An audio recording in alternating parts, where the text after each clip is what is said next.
Itsuki was once just an ordinary child, but one day his entire life changed when monsters suddenly attacked the Earth.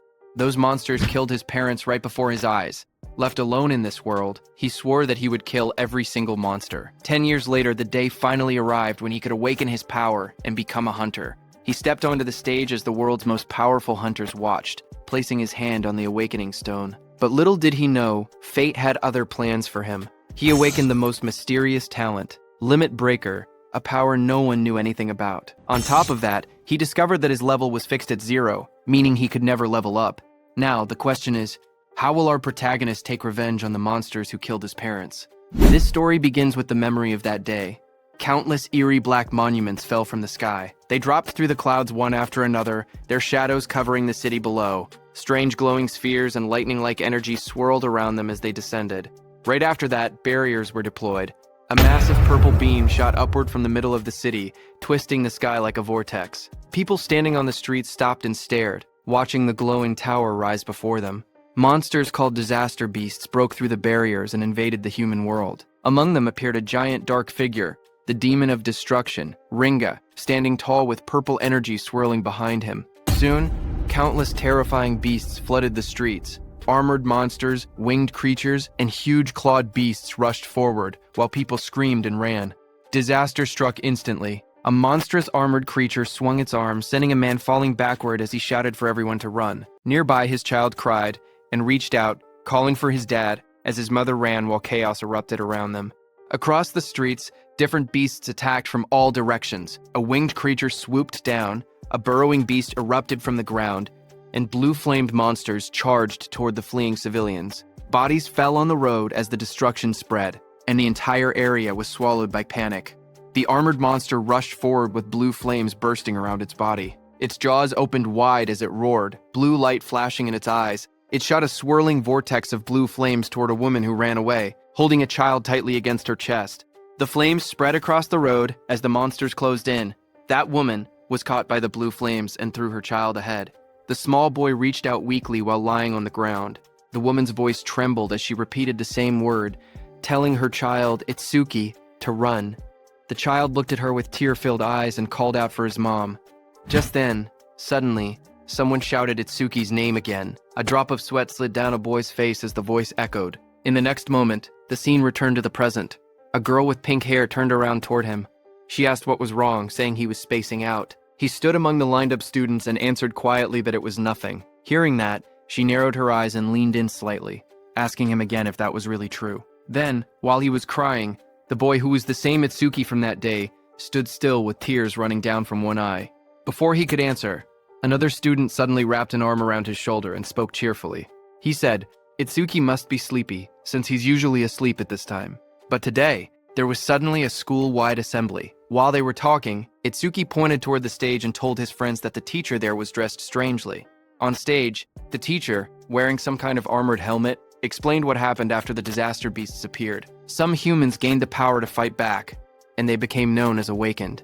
The armored man described how, 10 years ago, the largest disaster beast attack happened at the northern shore of the Blue River. Awakened from all over the world crossed the river to repel them in what became known as the River Crossing War. Though attacks had decreased since then, the number of descending monuments had started to rise again. A large-scale attack similar to that war was likely coming soon. Itsuki's classmate leaned in again and pointed at a man on the stage. He explained that the person was Izumi Nento, the commander-in-chief of the northern continent. He asked how Itsuki could be from the north and still not know him. Itsuki looked at Izumi Nento quietly. He said the name sounded familiar, and admitted he once imagined a hunched old man with a long beard, but the person on stage looked stranger than he expected. Itsuki's classmate grinned and told him he understood. But despite the odd appearance, Izumi Nento was the first awakened. It was thanks to him that humanity knew about the monuments and the disaster beasts. Itsuki's friend spoke excitedly, saying that this man was the strongest awakened. He added that even Teiwa Jin, known as the light of humanity, was his student. The scene shifted back to the armored man as he explained that recent research showed even ordinary people who had not yet awakened had a chance of gaining power by touching a monument. Izumi Nento stood on the stage, his long cloak spreading like black flames. He told the students he had come to let them try to awaken. He urged them to devote themselves to the fight against the disaster beasts. Just as he said that, glowing blue blades slashed across the stage as the monument burst open. Light shot outward, scattering fragments, while a guard in sunglasses stood nearby, watching. Seeing this, the students reacted with loud excitement. One of them shouted in shock as a monument rose from the ground, wondering if it was magic. Another yelled that this was not the time to be surprised. They clenched their fists, saying it felt like a dream, praying to become awakened. In the crowd, Itsuki's friend grabbed his arm in excitement. He told Itsuki that they finally had a chance to become awakened. His eyes shined as he said the word finally. Saying that, he started walking toward the stage. Seeing this, Itsuki's friend grabbed his shoulder, shouting that he shouldn't be left behind. The pink-haired girl called out to them, telling Itsuki to get back in line properly. But Itsuki walked past her, and a red glow flashed across his eyes. The girl looked at him in shock as the light streaked through the air. A close-up showed Itsuki's expression changing. His eyes shined red with excitement as he said that the day had finally come. On stage, a student touched the large black monument, but nothing happened. A guard immediately called out that it was no good and told the next person to step forward. The students watching reacted nervously. One boy pointed out that the previous student had broken the school's athletic record in his first year. He said that if even someone like that couldn't awaken, then there was no way he could. The girl beside him replied that athletic ability probably wasn't related and that it was too early to give up. More students reached out to touch the monument one after another. The guard repeated the same word. Next, as the line kept moving forward, the students crowded together anxiously. One boy with white hair nervously pointed out that not a single person had awakened yet. Others muttered in worry. A girl with short brown hair said she thought it would be easy. The boy beside her trembled, wondering if their entire school would be wiped out. The guard called out the next name loudly, Oishi Hikaru. Nearby, a group of students whispered their concerns. One girl said she didn't want him to awaken. Another explained that he was already a habitual bully, and if he gained powers, they would be in trouble. A boy suddenly pointed toward the monument and shouted that something was happening. Lightning erupted violently from the monument, blasting outward. Oishi Hikaru's body was lifted off the ground as crackling blue electricity surrounded him. The sudden burst drew everyone's attention. A glowing blue screen appeared beside him, showing his information as he grinned excitedly. He thought to himself that both Izumi Nento and the woman beside him would surely recognize him now. The screen displayed Oishi Hikaru, human, level 0, job, elementalist, lightning gift grade 2, undisclosed, status, attack 3, agility 4, defense 2, magic 3, total 12 stat points. Watching from beside the monument, the blue-haired woman spoke softly. She told her father that they finally had one. She explained that level 0 stats usually totaled only 5, but this boy had reached 12. Her father, Izumi Nento, remained calm. The girl said it was still better than nothing. The school courtyard grew silent as Oishi Hikaru raised both arms triumphantly. Confetti sparkled around him while he grinned proudly. He muttered to himself, wondering if the old man Nento had anything to say to the first awakened student. But before he could boast further, someone grabbed his shoulder from behind. He turned sharply, surprised to see Itsuki stepping past him. Oishi Hikaru spun toward Itsuki angrily, shouting at him. He demanded to know why Itsuki was touching him with dirty hands, yelling if he had a death wish. The watching students whispered among themselves. One girl asked who the boy was, noticing that he had cut the line. Another replied that it was Tenma Itsuki from Class 5. Someone else muttered that he was finished. Once Oishi targeted someone, it was over. From above, the blue-haired woman and Commander Nento observed quietly. The woman narrowed her eyes and said she sensed incredibly intense emotions coming from that student. Itsuki stood before the towering monument, placing his hand on the stone. His eyes glowed red as dark memories flashed through him. He muttered that he refused to forget his hatred for the disaster beasts. He had burned the events of that day deep into his mind. Commander Nento stared forward as if sensing something unbelievable. Out on the awakening platform, a massive blue apparition rose behind Itsuki. The glowing figure towered over him, holding a sword and radiating overwhelming power. Itsuki stood calmly beneath it. As blue light filled the air, the monument erupted with energy. A sharp, glowing structure formed above Itsuki, surrounded by swirling streams of light. The light expanded outward, wrapping around the entire area like a giant lotus blooming in the sky. The crowd below watched as the school grounds were covered in a glowing dome. Students stared upward, speechless. One boy pointed out that the pillar of light reached hundreds of meters into the sky.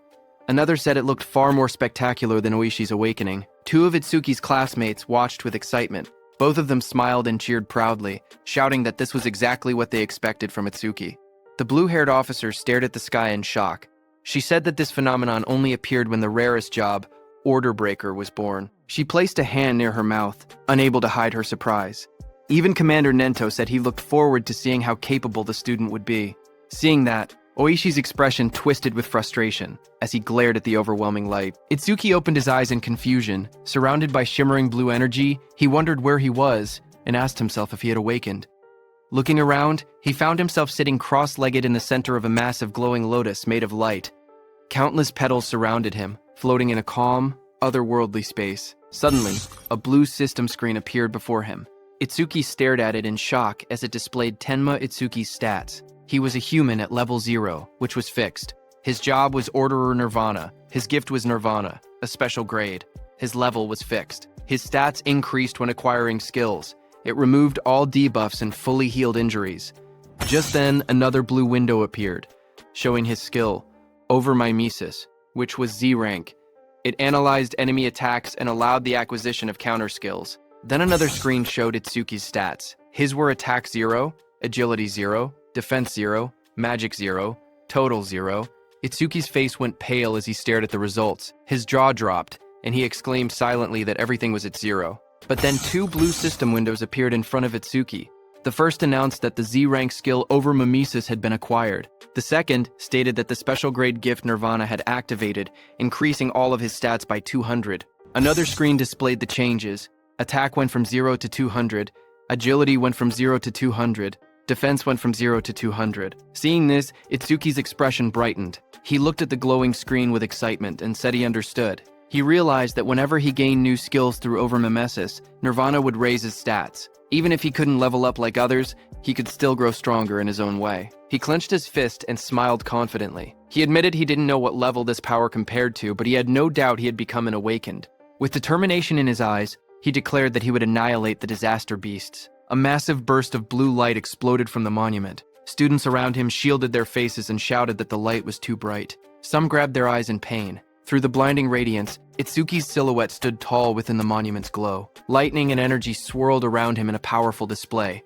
Oishi stared at the scene, trembling with disbelief. His face twisted as he shouted that such a thing was impossible. The blue-haired officer gasped as she looked at the glowing monitor. She covered her mouth in shock and said that these stats were unbelievable for a rookie awakened. Even Commander Nento admitted that it was hard to believe, but stated that Itsuki was undoubtedly among the strongest of all new awakened in history. Outside, Itsuki stepped out of the light, petals of blue energy swirling around him, watching his silhouette shine with power. Just one word left Commander Nento's mouth: the strongest. A system window displayed his public information: Tenma Itsuki, level 0 fixed. Job, Order Breaker gift. Special grade undisclosed. Skill undisclosed. Status attack 200. Agility 200. Defense 200. Magic 200. Total 800. In the crowd, students and teachers erupted in cheers. They shouted that Tenma's stats had shot up all at once. Someone cried out in disbelief, saying they never imagined their school would have someone this amazing. An older teacher yelled that this feat would go down in school history. But among the cheering crowd, Oishi trembled with rage. Lightning crackled around him as his eyes glowed red. He clenched his teeth and glared at Itsuki, furious that the cheers he believed should have been his were now stolen away. Oishi's rage exploded as lightning surged across his body. He shouted that a loser like Itsuki should stay a loser. Students around him backed away as sparks crackled through the air, their faces tense with shock. Electricity flooded the entire hall, and Oishi stepped forward with a crazed expression. He declared that he would eliminate Itsuki using his newly acquired skill. Above the crowd, Itsuki stood calmly, staring down from the top of the monument as lightning scattered below him. Itsuki clenched his fist as a blue system window appeared. The screen displayed C-rank skill, Silver Serpent, detected. Overmimesis activated. Itsuki's eyes sharpened as multiple blue panels began processing. The analysis started at 27%, then climbed quickly. 57%, 69%, and rising while lightning flickered around him.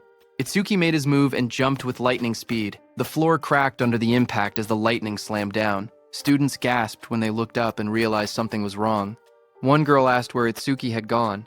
Another student said they saw a flash of electricity, and then Itsuki suddenly vanished. Oishi looked around in confusion, wondering where Itsuki was. A glowing blue window reached 88%, as Itsuki appeared behind Oishi like a shadow wrapped in lightning. His eyes shone with a blinding horizontal beam.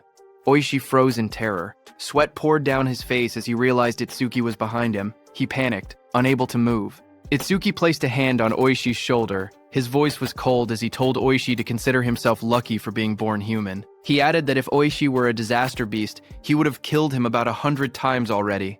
Oishi trembled uncontrollably, fear tightening his entire body. Moments later, Itsuki casually stepped forward, while Oishi collapsed onto the ground. Another student shouted in shock, asking when Itsuki had moved behind him. Someone else laughed nervously, saying Oishi must have been so scared his legs gave out. Another warned them to be quiet before Oishi heard them.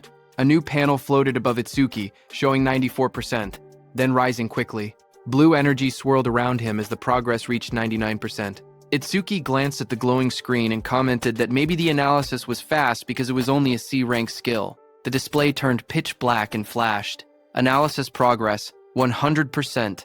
Lightning exploded around him as a new message appeared, saying C-rank skill Thunderbreaker required. Itsuki stood in the center of the crackling blue electricity, his body glowing as the newly gained power wrapped around him like living lightning. The students watched nervously as the light began to glow again. One of the boys stared in shock, saying it was happening once more. Another student, wearing sunglasses, adjusted them with a grin, saying it was a good thing he had brought them. Inside the glowing space, Itsuki appeared sitting calmly with a thoughtful expression. He realized that every time an analysis finished, he was forcibly brought into this strange place. In front of him, the system windows appeared, stating that the analysis of Silver Serpent was complete, and the skill Thunderbreaker had been acquired. Another window opened, showing the description of Thunderbreaker Level 1. The skill allowed him to absorb C-rank and lower lightning attacks into his body. When releasing the absorbed lightning energy, his agility would increase by 50%. It also had a passive effect. Each time he absorbed a C-rank lightning attack, his agility would permanently increase by 5%.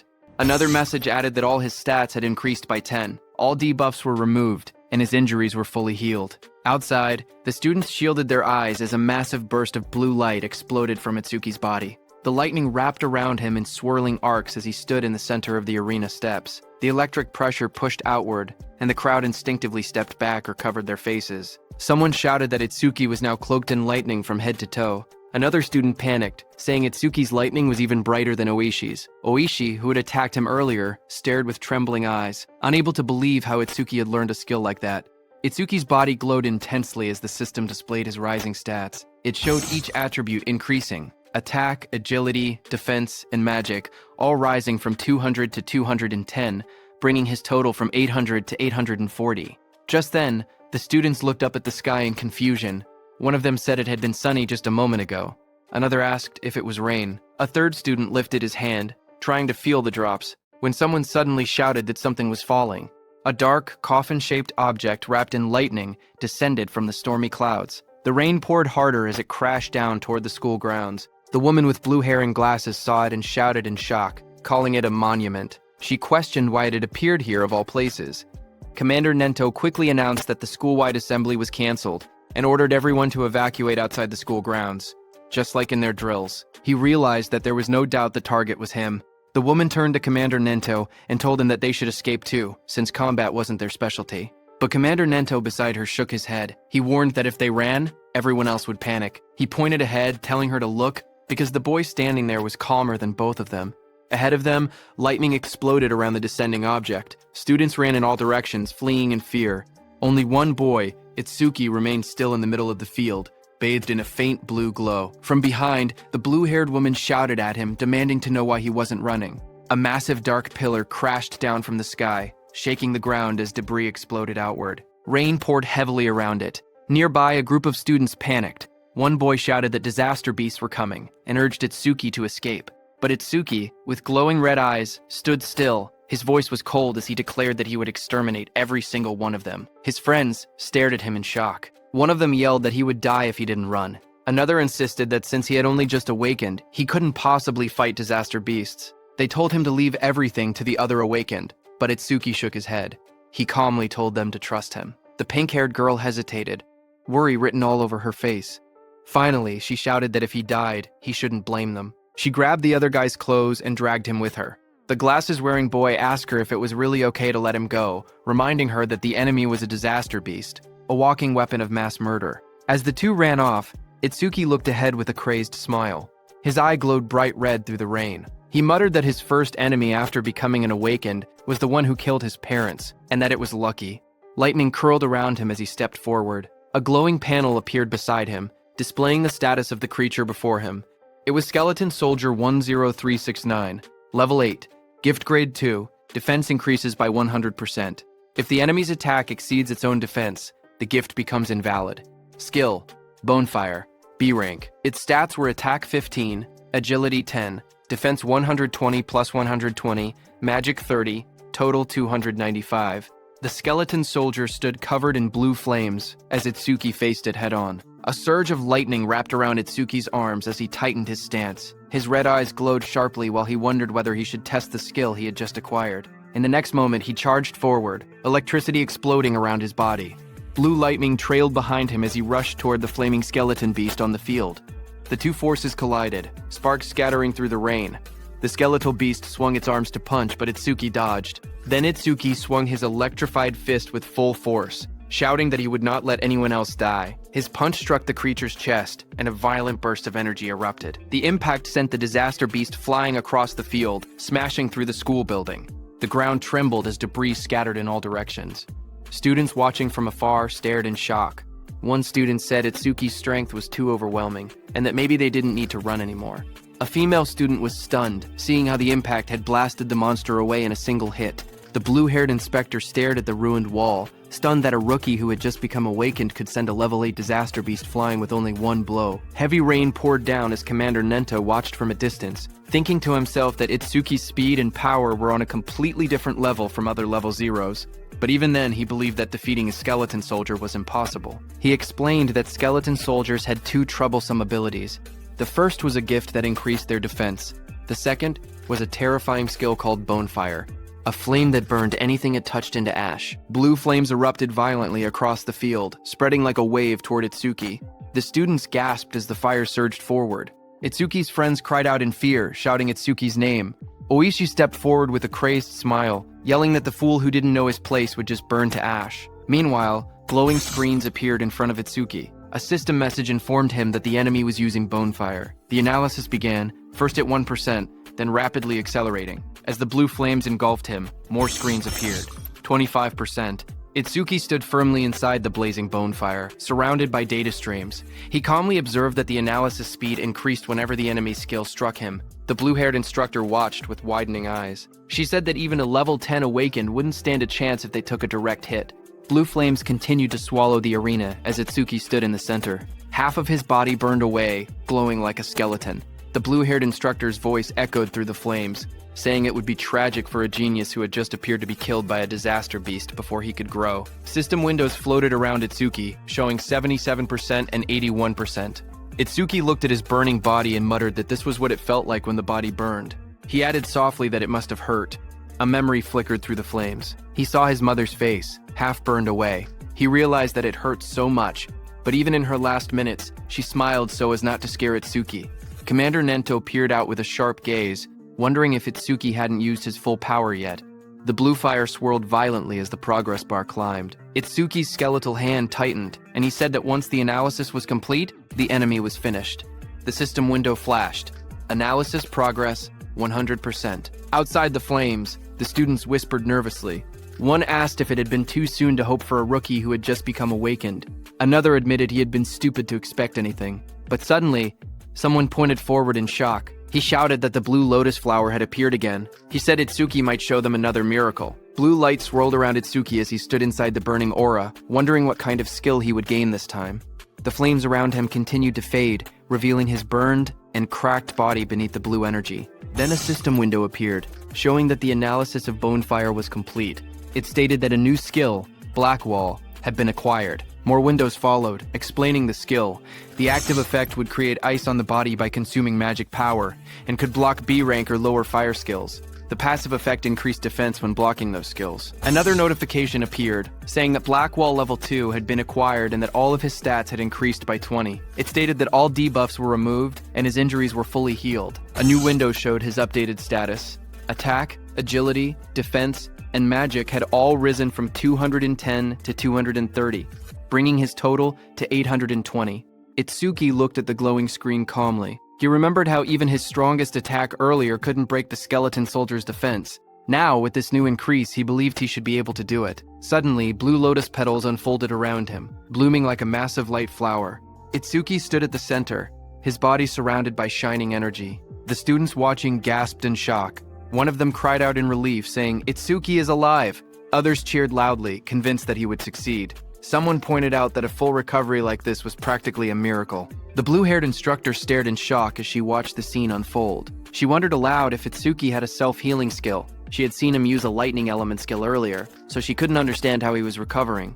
Commander Nento was also shocked. He remembered that order breakers were considered the most mysterious job, but even among them, Itsuki seemed uniquely strange. Meanwhile, Itsuki stood in the center of the glowing lotus petals. His body had recovered completely. Not a single injury left. Blue fragments drifted around him as he looked down at his restored form. Itsuki whispered in disbelief, saying it was a perfect recovery. He wondered whether he would heal even if his limbs were cut off, or if his brain was destroyed. He admitted he was curious about the limits of his self-healing. Suddenly, the skeleton soldier roared, its armor burning with blue bonefire. The flames surged violently as the monster charged forward. Itsuki turned calmly, raising his arm as black spikes spread across his skin. The blue flames rushed toward him. His entire body became engulfed in the fire, but he stood unmoving within it. Moments later, his silhouette appeared again through the blaze. Thick layers of black spikes covered him completely, and his red eyes glowed coldly behind the cracked ice armor. Itsuki cracked through the air as he shot upward. The explosion of blue flames shook the area when he crashed down. Itsuki's armored body glowed with electricity as he readied another strike. The skeletal beast struck, but Itsuki moved again, instantly appearing behind the beast faster than anyone could follow. Itsuki then raised his arm, and it turned into a massive black spike sword, lightning running through it. Itsuki moved with lightning speed and, with a single slash, cut the skeletal beast in two with that sword. The students watching from afar were stunned. One of them said that Itsuki moved behind the disaster beast in an instant, as if he had teleported.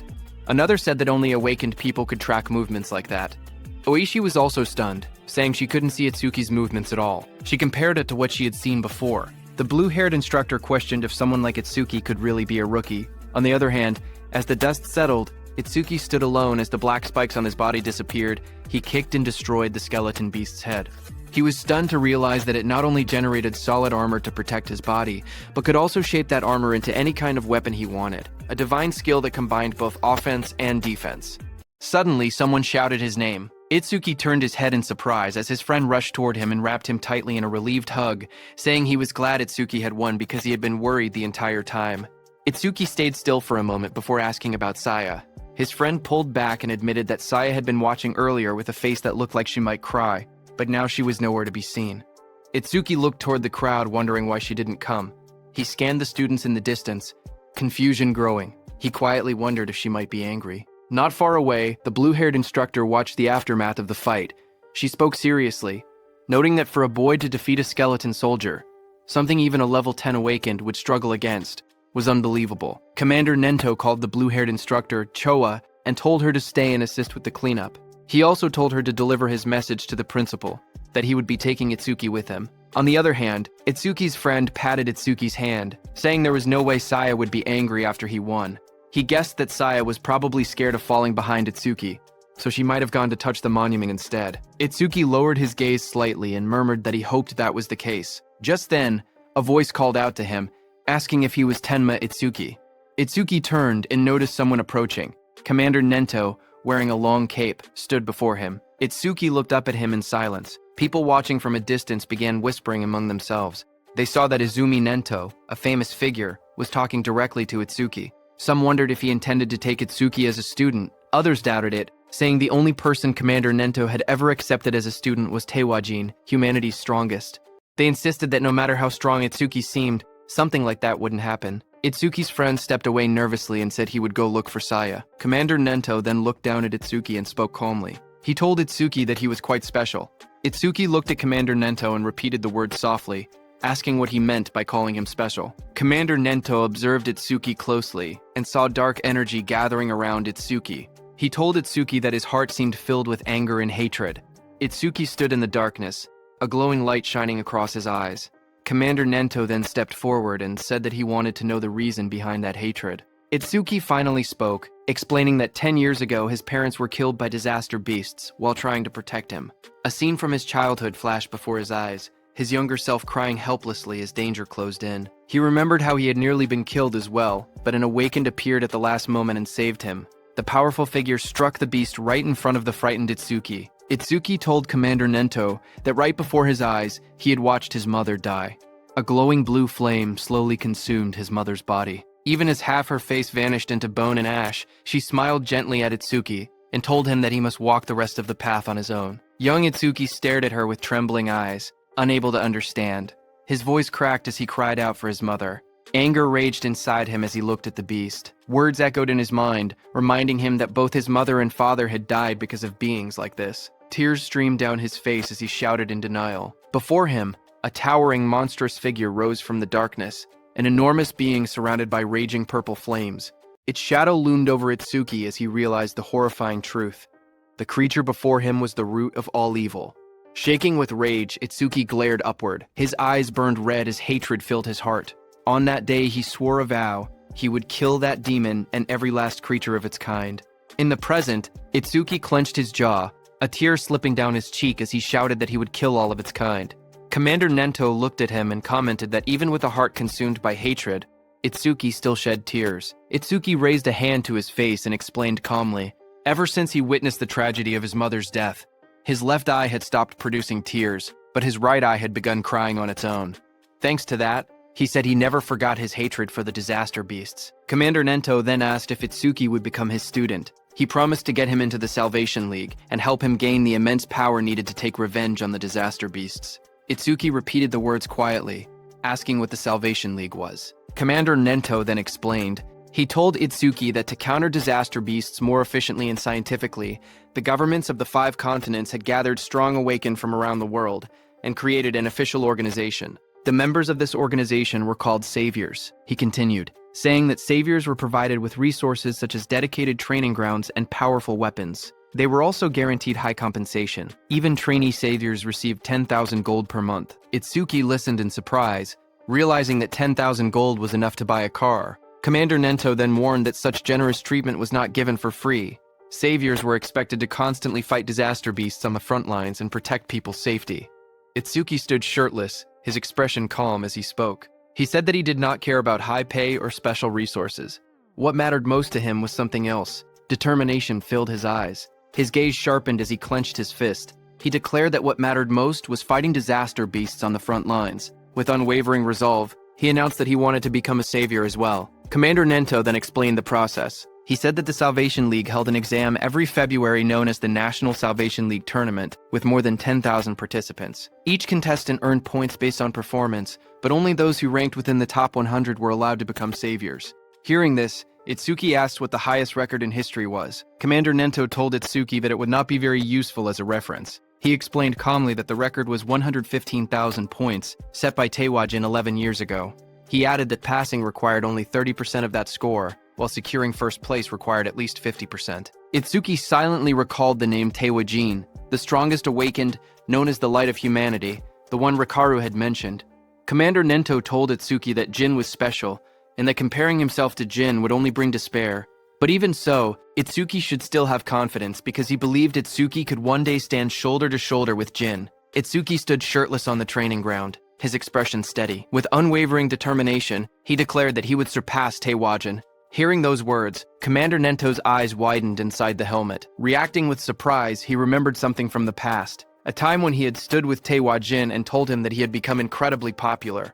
The younger generation was trying to follow in his footsteps, but Taewajin warned that following alone would never win the war against the disaster beasts. Someday, someone would surpass him, just as a new sunrise replaces the setting sun. Taewajin said that he looked forward to that day, seeing Itsuki's resolve.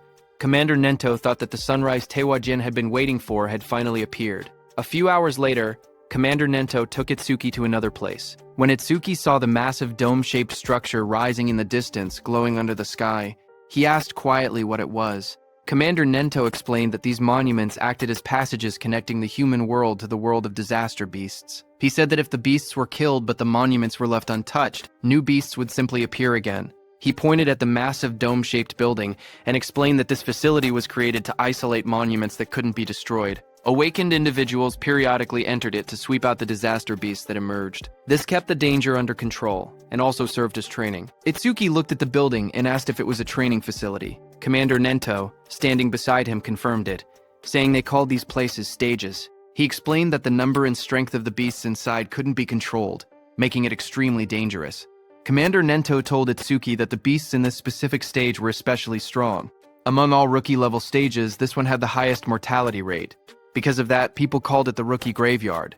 He told Itsuki that when Jin was still a rookie, he had cleared this deadly stage in 3 minutes and 14 seconds. Commander Nento turned to Itsuki and said that if Itsuki truly intended to surpass Jin, then 3 minutes would be his limit. As Itsuki walked toward the giant facility, Commander Nento told him that if he could clear the stage within 3 minutes, he would accept him as his student. Hearing that, Itsuki's eyes sharpened with determination. He wanted to surpass Jin and become Commander Nento's student. People in the lobby turned their heads when they saw a familiar figure. Someone pointed and said that Mr. Izumi had arrived. Another person noticed Itsuki walking beside him and asked if that was the rumored rookie. The crowd stared in surprise, whispering that there was no way a rookie could walk next to Mr. Izumi unless he was an awakened, on Taewajin's level. Itsuki looked around quietly and wondered to himself if this person was really that famous. Thinking that, he walked toward the stage entrance and saw the display showing the Disaster Beast level inside. Level 10. He noted that it was only 2 levels higher than the skeleton soldier he had faced earlier, and wondered how strong that really was. But what surprised him more was that even though several people were gathered nearby, none of them seemed prepared to enter the stage. He wondered why that was. Someone nearby muttered that the rookie looked way too confident and assumed that a high-level awakened must be accompanying him. Another wished they could be taken along too, while someone else joked that the rookie probably came just to flirt with the receptionist, saying that with a decent face he was getting cocky. At the counter, the receptionist approached him with a polite smile. She asked if he wanted to enter the stage and how many challengers there would be. He calmly replied that it would be just him. Hearing that, the area fell silent as the receptionist stared at him across the counter. Suddenly, she leaned forward and yelled angrily. She told him not to make unfunny jokes and asked if he was messing around. She warned him that if he was just there to hit on her, it was pointless. She explained that even if the place was an artificial stage, it was still dangerous. People could get hurt or even die. Itsuki stared at her in confusion, wondering what she was even talking about. Behind them, several people watching from afar started laughing. They joked that he really was there to hit on her. Some said that there were always people who treated the stages like dating spots, and those people usually got scolded and went home. Itsuki looked at the receptionist, calmly, and explained the misunderstanding. He told her he had absolutely no interest in her. He said he only came to challenge the stage, nothing more. But the receptionist sighed and rubbed her forehead.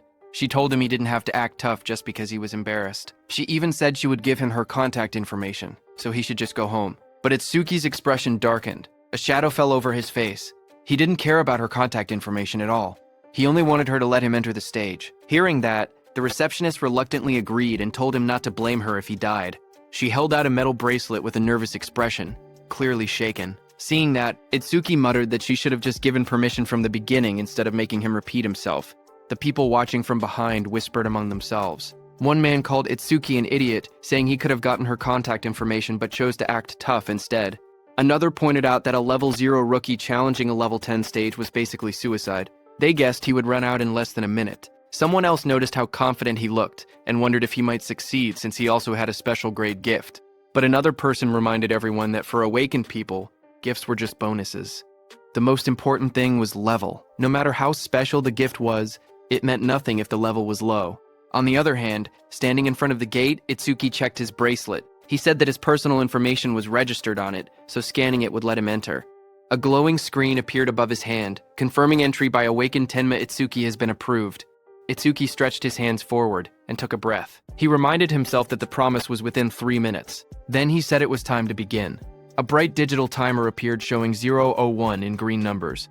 And just as the gate opened, Itsuki moved with explosive speed. Red energy surrounded his body as he dashed forward, his eyes glowing sharply. He looked around and noticed the vast area. He thought that the interior space was much bigger than he expected. As he ran across the grassy field toward a tall black tower, he told himself that it was his first time entering a stage, even if it was an artificial one. Suddenly, Itsuki noticed a creature rush in and said that it was coming. That creature jumped toward him. It was a wooden monster from the Kodama tribe. A blue window appeared beside it, showing its information. Kodama number 1307 from Kodama tribe. Level 4. Gift. None. Attack. 49. Agility. 48. Defense. 53. Magic. 24. Total.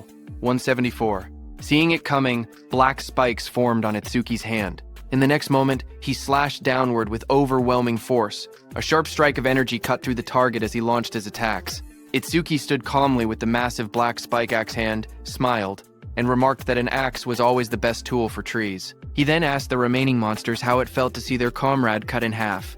Dozens of Kodama creatures rushed at him. He stood tall and called them rotten trees. Outside, Choa spoke to her father, Commander Nento. She asked why, out of so many rookie stages, he had made the newcomer enter this one specifically. Commander Nento answered that Itsuki claimed he would surpass Jin, so he simply brought him to the same stage Jin first challenged. Hearing that, Choa frowned and said that surpassing Jin was impossible unless someone stepped outside the bounds of humanity. Hearing that, Commander Nento asked Choa if she believed Jin had already transcended humanity. Choa recalled the time she met Jin for the first time. She had once thought Jin was kind and approachable. Then she saw Jin instantly kill a level 97 disaster beast. She recalled that Jin's eyes during that fight were different. She remembered those eyes clearly. Cold, solitary, and transcendent. She felt that they didn't seem human at all. She described Jin's gaze, saying his eyes were like the eyes of a god.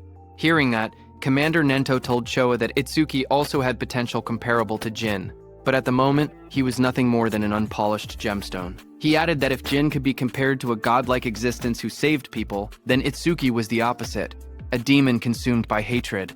Meanwhile, on the battlefield, Itsuki stood among the fallen wooden beasts. He stated that Over My Masis wouldn't even activate against disaster beasts of this level. Just then, a dark silhouette appeared behind him, its eyes glowing red. His own eye glowed the same way as the shadow towered over him. In the next moment, his body moved at extreme speed, cutting through the enemies with a sharp motion. Itsuki stood before the fallen creature and looked down calmly. He asked if that was the end. He examined the broken body and wondered if level 10 disaster beasts were only this strong. But then he thought that if that were true, this place wouldn't be called the Rookie Graveyard. There had to be something else. Just then, a blue system window appeared before him. It displayed B-rank skill, self-regeneration detected, Over My Mimesis activated. Another window followed, analysis progress 5%. Itsuki turned as a sudden sound caught his attention. His expression shifted slightly. The level 10 disaster beast rose again behind him, its entire form twisting upward with glowing green eyes. Its long vine-like limbs burst outward and lunged at him. Itsuki braced himself, thinking in surprise that he had cut off half its head, yet it had regenerated. The moment the towering monster regenerated, Itsuki narrowed his eyes and muttered that he knew things wouldn't be straightforward. A glowing blue system window appeared in front of him, revealing the creature's details. It identified the monster as Regenerated Kodama, number 520 of the Kodama tribe, a level 10 beast with a grade 2 gift. Its defense had dropped by 50%, but its self-healing ability had greatly increased. Another blue window listed its stats clearly. Attack, 110, Agility, 100, Defense, 60, Magic, 180, Total, 450. As the creature's roots and branches whipped wildly, Itsuki tightened his fist. A system alert flashed. Black Wall activated. The next second, his hand was covered by black spikes cutting through the roots. Itsuki jumped at the monster. While dodging the monster's attacks, he quickly analyzed the situation. He realized the beast couldn't regenerate if he damaged it fast enough. He told himself that he had to deal massive damage in a short amount of time. The analysis window appeared beside him. Itsuki smashed forward with his armored arm, splitting through the Kodama's defenses as sparks and debris burst around them. His eyes glowed red as he moved like a shadow slicing through the forest of wooden limbs. Each step sent shockwaves across the ground, and each strike pushed the progress window higher. Itsuki surged forward again, his blade-like arm shining with a cold blue light. Then he shot upward before crashing down like a falling spear, splitting the monster's giant body in half. Light from his attack cut straight through the Kodama, illuminating the entire battlefield. The towering creature's body split down the middle, a glowing crack running from its head to its torso. Its golden eyes shone through the gaps as its massive frame began to fracture. Itsuki watched with sharp red eyes, a grin forming on his face. He said he wasn't done yet. He said he would mince the creature completely so it wouldn't regenerate. In the next moment, he raised both arms. A blinding vertical slash of light tore downward, cutting the giant monster clean in half. Cuts spread across the creature's body, and the wooden shell shattered into countless pieces. The fragments scattered through the air, glowing faintly before breaking apart completely. As the dust settled, Itsuki lowered his arm and exhaled. He said, "This should be enough." He added that using Black Wall for so long was draining his magic.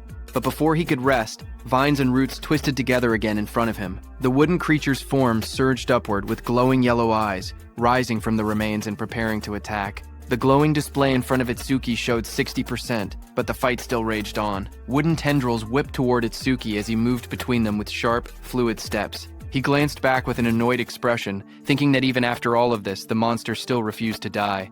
He quietly muttered that it was becoming a real pain. The attacks continued to strike from every angle. As he dodged, he noticed something important. Every time the monster regenerated, overmimesis analysis speed increased. His eyes narrowed. That meant the longer this continued, the faster the analysis would complete. He realized he needed a new approach. He decided to cancel Blackwall to conserve his remaining magic, and instead rely on Thunderbreaker to avoid the attacks while keeping his distance. Continuing this pattern until the analysis finished would be the winning strategy. But there was a problem. He didn't have much time left before the 3-minute limit ran out. Lightning crackled across his arm as the display climbed to 75%. Determination hardened his expression. He activated Thunderbreaker and Black Wall at the same time, pushing his offense to the extreme while forcing the monster to repeatedly regenerate. Doing so, he thought, would increase the analysis speed even further. Power surged around him. Arcs of lightning danced across his arm as he charged forward with a cold, focused expression. The creature's wooden body split down the middle, its golden eyes glowing through the cracks. Electric sparks flashed violently as he fought. If overmimesis failed when his magic hit 0, he knew he would die right there. The percentage rose to 80%, then 85%, as he forced his body forward through the storm of wooden strikes. He told himself that if he died now, then everything he'd done would amount to nothing. Lightning gathered in his arm as he unleashed another powerful strike. But right before hitting the monster's head, his magic power hit 0. Finally, his body staggered. Blood dripped from his mouth. He lowered his head and quietly muttered, "Damn it." Itsuki stood pierced by sharp wooden spikes, his body battered and barely holding on. He lowered his head as white steam drifted off his wounds. He quietly admitted that his magic seemed to have finally run out. Then a glowing window appeared beside him, showing 99%. Seeing that, Itsuki's expression sharpened. Blood streamed down his chin as his eyes glowed coldly. He declared that just as he thought, overmimesis did not need magic to activate. With a strange smile, he announced that this match was his win. The window in front of him then showed analysis progress 100%.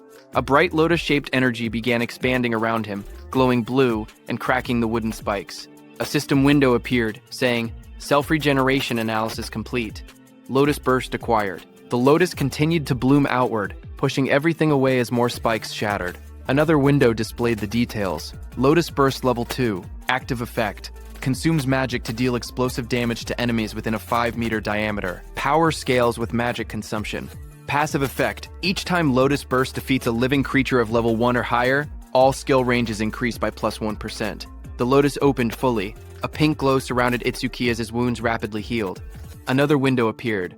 Lotus Burst level 2 acquired. All stats plus 20. Remove all debuffs and fully heal injuries. The monster watching him narrowed its glowing yellow eyes.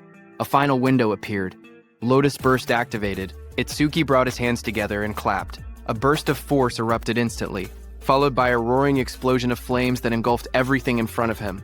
A blazing wave swept outward, and the monster's shadow shot through the smoke and sparks. When the flames settled, he stood there with blood running down his cheek, his hand still extended from the technique he had just used. With a calm breath, he looked ahead and said that Lotus Burst wasn't bad. Smoke rose around the scorched crater at Itsuki's feet.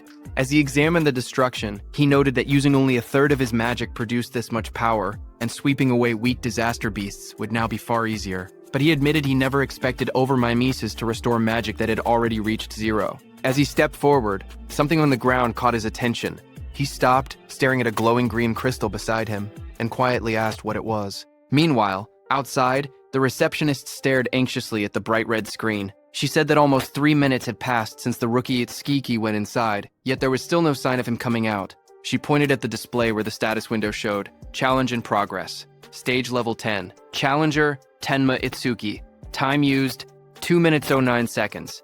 Seeing this, she nervously added that they should call the rescue team quickly. Choa adjusted her glasses and spoke calmly. She said she didn't think Itsuki would lose to level 10 disaster beasts, but clearing the stage within 3 minutes seemed impossible. Her sentence trailed off as silence fell between them, but suddenly a new message appeared on the large screen, saying, New record achieved. Seeing that, everyone in the hall froze. Shocked whispers spread through the crowd. One woman stepped forward, staring at the green screen in disbelief, whispering, No way. Choa widened her eyes. She asked aloud how Itsuki managed to clear it, unable to believe what she was seeing. And the most shocking thing was that even 3 minutes hadn't passed. A final notification flashed brightly on the monitor. Challenge success. Stage level 10. Challenger Tenma Itsuki. Time used, 2 minutes 14 seconds.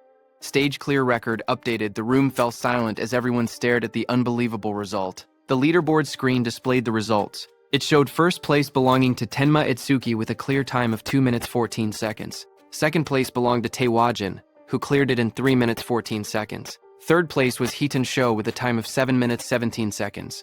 Just then, Itsuki came out of the gate, his clothes torn and stained with green liquid. Around him, people reacted in shock. One person exclaimed that Itsuki had really survived, asking whether the green liquid on him was disaster beast blood. Another shouted that Itsuki was a full minute faster than Taewajin. Someone else pointed out that the beasts inside were level 10 disaster beasts, and couldn't understand how a level 0 rookie managed it.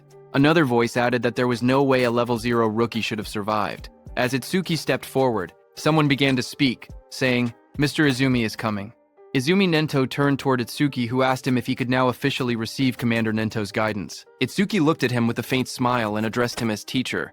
Commander Nento responded with pride, saying that Itsuki had done well, just as he expected from his student. Standing nearby, Choa watched quietly. She wondered if her father was happy, saying she hadn't seen this expression from him in a long time. In the crowd, people continued whispering. One person shouted in disbelief that Itsuki was actually Izumi Nento's student. Another said it was no wonder he could break Taewajin's record.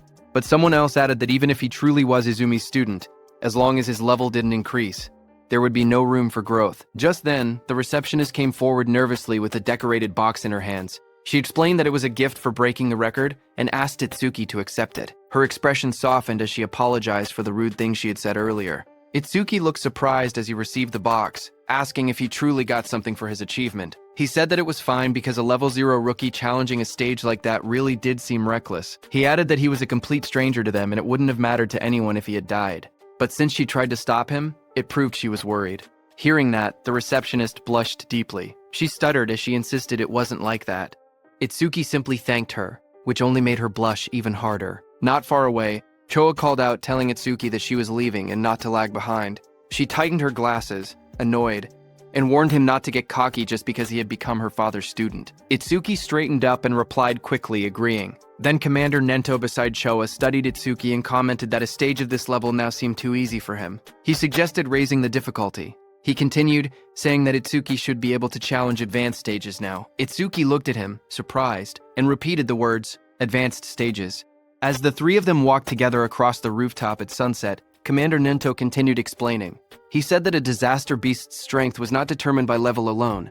The most important factor, he stated, was something else entirely. He explained that the true deciding factor was species. Choa explained that species without intelligence, which moved only by instinct, were usually easy to deal with. But some species possessed intelligence equal to or greater than humans. She explained that such species were far more troublesome than ordinary disaster beasts. Choa continued, saying that awakened beings and disaster beasts were essentially the same type of creature, but with one difference. Only humans were said to possess jobs. Because of that, stats differed depending on species. She went on to explain that advanced stages contain these powerful species or intelligent disaster beasts. Their difficulty was several times higher than normal stages. Most of the northern continent's advanced stages were located in North District 4, and she told Itsuki that this would be his next destination. She asked whether Itsuki had any other questions. Hearing her explanation, Itsuki suddenly remembered the two beasts he had defeated earlier. He thought about them in silence. They hadn't shown any signs of intelligence, and they hadn't screamed even when attacked. He wondered if that meant they didn't even have pain receptors. Itsuki's eyes glowed with sharp intensity as he looked up. He asked Choa whether intelligent disaster beasts had pain receptors or not. Hearing that, Choa suddenly felt a chilling pressure behind her. As she turned, her expression stiffened. She wondered what this terrifying aura was and what Itsuki was thinking. Behind them, a group of people gathered and whispered among themselves. One of them asked if anyone had heard that Mr. Izumi planned to make Itsuki challenge an advanced stage. Another replied that Itsuki, who broke Taewajin's record, should be fine. But one man explained that advanced stages were completely different from normal ones. More importantly, almost all the stages in North District 4 were under a single man's control. He said that every awakened person who had entered an advanced stage there had gone missing, and rumors claimed that the man had killed them. Someone immediately asked if he meant Kinoshita Reiji. Another man began to speak disrespectfully, asking who Kinoshita Reiji even was, and suggesting he acted like a king. His friend quickly covered his mouth, hushing him in panic. He warned him that he would be killed too if that man heard him. After all, he said, that man was the son of the North District 4 governor, Kinoshita Reiji. The scene shifted to a luxurious room. A young man lounged confidently while servants stood around him. He was the infamous Kinoshita Reiji. A subordinate asked him when he would be departing. Kinoshita Reiji smirked as he answered. He said that all the stages in North District 4 were under his control, so he would go whenever he wanted. To him, waiting in line was something only commoners did. He lifted his glass with a satisfied smile. After they left that spot, Itsuki opened the small, ornate box. Inside, a shining stone rested on a red cushion. The three of them sat together beneath the shade of the trees, as Itsuki gazed at the stone and murmured that it was from that time. Hearing this, Commander Nento, who was beside him, asked if he had seen a karma stone before. Itsuki nodded and calmly explained that after defeating the disaster beasts inside the stage, something identical to this had dropped. Then he paused and added that there was a slight difference. He took out a green crystal, stared at the one in his hand, and said the color was green, but something about it wasn't the same. Upon hearing that, Choa's eyes widened in shock. She exclaimed that it was an intermediate karma stone appearing inside a beginner stage. She stepped closer, adjusting her glasses to get a better look. Itsuki asked what exactly a karma stone was. Choa turned to him and began explaining. She reminded him that he had been a rookie. She said karma stones were also called experience stones. She explained that when a disaster beast or an awakened being died, karma, an invisible energy similar to experience points, emanated from its corpse. Absorbing this energy increased a person's level. In other words, a karma stone was an object that contained karma. A figure glowing with energy appeared in her explanation, demonstrating how someone could use a karma stone to absorb the karma inside.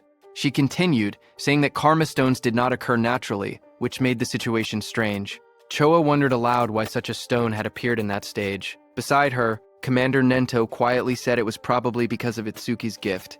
Hearing this, both Itsuki and Choa looked confused and asked again about the so-called gift. Commander Nento explained that normally the karma of a defeated enemy would be absorbed by the one who killed them, yet, even though Tenma had defeated 2 disaster beasts, he never leveled up. That meant the karma had not been absorbed. He added that manifested karma never disappeared without a reason. He continued, saying that if his speculation was correct, the karma of the disaster beast that had attacked the school had been absorbed by the awakened individuals present, meaning the people standing there. He explained further that a stage was an enclosed space. Because Tenma was unable to absorb the generated karma and there was no other recipient inside, the leftover karma clumped together and formed a karma stone. Hearing this, Choa looked startled. She asked how Itsuki's stats increased if he truly could not level up.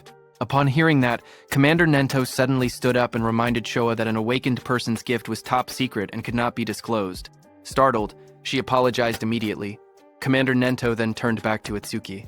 He told him that he could choose whether to keep the karma stone or sell it. He added that he would be leaving soon for a commander-in-chief meeting of the 5 continents, and that during his absence, Choa would look after him. Before departing, he said there were several things he wanted him to remember. Commander Nento spoke calmly as he listed out the rules. He told Itsuki to keep their relationship confidential, then added the second rule, never disclose his gift to others. The third rule followed. Itsuki had to clear at least 6 advanced stages before the teacher returned. A fourth instruction echoed after that. He told Itsuki to do what he believed was right without hesitation, promising that no matter what happened, he would be behind him. Hearing this, Itsuki smiled with determination and answered, "Yes, teacher." At the same time, at North District 4, Flaming Rock Execution Ground, groups of students argued with suited guards blocking an entrance. One of them shouted that they had arrived first and demanded to be let in. The guards refused. They said the stage had been reserved by the Kinoshita family's son, telling everyone to go home. The students grew angry. One yelled that having money did not give someone the right to do whatever he wanted. Another pointed out that the privileged boy was not even there yet and insisted they should be allowed in first. Their frustration rose. One threatened to report the situation to the Awakened Guild, saying he did not care who the rich kid was. But before he could finish, a dark figure with glowing red eyes appeared behind them, cutting off their complaints. In the next moment, a powerful attack blasted forward. The students were thrown aside as a muscular fighter struck with overwhelming force, scattering them in an instant. Another student rushed forward, attacking the muscular man. A sharp white arc cut through the air as it struck with full power, but the attack landed directly on the muscular man's body and bounced back, sending shockwaves bursting outward. The impact echoed loudly across the ground. The blonde student watching from behind stared in horror. He muttered in disbelief that his B-rank skill, Earthspine, had not worked at all. The muscular man turned, his face shifting into a terrifying form with glowing red eyes and metallic markings. He shouted that the attack did not hurt or even itch. The blonde student trembled. He thought to himself that Earthspine was a technique meant to pierce anything. He wondered if the man in front of him was actually a monster. Before the student could react, the monstrous man lunged forward and grabbed him, his red aura flaring violently as he towered over the frightened student. The muscular man smacked the blonde student's head. The blonde student slammed down violently. Blood burst from his mouth as his eyes rolled back, his body twisting from the impact. Around him, the spectators reacted in shock. They whispered that a level 7 and a level 8 student had been killed instantly without being able to defend themselves. They said the big guy was far too strong. Someone identified him as Oga Takeru, one of Kinoshita Reiji's 4 pillars and a level 12 gold elementalist. Hearing that, the crowd understood why things had turned out this way. Takeru held one of the defeated students by the neck and warned everyone. He said he would not forgive anyone who tried to enter the stage without Reiji's permission. If anyone resisted, he would treat them the same way he treated the 2 lying on the ground. The other students watched nervously as Takeru lifted the struggling blonde student off the floor. The blue-haired student remained unconscious beside him. Takeru shouted that nobody should think about helping them. The group of bodyguards in suits stood nearby, laughing. One of them told Takeru not to go too far because the trash was watching.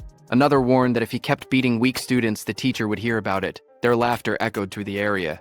Takeru only scoffed. He tossed the blonde student aside, with a flick of his arm, showing no concern at all. The injured blonde student collapsed forward, but before he could hit the ground, Itsuki caught him. Blood dripped from the student's nose as his body went limp in Itsuki's hands. Around them, the other students whispered in shock. One of them asked who the newcomer was and wondered why he did not listen when they told him not to interfere. Another panicked voice said that a level 0 person was definitely going to die. Someone else stared at Choa and muttered that the beauty beside him looked familiar.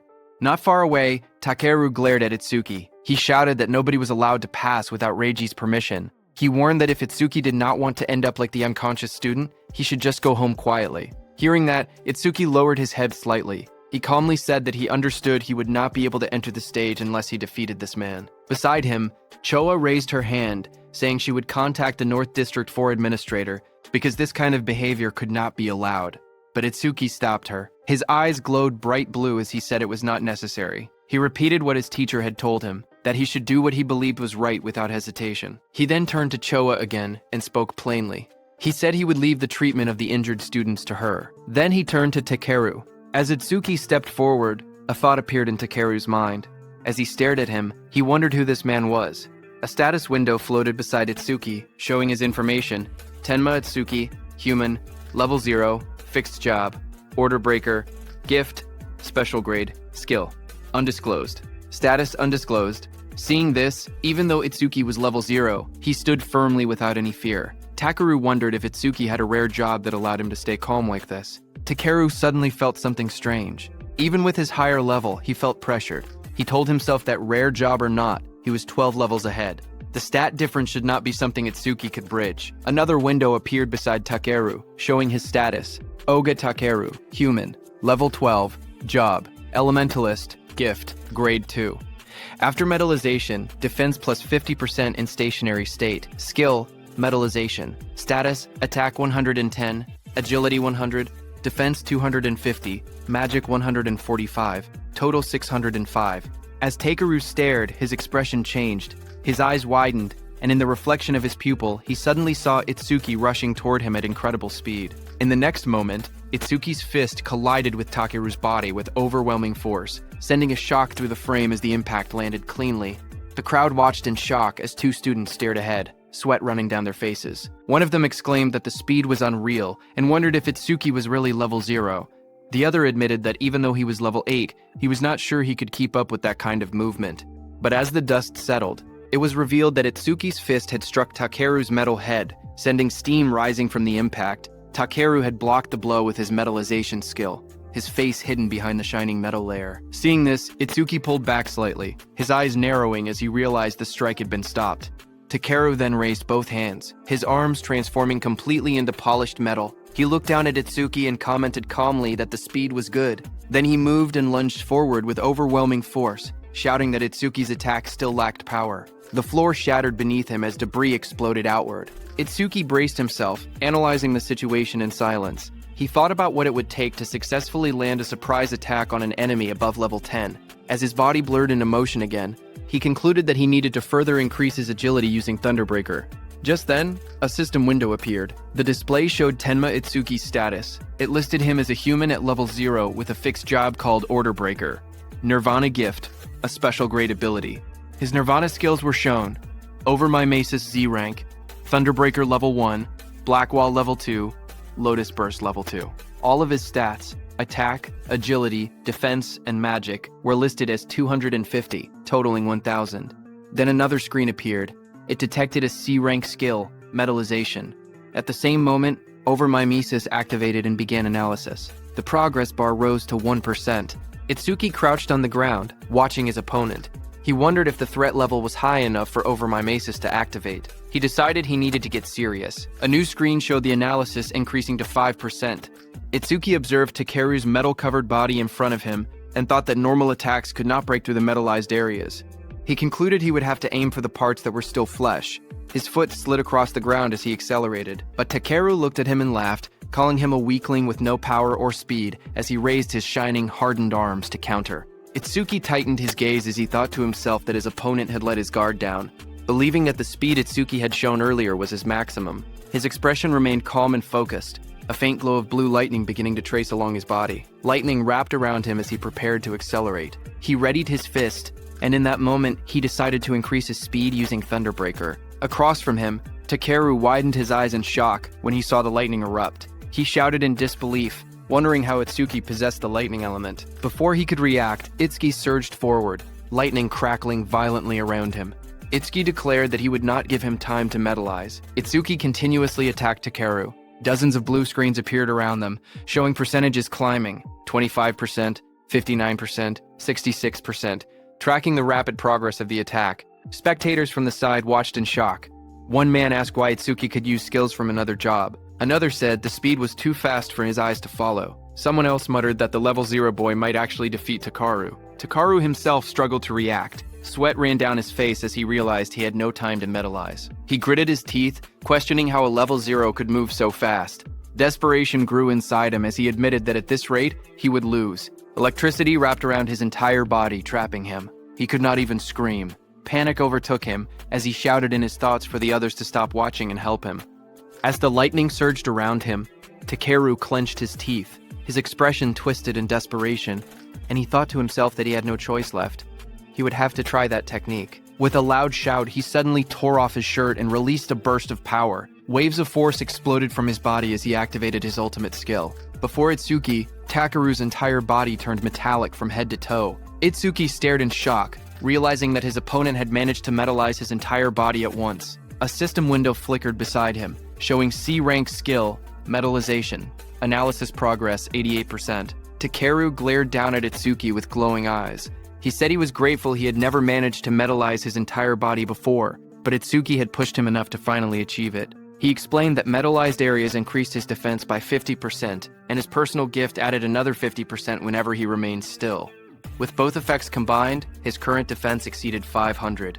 His face twisted into a cruel grin as he looked at Itsuki. He said that he had originally planned to cut Itsuki in half, but as thanks for helping him complete his new skill, he would at least allow Itsuki to die easily. Watching from the sidelines, the other trainees were stunned. One of them exclaimed that a defense over 500 at level 12 was impossible to break. Another admitted that they had thought the level 0 newcomer would win, but the opponent was too much of a monster. Suddenly, a glowing blue aura wrapped around Itsuki. He looked ahead with calm eyes and said that if his guess was right, a full-body metal transformation required a large amount of magic. The screen beside him showed the analysis reaching 98%. Itsuki continued, saying that if Takeru had used most of his stat points on defense, then his magic should not be very high. The percentage rose again, reaching 99%. Across from him, Takeru growled and denied it, calling Itsuki's reasoning nonsense. Even while refusing to believe it, he wondered if Itsuki was truly level 0. Surprised by his sharp intuition, Itsuki kept his relaxed smile. He said he would not bother using a boring tactic like draining Takeru's magic down to 0. Instead, he declared he would finish the fight quickly. At that moment, the blue screen flashed. Analysis progress reached 100%. High above, a blue lotus-shaped aura began to bloom. Choa, watching, whispered that the lotus had appeared again and realized that Itsuki was about to become even stronger. Others stared at the giant lotus forming around him. One man questioned if this lotus was really a level 0 skill. Another wondered how Itsuki planned to defeat Takeru since it did not look like an offensive technique. A notification window appeared. The analysis of the metallization skill was complete, and a new skill called Clear Orb had been acquired. Another window described the skill, Clear Orb Level 1. Active Effect. It shoots a perfect sphere along a fixed path. The sphere travels at 1 meter per second and pierces through every enemy in its path while ignoring all defense. Passive Effect. Every time an enemy with higher defense than the user is defeated with Clear Orb. Seeing that this new skill had defense ignored, Itsuki thought that if he hit with this, he could definitely deal damage. But the problem was flight speed. At 1 meter per second, even ordinary people could dodge it, so timing was crucial. But then Itsuki thought that against that sandbag Takeru, who would not even move, he did not even need to think about timing. Itsuki's eyes glowed blue as he looked at Takeru, and declared that Takeru's prized absolute defense would be thoroughly smashed to pieces. Just then, a system window appeared displaying, Clear Orb Level 1 acquired, all stats plus 10. Remove all debuffs and fully heal injuries. Status, attack went from 250 to 260. Agility from 250 to 260. Magic from 250 to 260. Total stats from 1000 to 1040. The blue lotus petals opened as Itsuki stood in the middle, pointing his finger at Takeru. Right above his finger, a small lotus flower appeared. As the lotus spun and bloomed, Itsuki told Takeru to now try to dodge this. A system window displayed that Clear Orb. The students stared at the glowing sphere and whispered among themselves. One of them said he had never seen that skill before. Another explained that this must be the Order Breaker, the job known as the most mysterious among the four. Someone questioned whether a skill released by a level 0 could break through the defense of a level 12 specialist. Another pointed out the confident look on Itsuki's face, saying that the technique must be incredible. A glowing, lotus-like shape opened, revealing a small black orb. The orb floated forward, shining as colors scattered around it.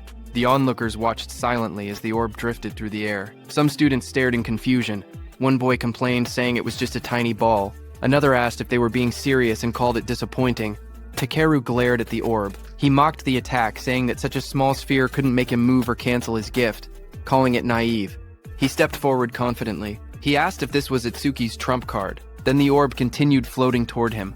With a mocking glare, Takeru shouted that Itsuki was going to die pathetically. For a moment, he remained certain of his victory, until his expression suddenly shifted. His eyes widened as the orb began to sink into the side of his metal-coated body. A faint crack appeared where it touched him. A heartbeat later, a violent burst of blood exploded from the wound. Takeru screamed in agony as the clear orb tore through his arm, ripping it apart in a single clean line. He collapsed to the ground, clutching the bleeding stump, shouting desperately about his arm. Itsuki walked toward him calmly. He told Takeru that he had warned him to dodge. Itsuki said that because Takeru was human, he had only aimed for the arm. If he had been a disaster beast, the attack would have been aimed at the neck. Itsuki then looked at Takeru's men, standing frozen nearby. He ordered them to stop staring and take Takeru to a hospital, asking if they couldn't hear him.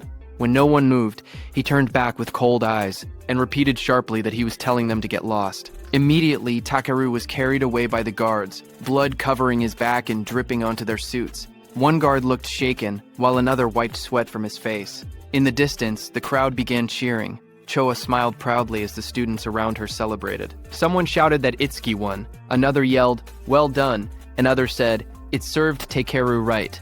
Immediately, two students rushed up to Itsuki. One asked if he wanted to team up with them, saying 3 people could clear the mission quickly.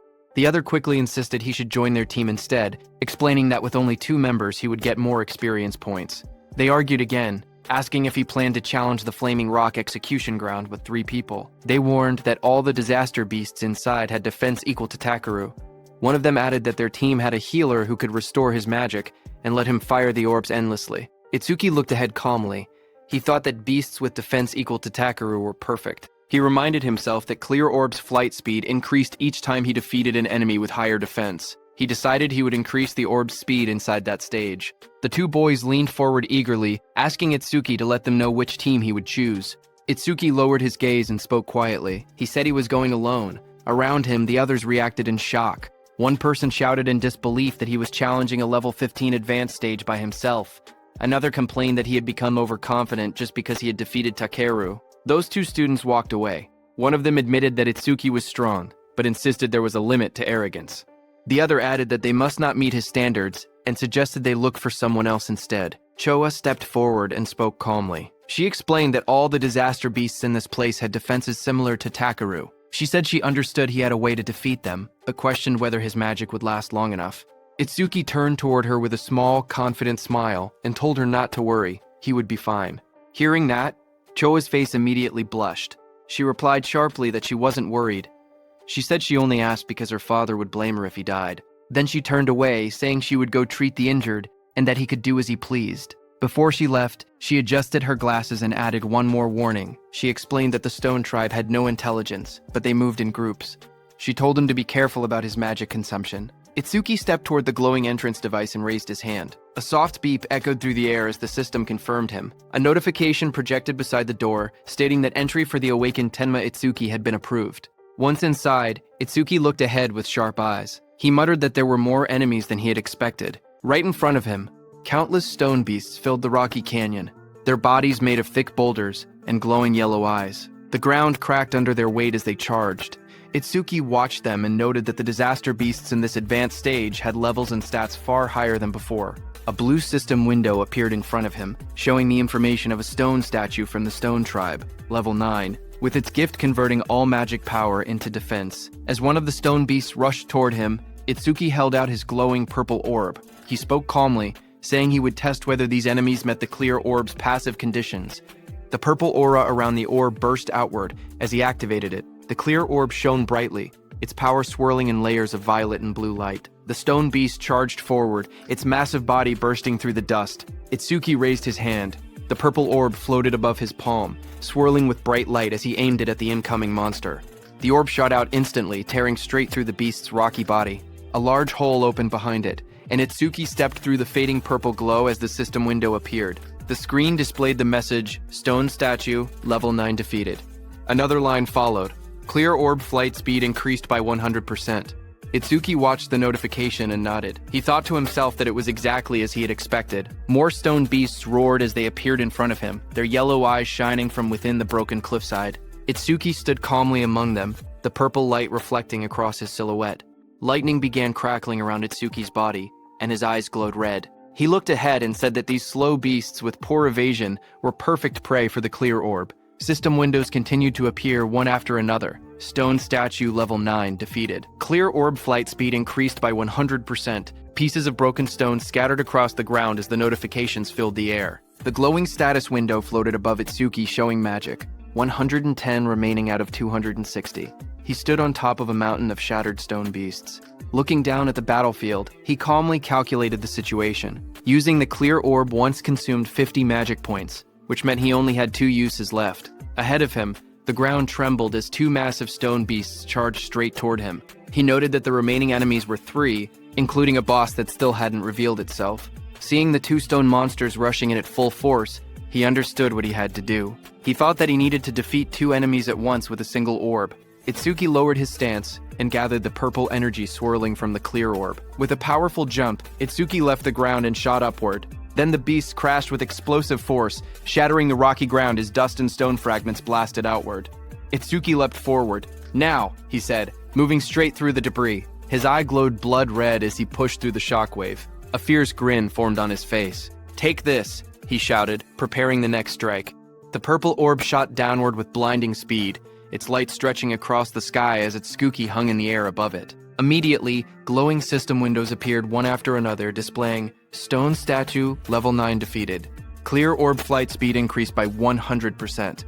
After the impact, Itsuki collapsed on the ground, panting heavily. Sweat dripped down his face as he lay flat on the rocky floor. He muttered that the exhaustion he felt right before his magic ran out was rough. He hoped he would someday get a magic recovery skill. He slowly sat up and looked at the glowing screen in front of him. He said that with the orb now flying at 5 meters per second, he could catch up to running enemies. The system window displayed the details of the skill. Clear orb, level 1, active effect. Fires a perfect sphere with a fixed trajectory. The sphere flies at 5 meters per second and penetrates all enemies in its path, ignoring defense. Passive effect. Each time an enemy with higher defense than yourself is defeated with clear orb, flight speed plus 100%. Current flight speed increase. 500%. While he was checking the details, suddenly the ground shook, and a massive stone arm dropped toward him with a loud crash.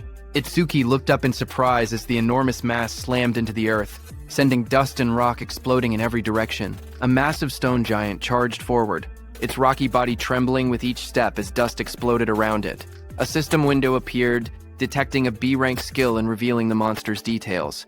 Giant Stone Man 2008, level 15. Stone Tribe, grade 2. Gift. converts all magic power into defense. Attack 239, agility 60, defense 478, magic 0, total 770. Itsuki looked up at the towering creature and gasped that it was huge. Lightning wrapped around his body as another window announced. Thunderbreaker activated. Agility plus 50%. Crackling with blue electricity, he sprinted toward the giant. As he dashed below the monster's massive frame, he wondered if he could defeat it with a single clear orb hit. He looked up at the stone giant's head and thought that maybe aiming for the head would work. Lightning trailed behind him as he climbed the monster's rocky body. He spotted a moment of opportunity and shot a clear orb at the monster's head. However, Itsuki soon realized something troubling. He told himself the orb was too small, and even if it penetrated, it wouldn't deal much damage. The massive stone giant swung its enormous arm, and the impact sent wind blasting through the air. Itsuki leaped upward, light and energy swirling around him as he tried to avoid the attack. His eyes widened when he realized he was stuck in the air. He clenched his teeth and thought that this was bad. He couldn't dodge while mid-air. A system window appeared as dark spikes wrapped around his arm. Black wall activated. Just as the giant's blow landed, Itsuki smashed into the rocks with a violent explosion, kicking up dust and debris across the rocky ground. When the dust settled, Itsuki was wedged into a stone wall.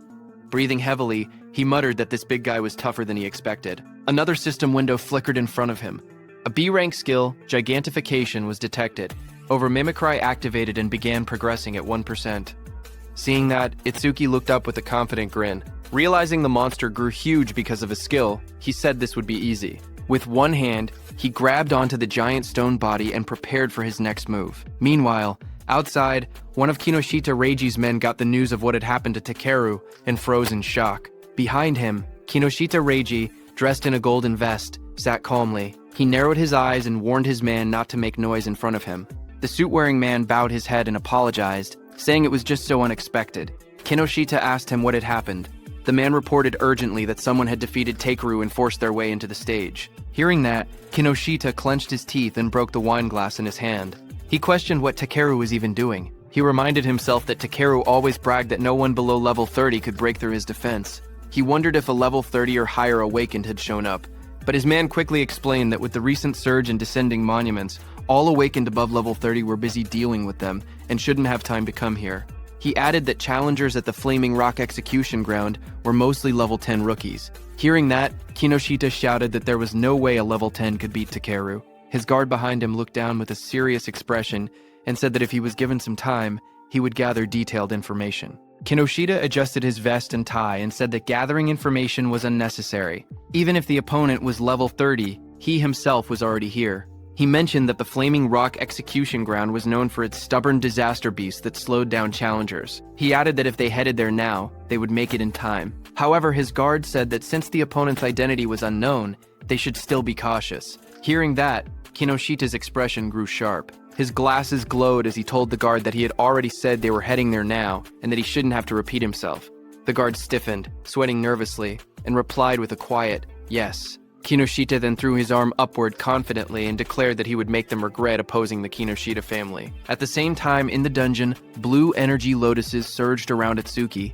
A glowing screen appeared behind him, showing 100%. Seeing that, Itsuki smirked and said that he no longer had to run around like a mouse anymore. He was standing on top of the massive stone beast, and a bright blue lotus had formed on the beast's forehead. At that moment, a system window opened in the air, announcing that the B-rank skill Gigantification had been fully analyzed. Itsuki looked at the window in surprise. He muttered that instead of gaining a new skill, something else had happened. He realized that Clear Orb had leveled up to level 2, and he checked for new effects. Another set of windows appeared, explaining the changes. Clear Orb, level 2, now fires a perfect sphere at 5 meters per second, piercing all enemies while ignoring defense. New effect. After activation, the orb size can now be adjusted by consuming additional magic power. Passive effect. Each time an enemy with higher defense than your own is defeated using Clear Orb, flight speed increases by 200%. Itsuki stared at the window, shocked that the passive effect had risen from 100% to 200%. More importantly, he was excited that he could now control the size of the orb with magic. Power surged around him as the blue energy lotus opened. Itsuki said he wanted to try the new ability immediately, and glowing energy surrounded his body. Another window appeared confirming the upgrade. Clear Orb level 2 acquired. All stats plus 20. All debuffs removed. Injuries fully healed. A second window showed his new status.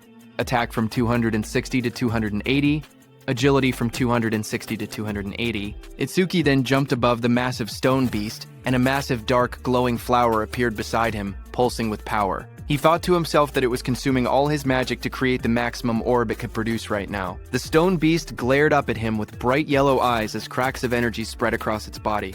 Itsuki shouted, telling the stone beast to take the biggest clear orb. The giant flower opened like petals and released a powerful clear orb. The massive orb shot downward and struck the stone beast, blasting through its body as Itsuki unleashed the attack with full force. After landing the blow, Itsuki lowered his hand and smiled. He joked to himself, asking if he had pushed it a bit too far. A small window beside him showed that his magic had dropped to 0 out of 280. As the stone giant was destroyed, a system window appeared, announcing that the level 15 stone giant had been defeated and that the clear orb's flight speed had increased by 200%. Amid the collapsing debris of stone, Itsuki looked at the destruction around him. He realized that the orb he had created by consuming all of his magic had grown this huge, and he calmly examined its power. The orb's flight speed had reached 7 meters per second. He thought to himself that if he cleared this stage 2 more times, it would become as fast as a car. Just then, a new system panel displayed the skill information. Clear orb, level 2. Active effect, fires a perfect sphere on a fixed path. The sphere travels at 7 meters per second and penetrates all enemies, ignoring their defense. After activation, the orb's size can be adjusted by spending more magic. Passive effect. Each time he defeats an enemy with higher defense than his own using Clear Orb, the orb's flight speed increases by plus 200%. The current total increase had reached 700%. Itsuki held a glowing green crystal in his hand while reading the information. He admitted that he had ignored passive effects until now, but now saw how useful they actually were. Dust settled around him as he walked forward.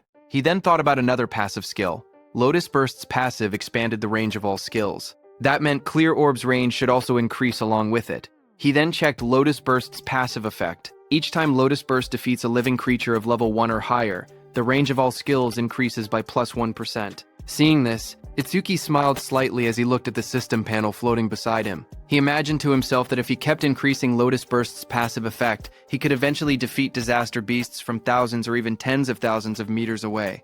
Then outside, a bright green display screen lit up. It showed the result of the challenge. The challenge was successful. The stage level was 15. The challenger was Tenma Itsuki, and the time used was 3 minutes and 1 second. The stage clear record was updated. Seeing that, the crowded group reacted immediately. One man shouted in disbelief, saying that 3 minutes and 1 second was impossible. Another said that even a 5-person party needed more than 10 minutes. Someone else wondered if Itsuki had defeated all the disaster beasts in a single hit. Another person pointed out that he had even broken Taewajin's 3-minute 19-second record and asked what kind of monster he was. They all turned as someone announced that he was coming out. More voices followed. One person questioned why he was still level 0 and wondered if the clear notification was a bug. They looked at him and said he wasn't even injured, only a little dirty. So they didn't believe he had cleared it at all. Choa, in her armor, stepped forward with a smile as a green butterfly flew around her. She was happy that he had cleared the stage unscathed again, and that he had broken Jin's record again. She admitted that he always managed to surprise her. Choa then adjusted her glasses and, with a restrained tone, admitted that the challenge had ended unexpectedly quickly. Itsuki answered casually. He said the disaster beasts inside were weak against defense, so he had taken them down easily. The glowing butterfly hovered in front of Itsuki. He looked at it with surprise and asked what it was. Choa explained calmly. She said that her job was a Shikigami user, and the glowing butterfly was her Shikigami. Itsuki watched the butterfly flutter near his hand. He softly repeated its name, Tamacho, and admitted that this was his first time seeing a Shikigami. To him, it looked beautiful. Curious, he asked Choa what kinds of awakened jobs existed. His question startled her, and she asked why he didn't know something so basic. She then began explaining. Jobs, she said, were divided into 4 major types. According to her, he should have already encountered 3 of them by now. She raised her hand and continued her explanation. The first type she mentioned was Elementalist. Elementalists controlled 7 elements: fire, water, wood, metal, earth, wind, and lightning. She said Elementalists had the largest population among awakened jobs, and also possessed the highest minimum combat capability. She then explained that his classmate who used electricity attacks, as well as Takeru, the muscular iron-skinned man from earlier, belonged to that same type. She then introduced the second type, Shikigami User. She explained that Shikigami users could summon Shikigami that obeyed only their master. A blue system window appeared beside the butterfly, displaying that it was Tamacho, B rank, level 15. Its skill was undisclosed. Its status was undisclosed. Choa continued explaining that a Shikigami stayed with its master from birth. Then another system window appeared, showing her own status. Izumi Choa. Human, level 6. Job. Shikigami user, gift. Grade 2, undisclosed. After explaining everything, she asked him if he had any questions so far. Itsuki looked at her Shikigami and then asked why her own level was lower than her Shikigami's level. He wondered aloud if she was really a veteran awakened. His words hit Choa like arrows. She wondered to herself if Itsuki had no concept of sugarcoating.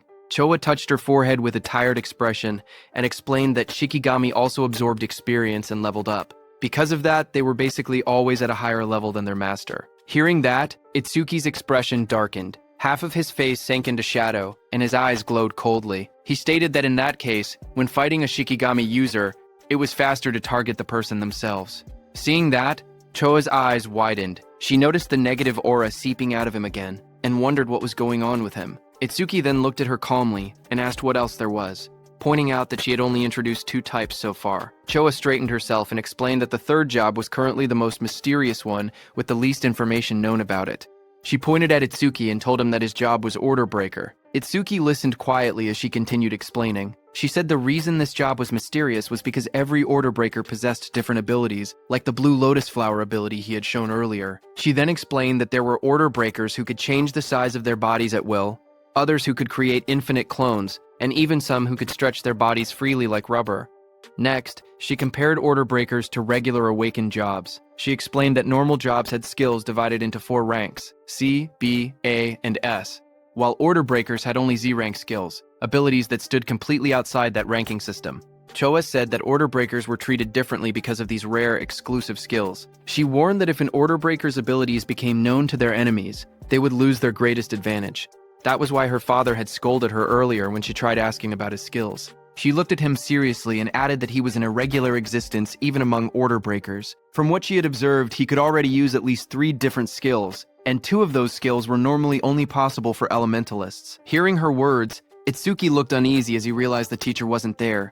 He thought to himself that he would be in trouble if Choa continued talking about him. Itsuki then asked her about the last job, adding that he had never seen it before. When Choa heard Itsuki asking about the last job, she kept a calm expression and told him she would only explain it after he actually saw it. She added that this was his punishment for never telling her anything about himself. Hearing that, Itsuki let out a quiet sigh and answered with a simple, "Fine."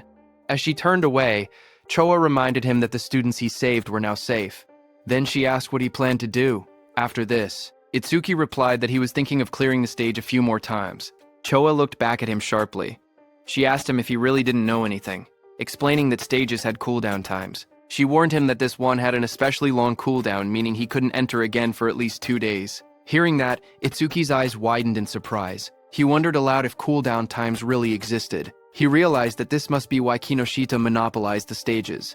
Determined, he decided that if he couldn't raise the passive effect of his Clear Orb skill, then he would increase the power of his Lotus Burst instead. Itsuki then turned and asked Choa if there was a stage filled with disaster beasts.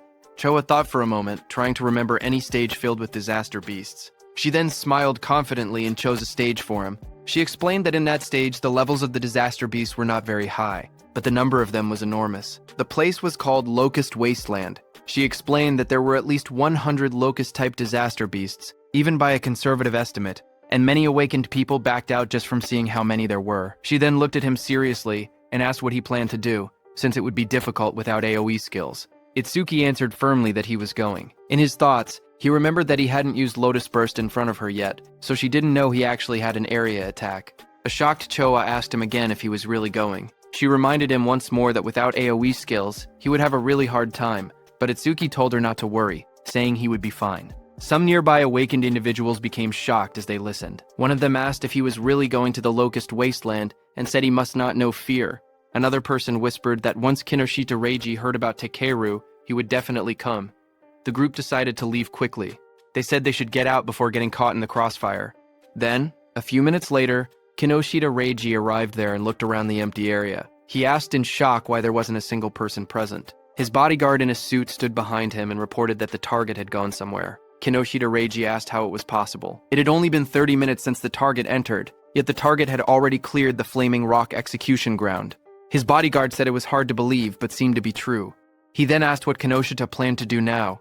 Kinoshita Reiji gritted his teeth and said the target was making a fool out of him. He then said that if the target had used skills, there should still be magic traces left behind. He ordered his bodyguard to contact the hound and make it track the target. Kinoshita Reiji shouted angrily for them to capture the target alive no matter what, saying he would make the target taste what living hell was. At the same time, inside a dim alley lined with machinery, a man pressed his back against the wall, hidden in the shadows. His panicked thoughts echoed as he regretted taking the assassination request. He muttered to himself that he never knew Kinoshita Reiji had such a strong subordinate, and cursed himself for accepting the job. That same man slumped to the ground, exhausted and trembling. He breathed heavily and admitted that without his earth escape technique, he would have been killed. Sweat dripped down his face as he caught his breath. He slowly peeked around a corner, whispering that he should be safe now that he had gotten this far. His eyes widened with fear as he carefully watched his surroundings. Suddenly, a massive beast lunged toward him, with its jaws wide open. The monster's sharp teeth and glowing red eyes filled his vision as it attacked.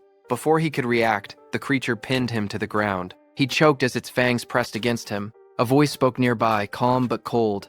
The speaker approached and looked down at the scene. He ordered the beast called Death to loosen its grip, saying the man seemed to have something to say. The giant wolf-like creature eased up slightly as the man lay helpless beneath it. The wounded man lay on the ground with blood on his face. With fear in his trembling voice, he asked how they had managed to find him. In front of him, the long-haired man in the coat explained calmly. He said that their beast, Death, had a sharp sense of smell. The creature could sense the scent of death coming from people like him. That man was the hound Kinoshita Reiji had been talking about. His name was Charles. He stepped forward, tipping his hat as he walked. He said that Death could smell the death they were giving off. Filled with terror, the injured man begged for his life. He cried and pleaded for them not to kill him. Charles looked down at him with a cold smile. He said that the request was difficult because Mr. Kinoshita would get angry. He added that Death had not eaten human flesh in a long time. Then, Charles's eyes glowed red. He gave a sharp command, telling Death that it was mealtime. The massive black wolf lunged forward with its jaws wide open, fangs bared as it roared fiercely. A moment later, it ate the man. The wolf stood beside the long-haired man in a trench coat. The man looked at it calmly and said that it had finally leveled up. A glowing blue panel appeared, showing the creature's details. Deathhound, B rank, level 16, skill 1, death smell, C rank. Detects all magic traces in an area and identifies the magic source. Skill 2, respawn desire, B rank. After the Shikigami dies, its respawn time is greatly reduced. Status, attack 250, agility 250, magic 150. Just then, the man's phone began vibrating. He glanced at the screen and answered the call. He told the person on the other side that he had finished things there. As he listened, his expression changed. He asked if Takeru had been badly injured. He wondered aloud if someone had struck that stubborn Takeru's weak point. Finally, he replied that he understood and said he was on his way. He ended the call and turned back toward the wolf. With a small gesture, he told it that a new prey had appeared, and ordered it to move. Sometime later, in a bright golden field labeled as the Locust Wasteland, a dome-shaped building stood in the distance. Itsuki and Choa approached it along a narrow dirt path. Itsuki looked at the structure and asked softly, "Here?" He stared across the endless wheat fields and wondered aloud whether there were really that many locusts in a place that looked so quiet and peaceful. Walking beside him, Choa explained calmly. She said that disaster beasts always chose environments that suited them when invading this world. Because of that, predicting the type of beast based on the surrounding terrain was an important skill for awakened individuals. Hearing that, Itsuki nodded. As they moved closer, he noticed there wasn't even a reception desk. Choa touched her forehead and explained that the danger level of this stage was extremely high. So high that it had already reached the point of a dismantlement resolution. Confused, Itsuki compared it to the Flaming Rock execution ground, noting that the stage was actually below level 13. He asked why such a drastic decision was made. Choa replied that in normal stages people could still escape if they couldn't win, but here, the disaster beasts were unnaturally aggressive and appeared in overwhelming numbers. As they studied the stage's environment, Choa explained the danger. She said that if an awakened person let their guard down even a little, they would quickly be surrounded by countless locusts. She continued, saying that anyone caught like that would be devoured completely, down to the marrow of their bones. Hearing all of this, Itsuki only smirked. He said that it was perfect if there were really so many disaster beasts here. His excitement made Choa stare at him in disbelief. She asked if he was in a rush to die. He calmly replied that he wasn't desperate enough to die by being eaten by bugs. Moments later, he stepped toward the entrance of the glowing stage gate. Choa watched him, noting from his attitude that he seemed confident enough. She reminded herself that he had entered this stage by his own choice, and she had already given him all the advice she could. With a quiet sigh, she accepted the situation. If something happened inside, it would be entirely his own responsibility. But Choa suddenly froze as worry washed over her face. She wondered what she should do. She realized she had forgotten to tell Itsuki an important detail. Locusts inside the stage would continue spawning endlessly unless the boss was defeated. Panic rose as she decided she had to enter the stage and warn him herself. But suddenly, she heard some noise from behind. Just as she turned, her expression stiffened. Someone had appeared behind her. She saw a tall man wearing a hat, with glowing red eyes, standing beside a giant hound. The man looked at her and spoke with a cold smile, saying he was looking for someone. On the other hand, inside the stage, Itsuki stepped across a ruined field. Dirt and trampled crops surrounded him. He looked around and muttered that it was a mess. Then he clapped his hands together lightly and smiled with confidence. He called out to the unseen swarm, telling the pests to wake up. He had come to exterminate them. A lone scarecrow stood in the middle of the dry, cracked wasteland as countless small insects flew around it. Itsuki looked at the scene and noted that the enemy's individual levels were surprisingly low. He said that since they met the requirements for Lotus Burst, there would be no problem. Information windows appeared one after another. Evil Locust 2231 from Insect Tribe. Level 1. Gift. None. Status. Undisclosed. There were also some Level 2 Evil Locusts mixed in. Itsuki stared at the dark sky as an enormous swarm of locusts covered everything. He commented on the incredible number of enemies. But instead of being worried, he said that this worked in his favor. Flames rose around him as he formed a glowing lotus of light in his hands. He explained that the more the locusts clustered together, the less effort he needed. Once they entered the range of Lotus Burst, he said he would crush them all at once. The ground shook as a vortex of locusts formed around him. When the moment was right, he shouted a single command, "Now." A bright red explosion ignited in the air as the system message appeared, stating that Lotus Burst had been activated. Then there was a huge explosion. Right after the blast, notifications flashed one after another. Each one reported that an evil locust had been defeated by Lotus Burst, increasing all of the user's skill ranges by 1%. More messages followed, showing both level 1 and level 2 locusts being wiped out instantly. When the smoke cleared, Itsuki stood calmly in the middle of the scorched ground. Sparks drifted around him while charred insect bodies lay scattered at his feet. Another notification floated beside him, confirming the defeat of a level 2 locust and awarding another 1% increase. New windows opened, explaining Lotus Burst's abilities. The active effect consumed magic to deal explosive damage within a 10.5 meter range, its power proportional to how much magic was spent. The passive effect stated that every time Lotus Burst killed a living creature of level 1 or higher, all skill ranges increased by 1%. Itsuki glanced at the numbers and made a small comment. He had defeated 110 enemies, which meant a 110% increase, therefore receiving 110% at once. Lotus Burst's range had now expanded to 10.5 meters, which he considered impressive. He analyzed the situation calmly. Against disaster beasts of this level, consuming 10% of his magic to output 10% of his firepower should be enough. Taking his remaining magic and recovery speed into account, he could probably use about 10 more shots. If he gained even 100 kills per use, he could increase his total skill range by 1000%. Another screen displayed his magic level, 250, 2 out of 280. He looked at it and muttered that things would go much more smoothly if stages didn't have cooldown times. But suddenly, Itsuki noticed something.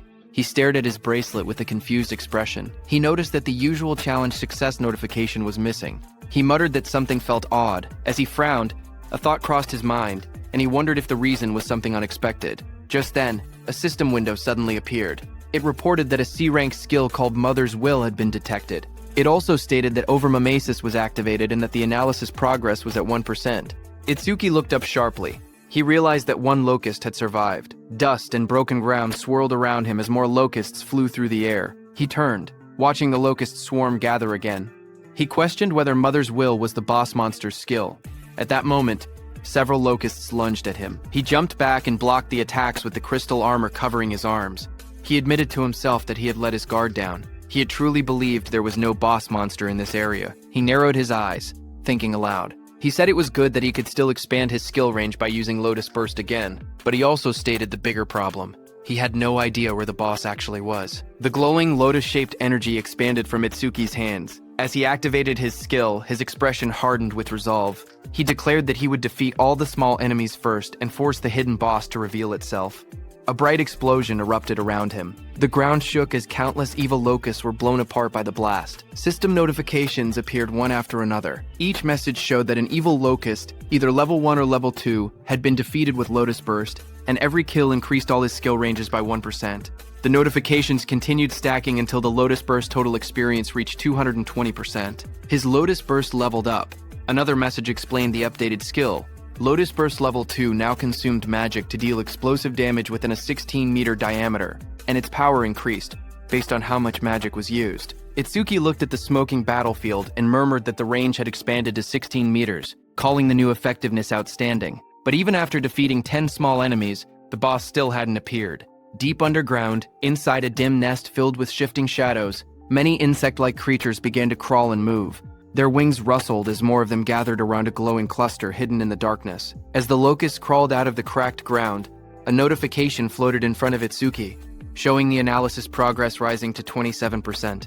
He looked ahead sharply and muttered that they had spawned again. Another screen appeared, showing his magic at 232 out of 280. He noted that he could still use Lotus Burst 9 more times.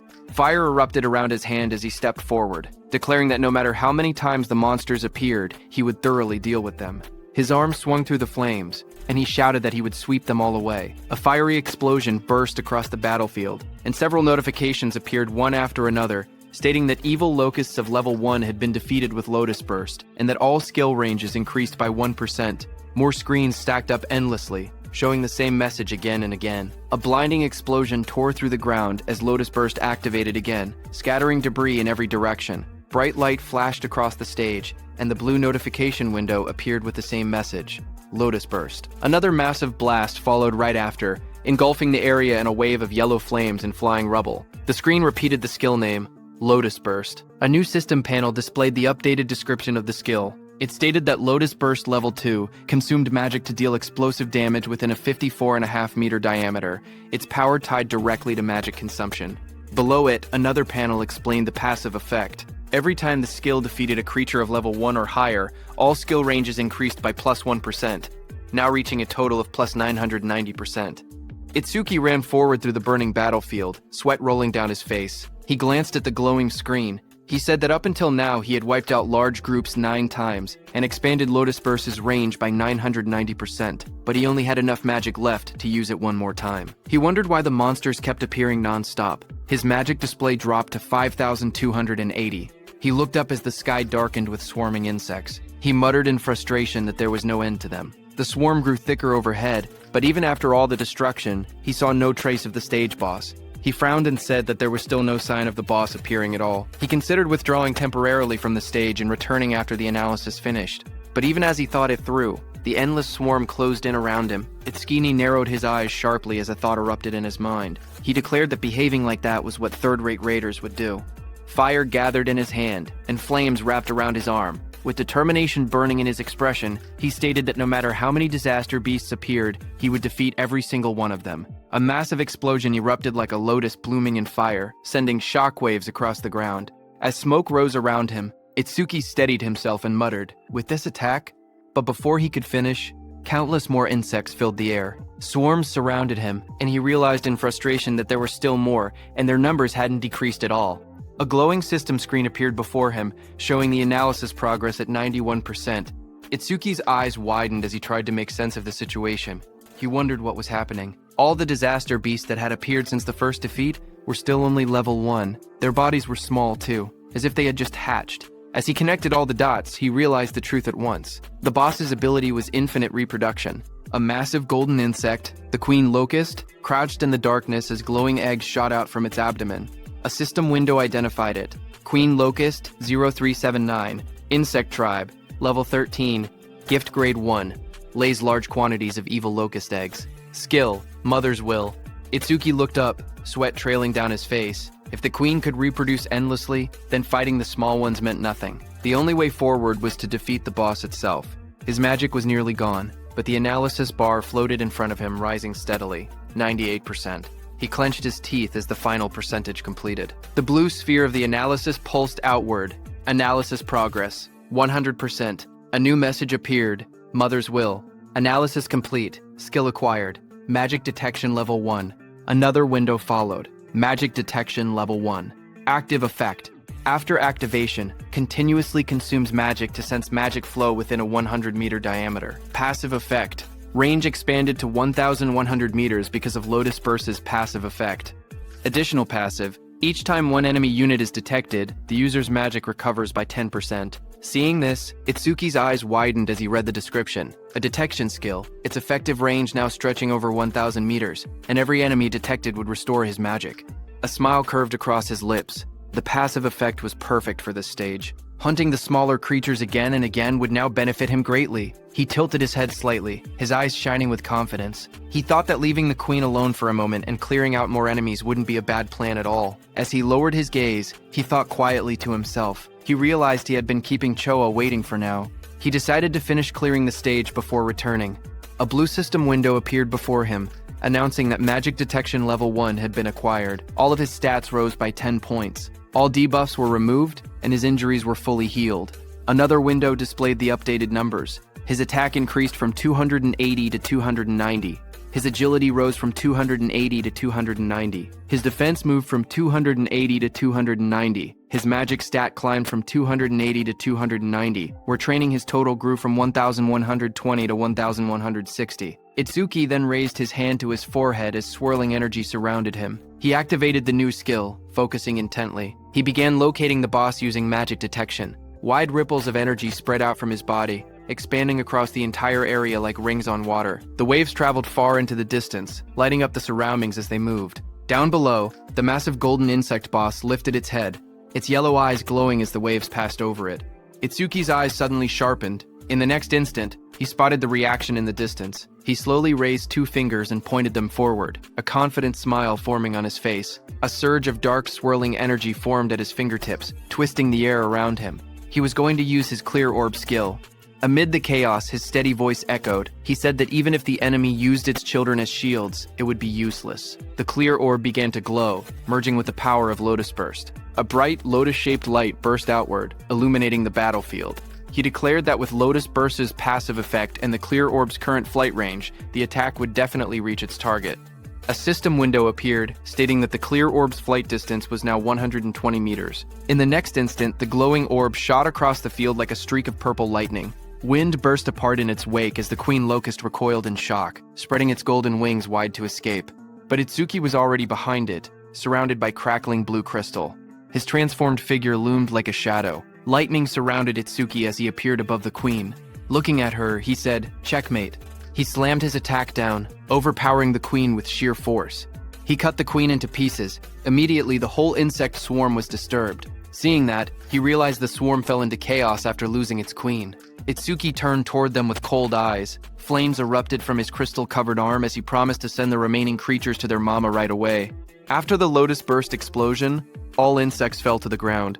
Itsuki stood in the settling dust, looking at the battlefield calmly. He stated that all his skill ranges had increased by 210%, that Lotus Burst's explosion radius now reached 65.5 meters, and that the clear orb's flight distance had expanded to 131 meters. A system window appeared describing Lotus Burst at level 2. It explained that the active skill consumed magic to cause explosive damage within a 65.5 meter diameter, its power tied to magic consumption. The passive effect showed that every time Lotus Burst defeated a living creature of level 1 or higher, all skill ranges increased by 1%, now totaling plus 1,210%. A second notification appeared, showing the flight distance of the true orb, 131 meters. Itsuki looked at the result and smiled, saying it had been a good harvest. He held a green leaf in his hand while sitting on the ground, surrounded by rising dust.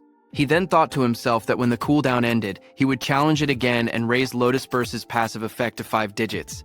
As he returned to exit the dungeon, a new notification appeared, stating, "New record achieved." Another line reported time used, 17 minutes, 7 seconds. Standing in front of a glowing blue portal, Itsuki looked at the timer and noted that it had taken 17 minutes. He thought that Choa must be worried. He imagined Choa waiting outside. He believed that when he returned safely, she would probably act aloof again. Yet, he knew she was actually kind and considerate. He thought her inability to be honest was somewhat cute. Stepping out of the portal, surrounded by a swirl of blue energy, he lifted his hand and greeted her, saying he was back and sorry for worrying. But then his eyes widened sharply, shock filling them. Right in front of him, Choa appeared injured, blood on her lips. A man with glowing red eyes held her up by the collar. He looked down at Itsuki and spoke coldly. He said that going solo and coming out of the stage safely could mean only one thing. Itsuki was the guy Reiji had been looking for. Charles, in the wide-brimmed hat, looked at Itsuki and spoke calmly. He said the timing was perfect. He had been trying to get information about Itsuki from Choa, whom he had captured, but even in her current condition, she refused to talk. Charles added that Choa had more backbone than most men. Across from him, Itsuki stepped forward. His voice was cold as he told Charles to let go of Choa with his filthy hands. He warned that if Charles did not do so now, he would only be half killed. Hearing that, Charles laughed loudly. He mocked Itsuki and told him not to get cocky, calling him just a level 0 rookie. But in the next moment, blue electricity burst from Itsuki's body as he shot forward with incredible speed. His eyes glowed with a sharp red light as he charged toward Charles. Charles flinched in fear, shouting that he was fast, then called out to Death. Before Itsuki's blow could land, Death, a giant black beast, suddenly leapt between them. Itsuki's lightning-covered punch slammed into Death instead, sending sparks and force blasting outward as Death roared. Just as Death appeared in front of Itsuki, a glowing system window appeared, announcing that a B-rank Shikigami called the Death Hound had been detected. Another window followed, showing that over-mimesis had activated, with analysis beginning at 1%. When Itsuki saw the notification, he realized the truth. This dog was a Shikigami, which meant the man wearing the hat was its user. The analysis window continued to rise, reaching 12%. Charles narrowed his eyes as he watched Itsuki move. He noted that there were no wasted movements and that his opponent's speed was extremely high. He understood now why Takaru had lost. Takaru likely did not even have enough time to metalize before being defeated, but Charles showed no fear. He grinned and declared that he had Death in a hostage. Behind him, Choa struggled weakly in his grasp. Hearing this, Itsuki shouted her name, his expression tightening in alarm. Itsuki, who stood firm and was holding Death's snout with one hand, got distracted. Death broke free from his grip and roared, baring its sharp teeth as it lunged. The monster's glowing red eyes locked onto him. Charles smirked as he spoke. He said that Death's bite force could crush any enemy with a defense lower than 30. At best, he said, Itsuki would get his arm bitten off. But the next second, Charles's expression suddenly froze. His eyes widened in shock as he looked ahead. In front of him, black spikes grew around Itsuki's body, blocking the beast's bite. Immediately, Itsuki used his Lotus Orb skill, aiming at Death. With a violent burst of energy, the Lotus Orb was released from Itsuki's hand and hit Death directly in the head. It tore through Death's skull, ripping out its core and ending its life instantly. A blue window appeared, showing the analysis progress climbing.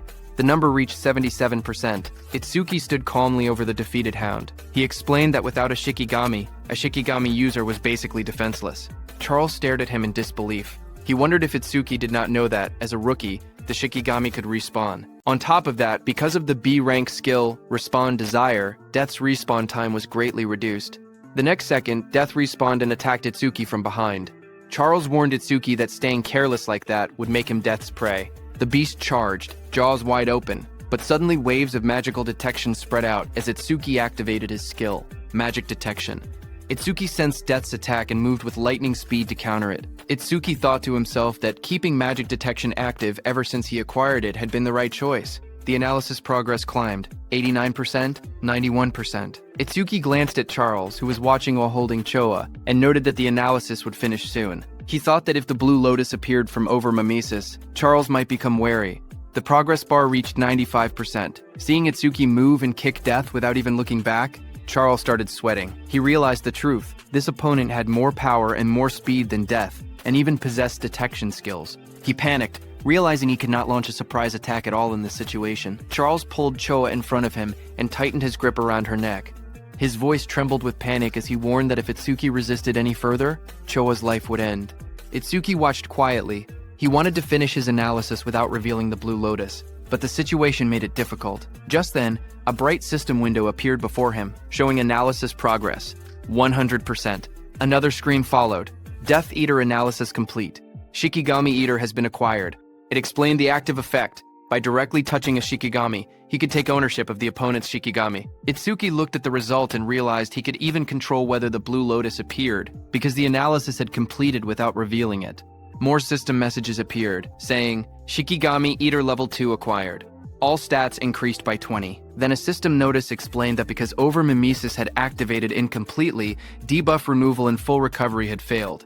Itsuki's updated status flashed. Attack, Agility, defense and magic increased from 290 to 310, and his total stat points increased from 1160 to 1240. Seeing the notification, Itsuki thought to himself that skipping the Blue Lotus came with a price, since it lost its recovery ability.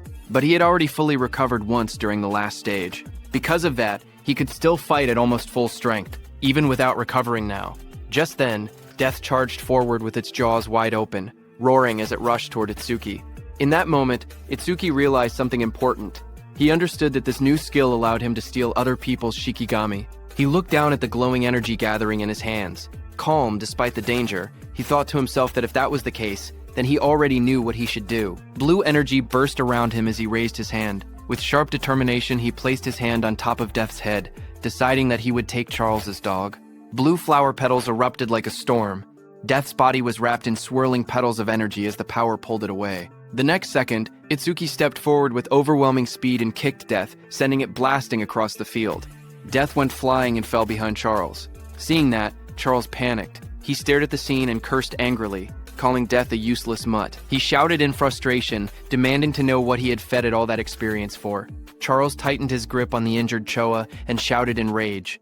He warned that if Itsuki resisted any further, he would snap her neck. Choa, battered and barely conscious, forced her eyes open. With a trembling voice, she told Itsuki not to worry about her. Across from them, Itsuki slowly raised both his hands and surrendered. He called out, telling Charles not to touch her. Seeing that, Charles smirked coldly. He said that if Itsuki had been obedient from the beginning, Choa wouldn't have had to suffer like this. Itsuki glared at Charles and asked why he was being targeted, saying he didn't remember doing anything to earn such a grudge. Hearing that, Charles sneered, accusing him of still trying to probe for information. He then explained that it didn't matter, because Itsuki would meet him soon anyway. He told Itsuki that Kinoshita Reiji was furious that Itsuki had entered a North District 4 stage without permission. He introduced himself, saying he was Charles the Hound sent under Reiji's orders to capture him. Hearing that name again, Itsuki muttered that he needed to meet Kinoshita directly and talk things out. Charles grinned and said that Itsuki would meet him soon, but only in a battered body. He then announced that Death would bite off his legs next, and warned that if Itsuki wanted Choa to stay alive, he was forbidden from using that strange ice again. Charles pointed at Itsuki and gave the command, telling Death to bite off both of Itsuki's legs. Hearing that, Itsuki narrowed his eyes. Instead of fear, a cold determination filled them. He told Death to prove it was worthy of being his shikigami. In the next instant, Death turned and lunged, not at Itsuki, but at Charles, sinking its teeth into its former master. Taking advantage of the moment, Itsuki moved at lightning speed, appearing behind Choa. Blue sparks burst around him as he caught her gently in his arms, pulling her away from danger. Charles screamed as he stared in shock. Sweat ran down his face as he shouted, asking why Death was attacking him, his own master. Shikigami Death stood beside Itsuki with glowing red eyes. Death growled quietly as Itsuki praised it, telling it that it did well. Itsuki then held the injured Choa in his arms. Blue energy surrounded him as he spoke coldly. He said he would return the pain Choa suffered 10 times. No, 100 times over. He warned that Charles would regret laying hands on them, crying and wailing. Hearing that, Charles fell back, terrified. He begged for a chance to speak, claiming he had only followed Reiji's orders. His voice shook as he suggested they team up instead. He said he would lure out Reiji for him. Itsuki's eyes glowed red. He looked down at him and said that it was a good proposal. Seeing this, Charles's expression changed. A sharp grin spread across his face as he muttered that he had found an opening. He threw a blade toward Itsuki and shouted for him to die. The attack flashed forward with blinding light, but Itsuki was calm and easily dodged the blade. His eyes narrowed as he watched the attack pass by. He muttered that he alone was more than enough to kill Kinoshita Reiji. Beside him stood Death, its eyes glowing red. Ready, Itsuki ordered Death to make Charles suffer the same treatment Choa had endured. Death's jaws opened wide, revealing sharp fangs as it prepared to strike. Seeing that, Charles froze in terror. Sweat dripped down his face as he begged for mercy. He insisted that his hand had slipped earlier and that he would apologize. Trembling, he pleaded for one more chance. But Itsuki didn't falter. Holding Choa in his arms, he stared coldly and told Charles that it was mealtime. Death, with glowing red eyes, rushed forward. Its fangs bared as it charged at the man. Charles panicked as he stumbled back. Tears streamed down his face as he shouted, asking if Death had forgotten who its master was. He reminded Death how much he had fed it. His voice shook as he tried to speak again, but Death opened its jaws wide, revealing rows of sharp teeth as it lunged at him. Death finished off Charles. A short distance away, Itsuki stood while carrying the injured Choa in his arms. He had sensed someone watching them. Itsuki told the hidden person that he had been watching them ever since Itsuki left the stage. Itsuki then turned and asked how long the hidden person planned to stay hidden, telling him to show himself. Hearing his words, nearby tall grass rustled as someone began to move, stepping out into the light. It was a hooded, blonde young man who stepped out from the tall grass, scratching the back of his head with an awkward smile. He said softly that they had caught him. Itsuki held the injured Choa in his arms as a dark aura spread behind him. His eyes glowed as he asked the blonde man if he was working with Charles from earlier. Startled, the blonde man waved his hands frantically and shouted that he wasn't an enemy. He begged them to listen. Itsuki glanced at him coldly and said, "Fine." He didn't have time to deal with him. Behind them, Death continued eating Charles, whom it had taken down. Itsuki ordered Death to follow him after finishing the meal. The blonde man watched in shock. Even a savage beast like Death obeyed without hesitation. He thought that someone like Itsuki might actually be able to help him. He quickly approached and introduced himself as Iberia, asking for Itsuki's name excitedly. He said, "The fight earlier was amazing, even though there were some terrifying moments." He added that Itsuki must be the mysterious man who defeated Ogatakeru. Itsuki answered calmly. His name was Tenma Itsuki. While continuing to hold the unconscious Choa in his arms, Iberia nervously followed beside Itsuki. He smiled awkwardly and asked if Itsuki could lend him a hand. He said he would pay him, or he could give him karma stones, or even a weapon. Itsuki stayed silent, walking forward with the injured Choa. Iberia watched him leave, sweat forming on his face. He wondered why Itsuki wasn't responding. His father had once told him that anyone would happily help if given enough compensation. Now he questioned if that had been a lie. A memory surfaced, his father hammering steel in front of a blazing forge. His father explained that compensation required creativity, just like how a cup of water was more valuable than treasure in the desert. His father said that for someone seeking revenge, one must offer a blade. For someone injured, offer medicine. He said that was enough compensation for them. Back in the present, understanding flashed across Iberia's face. He clenched his fist with excitement and said he finally understood.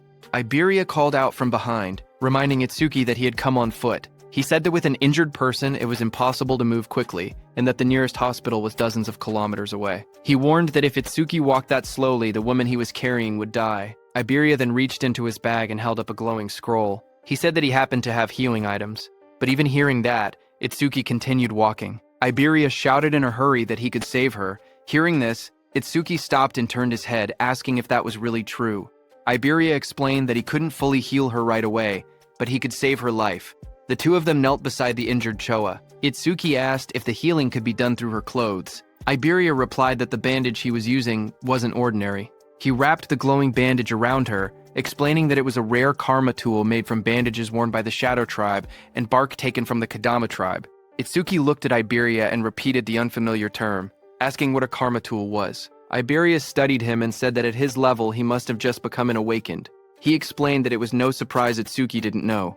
Iberia explained that modern weapons didn't work on disaster beasts. Guns were useless against them. So, firearms couldn't be used in real combat. However, crafters were able to forge special anti-disaster beast items known as karma tools, created from monument materials and the body parts of disaster beasts. He said that karma tools were divided into 4 ranks depending on the crafter's skill and the materials used. The 4 ranks were normal, rare, epic, and unique. Iberia then explained using a simple longsword as an example. Normal karma tools weren't much different from regular weapons, except they were capable of damaging disaster beasts and awakened beings. The sword was labeled an ordinary longsword.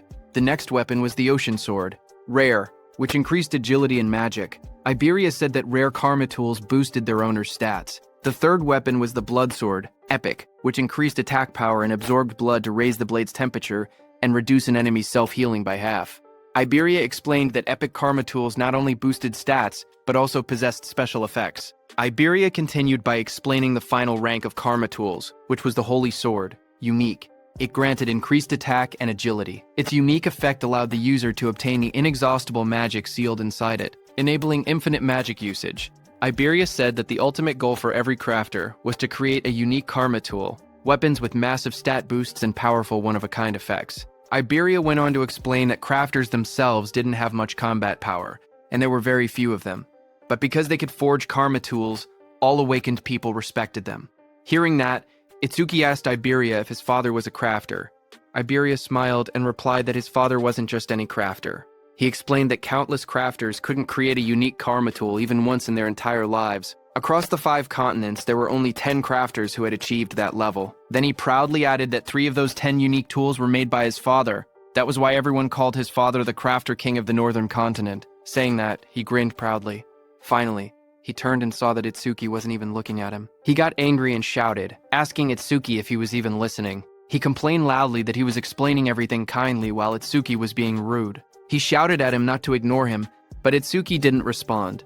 Instead, he quietly examined the crossbow in his hands and said that it was the same crossbow Charles had been using. Iberia was shocked, seeing that even after hearing about his father, Itsuki didn't look surprised at all. He muttered that any normal awakened person would have already been flattering him. Meanwhile, Itsuki kept studying the weapon and thought that having it would let him reduce how often he needed to use the clear orb, and also lower the risk of exposing his abilities. Iberia looked at it and told Itsuki that this weapon was a rare karma tool. Hearing that, Itsuki commented that it was unfortunate there were no arrows left. Iberia explained that projectile karma tools didn't need normal arrows. Any ordinary ammunition could be assimilated into karma tool ammunition, so there was nothing to worry about. Just then, a screen appeared showing the name Hunter's Crossbow, Rare, with an agility increase of +50. Then the crossbow vanished.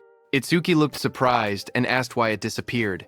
Iberia told him that this was another feature of karma tools. Once a karma tool linked with its owner, it would be stored away and reappear whenever the owner wished to use it. Hearing that, Itsuki said it was convenient. He thanked Iberia for the treatment and told him to let him know if he ever needed help. He added that once he finished his own business, he needed to go find Kinoshita Reiji. Hearing that name, Iberia reacted and said he thought he had misheard earlier. He said Itsuki must be incredibly bold to go against someone like Kinoshita Reiji in North District 4. Hearing his words, Itsuki looked at him calmly and asked if he was also going to tell him to give up. Iberia told Itsuki that if his target was Kinoshita Reiji, then they were after the same person. Itsuki asked calmly if Iberia had angered Reiji as well. Iberia said it wasn't exactly like that and explained that he wanted the two of them to team up for the Salvation League National Tournament preliminaries happening the day after tomorrow. Hearing about the preliminaries, Itsuki remembered Choa mentioning that only the top 10 would advance to the main tournament, and he had been grinding stages non-stop these past few days to prepare.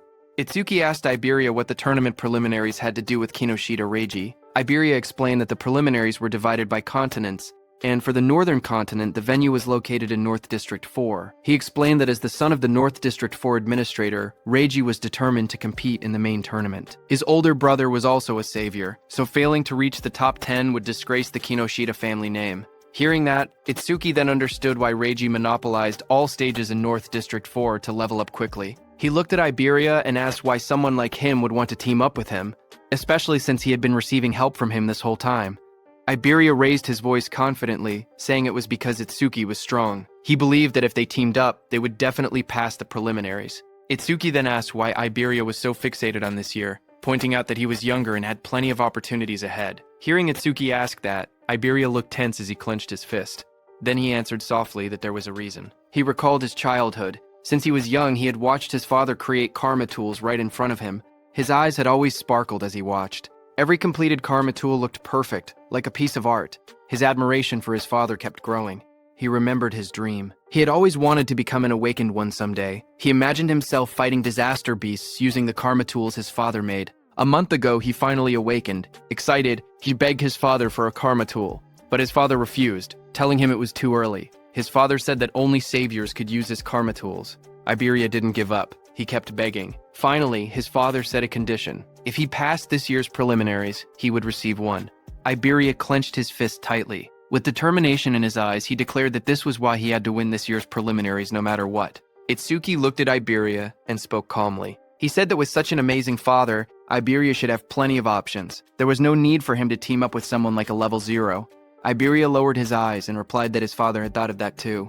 So before he left, his father told him to pass the preliminaries with his own skills. His father warned him that if he teamed up with strong partners using his father's name, he would not receive any karma tools. Hearing that, Itsuki commented that his father seemed strict. Iberia explained further that according to his information network, most strong participants had already been bought off by Kinoshita. What remained were lone wolves who disliked teaming up, or groups with fixed members. He had no prospects for teammates. With excitement, Iberia grabbed Itsuki's hand and explained that 2 days ago, he had heard news that someone had defeated Oga Takeru, one of the 4 pillars, and even broken stage records. Because of this, he dug for information continuously and eventually found his way here. Itsuki first freed his hand and then agreed to team up. He said the team was no problem, but first he wanted to take Choa to the hospital. With excitement, Iberia declared that he would come along. From now on, they were a duo. Iberia then said they needed a duo name. He brought up possibilities combining Tenma Itsuki and Iberia. He suggested Iba-ten but rejected it because it sounded like a store name. He tried Ibetsu, then Tenmaria, then Tenibe, changing ideas one after another. Nearby, Itsuki carried the unconscious Choa in his arms.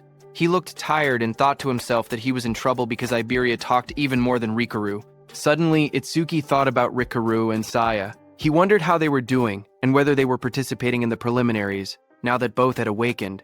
Just then, Iberia suddenly brightened with an idea. He said that since both of their names contained the letter I, they could call their duo Double I. Far away, as Itsuki thought of Rikuru, Rikuru suddenly sneezed while training. Saya looked at him and asked if he had caught a cold. Rikuru scratched his head and said maybe someone was talking about him, maybe Itsuki. Saya lowered her gaze and quietly asked how long it had been since the attack incident. She said she never expected them to be apart for so long and wondered if Itsuki was doing well. Rikuru looked at her strangely. He said that if she was that worried, she should have gone to see Itsuki after the disaster beasts were defeated. Saya blushed deeply and bowed her head in embarrassment. A moment later, she thrust her hands forward and released a burst of water, sending Rikuru flying back as he shouted in surprise. Rikuru shouted that attacking suddenly was unfair, but Saya quickly replied that fair or not, it was sparring practice, and he was the one who left an opening. Just then, their teacher appeared behind them. Both students straightened up in shock. Rikuru called out, "Sensei," while the teacher scolded them, reminding them that the national tournament preliminaries would start the day after tomorrow. He asked if this was really the time to fool around. Saya's eyes lit up. She said she was excited to finally fight other awakened people because sparring only with Rikuru had become boring. A glowing screen appeared beside her, revealing her stats as an awakened water elementalist. Rikuru looked at his own status window as well. He said he had never been to North District 4 and had heard it was a prosperous town. He said he wanted to see it with his own eyes soon. Elsewhere, someone opened a metal case holding 3 sharp crystal stones. It was Kinoshita. He looked at the crystals and frowned impatiently. He commented that the hound still hadn't arrived and said it was unusual for him to be late. His bodyguard, standing behind him, wondered if something unexpected had happened. Hearing that, Kinoshita's expression darkened. He muttered that those useless fools had failed again. His glasses glowed red as a message appeared, saying the Karma Stone had been used and experience had been gained. His bodyguard asked if they should send people to search. Kinoshita looked frustrated and said to forget about that person. The national tournament preliminaries were the top priority now. He muttered that if he failed, his father would lock him in the confinement room again. Then he asked about the matter he had assigned his bodyguard. His bodyguard reported the results. Out of the 3,113 participants in the northern continent, he had persuaded 87 to cooperate. All of them were level 5 or above, just as ordered. Hearing that, Kinoshita smiled and said his subordinate had done well and that he was the only one he could rely on. He then took another glowing stone. His bodyguard told him that it was the last Karma Stone. Light surrounded Kinoshita as he broke it. The experience was absorbed, and his level went up. Power surged around Kinoshita as lightning burst from his body. He said it was enough, and that he would use this strength to crush the commoners. A status screen appeared, showing Kinoshita Raiji at level 12. Job: Lightning Elementalist, Gift Grade 2, Attack 135, Defense 130, Agility 168, Magic 170, Total points 603. A few hours later, a bright blue teleportation column formed outside the hospital. As Itsuki stood calmly in front of it, he lowered his head and apologized to his teacher, saying that he had let Choa end up in such a condition. His teacher, Commander Nento, came out of the teleportation portal and asked what he wanted to do. He said he could dispose of Kinoshita if Itsuki wished. Itsuki looked up and answered firmly, telling his teacher to leave Kinoshita to him. His teacher agreed and told Itsuki to explain the details of what had happened later. Nearby, Iberia watched in amazement. He realized that the Northern Continent's commander-in-chief had been the teacher. Iberia understood why Itsuki hadn't been surprised, even after hearing who Iberia's father was. Iberia thought that Izumi Nento was truly a mysterious person. He even wondered if he should ask for his autograph later. Then, in the hospital room, Itsuki calmly explained what had happened and told his teacher that this was why he had chosen to participate in the Salvation League National Tournament preliminaries. His teacher said he understood, then turned toward Choa and asked how she was feeling. Choa smiled softly. She said Tamacho had treated her, so she had fully recovered. A glowing green butterfly floated near her hand. She added that Iberia's rare karma tool had also helped in her healing. Hearing that, Izumi Nento looked at Iberia in surprise. He said that since Iberia possessed the rare karma tool, the Kodama bandage crafted by Aiden, he must be Aiden's son. Iberia was surprised to hear that. Realization hit him as he thought to himself that Izumi Nento knew about karma tools and even recognized his father. He reminded himself that he needed to show the dignity of the Crafter King's eldest son. He pointed proudly at himself and shouted with confidence that he was Aiden's father. Hearing that, everyone stared at him in silence. Then Itsuki told him that he had gotten it backwards. Hearing that, Iberia lowered his head, hiding his red face behind his hand. In a shaky voice, he apologized and admitted that Aiden was his father. Commander Nento cleared his throat and tried to shift the atmosphere. He said he was grateful that Iberia had saved his daughter. He added that once the preliminaries ended, he wanted to visit Aiden together with Tenma. He then reminded Itsuki and Iberia that they had to prepare for the tournament and told them to head out. He promised that he and Showa would come to watch tomorrow. Iberia raised his fist excitedly and agreed. He told Commander Nento that he could relax because they would definitely pass the preliminaries. Beside him, Itsuki stood quietly and nodded. After they left, Choa commented that her father had really taken a liking to Tenma because she remembered how, when he used to meet with Jin, he would always bring her along to the meetings.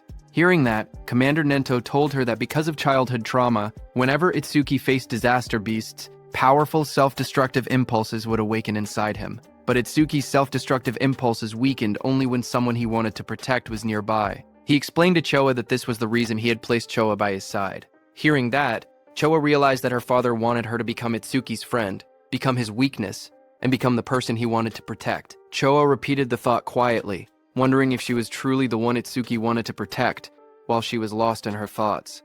The commander then stood up and revealed to Choa that the disaster beast attack at Itsuki's school had been planned, not a coincidence. Hearing that, Choa reacted with surprise. Commander Nento added that more traitors were joining the disaster beasts, and that similar attacks on commanders-in-chiefs had happened across other continents as well.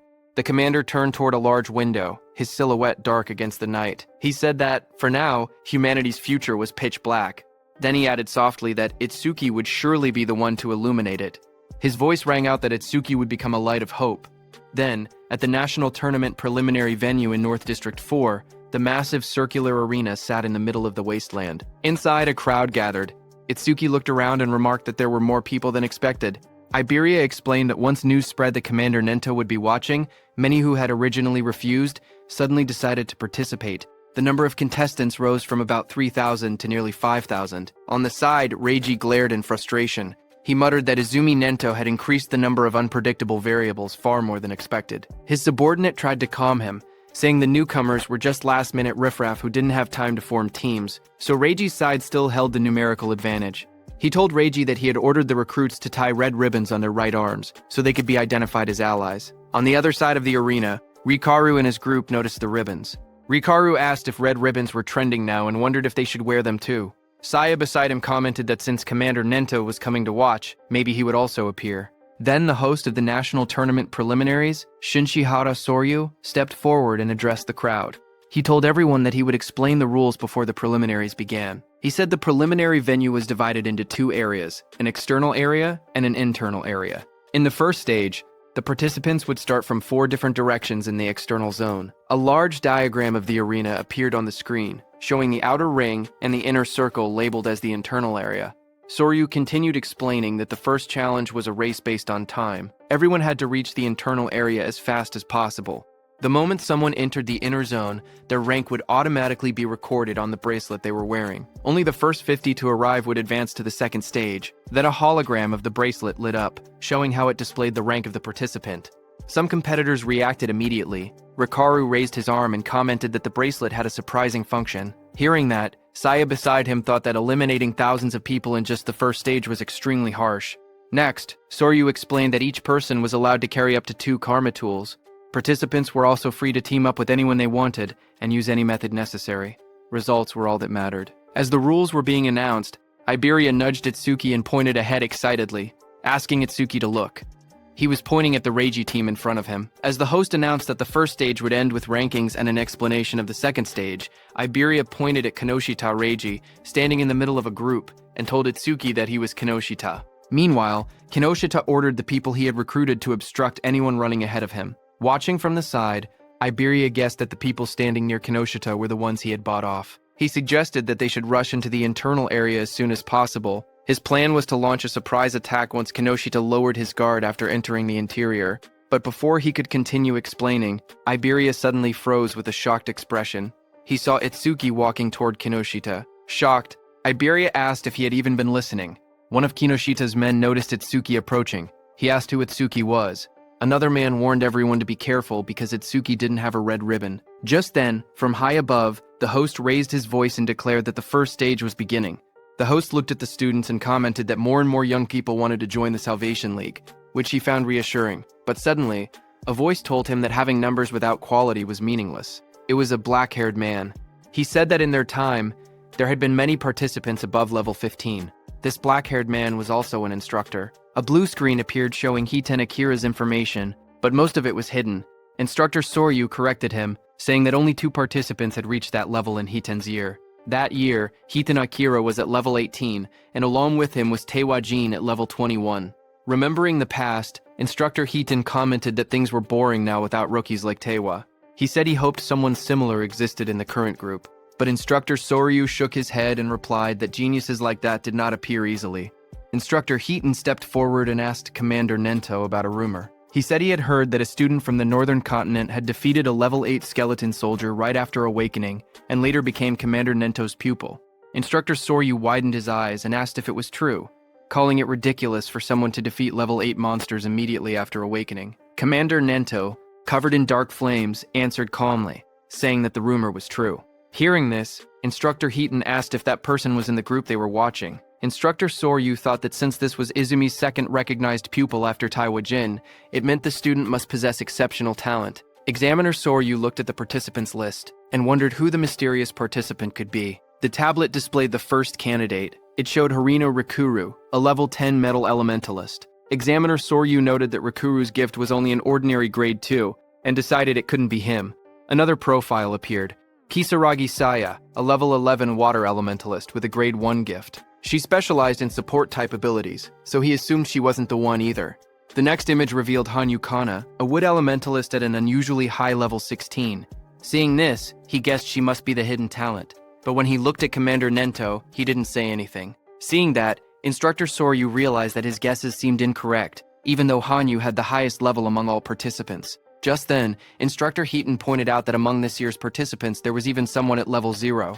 But Instructor Soryu didn't think much of it, and remarked that there was always one person every year who joined the tournament out of curiosity, only to get beaten badly and withdraw soon after. On the other hand, Kinoshita's group burst into laughter as Kinoshita pointed toward Itsuki, shouting in disbelief that a level 0 had really joined the competition.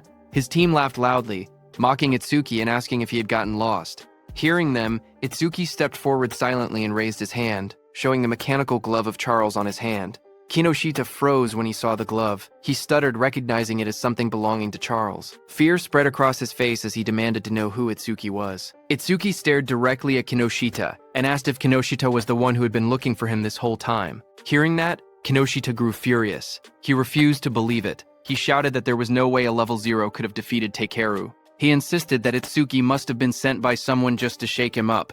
He then pointed forward and yelled for his group to attack. The men beside him grinned confidently and stepped forward. They said they would handle it and make Itsuki regret provoking them. While Kinoshita's men stayed back to block Itsuki with a burst of purple lightning, Kinoshita rushed toward the center, saying he didn't have time to deal with trash like Itsuki. As Kinoshita left, his remaining men formed a circle around Itsuki, ready to attack him. From the watchtower, Instructor Hiten watched everything and thought that there were 3 level 6 fighters and 2 level 7 fighters present, so there was no need to wait for the results. He thought that if Itsuki just begged for mercy now, he might survive on the ground. Iberia also grew nervous and started calculating the situation. He thought he could take down one opponent, but even with Itsuki's strength, fighting 4 enemies at once would be impossible. That meant he had no choice but to use a certain technique. Thinking that, he stepped forward slowly while reaching toward the item at his side. Suddenly, one of Kinoshita's men, a red-haired man, smirked as he looked at Itsuki. He said he had expected a strong opponent to appear, but the first one they encountered was just level 0 trash. Hearing that, Itsuki lowered his head slightly, his face hidden in shadow, as he told the man in front of him to move. The red-haired man widened his eyes in surprise, not having expected such blunt words. For a moment, he froze, then burst into loud laughter. Throwing his head back, he mocked Itsuki's attitude. but instructor Hiten smirked instead when he heard Itsuki. He said he liked that attitude and offered to step in later, claiming he would save Itsuki when things got bad. Then the red-haired man leaned forward with a twisted grin. He told Itsuki to let him crack open his head and see what was inside. Itsuki didn't reply to him. Instead, the next second, Itsuki struck. His fist slammed into the red-haired man's face with overwhelming force, sending blood and broken teeth flying as the red-haired man fell backward, screaming. Itsuki repeated in a cold voice that he had already told him to move. Instructor Hiten was shocked to see that Itsuki's opponent had been 7 levels higher than him, yet Itsuki had defeated him instantly. He couldn't believe that Itsuki had instantly killed the red-haired man. Kinoshita's other fighters stared in shock. One man shouted that Honda was level 7 and couldn't understand how a rookie had defeated him. Another tried to calm him, suggesting that the rookie must have caught Honda off guard. Flames swirled violently in the hands of that fighter, as he growled that he would burn the rookie to a crisp. A system window appeared beside him, showing that he was using the B-rank skill Flamethrower at full output. A massive wave of fire shot out. Iberia, watching, gasped, saying the attack was so fast he couldn't even use his karma tool in time. The flames roared across the arena. One of Kinoshita's fighters commented that the attack was overkill for a level 0, but the fighter who threw the fire said deaths in the preliminaries were common. He added that if the rookie wanted to resent someone, he should resent himself for acting cocky at level 0. But another fighter suddenly pointed forward, shouting that something wasn't right. As the flames cleared, everyone looked toward the center of the blast. Itsuki had created a huge black ice wall. Flames danced around it. One fighter stared at the scene and yelled, asking what this was. Inside the black ice wall, Itsuki and Iberia stood unharmed. Iberia stared at the scene with wide eyes. He shouted in shock that Itsuki had blocked such a wide-range flame attack completely. To him, it was exactly what he had expected from someone that strong. Itsuki didn't react to the praise. Instead, he looked to the side and told Iberia to get away from him. A system window appeared beside him. It stated that he had blocked a B-rank fire skill using Black Wall, and his defense increased by 10%. Another window listed his updated stats: attack 310, agility 310, defense 310. Seeing that, Itsuki noted that his defense had increased by 31. He thought to himself that he needed to confirm whether Black Wall's passive effect would activate again if he blocked the same skill more than once. From a distance, one of Kinoshita's fighters pointed at Itsuki in disbelief. He asked how Itsuki was still unscathed, and wondered if that strange ice-like shield was really his ability. He looked around in confusion, saying there wasn't even a water elementalist present. So how could Itsuki use ice skills? Itsuki then stepped forward and raised a finger. His voice was steady as he told the fire user to use that technique one more time, adding that this time he wouldn't block it.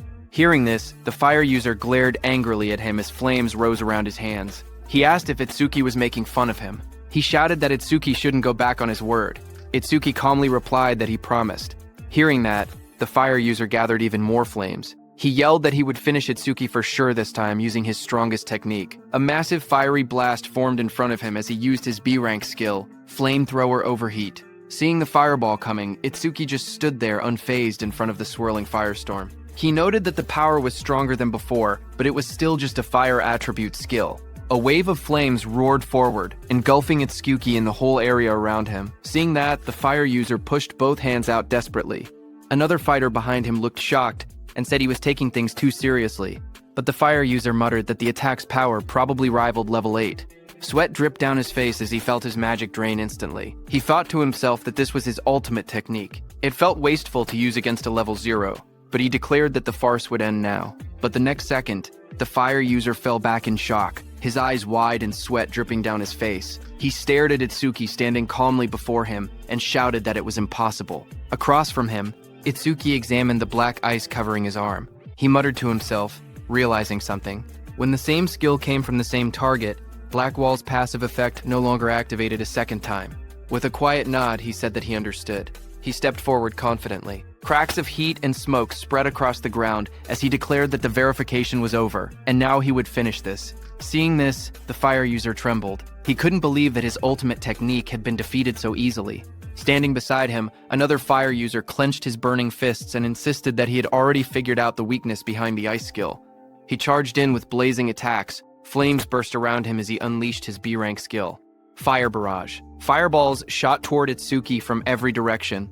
Surrounded by heat and swirling flames, Itsuki looked unfazed. He asked calmly if they were planning to win just by numbers. His whole body became covered by black ice as a glowing notification appeared, saying Black Wall had been activated.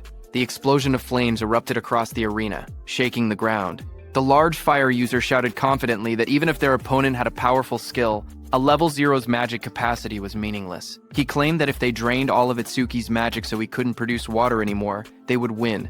As the flames roared, suddenly someone grabbed that large fire user's hand. The fire user's eyes widened in shock as he asked what was happening.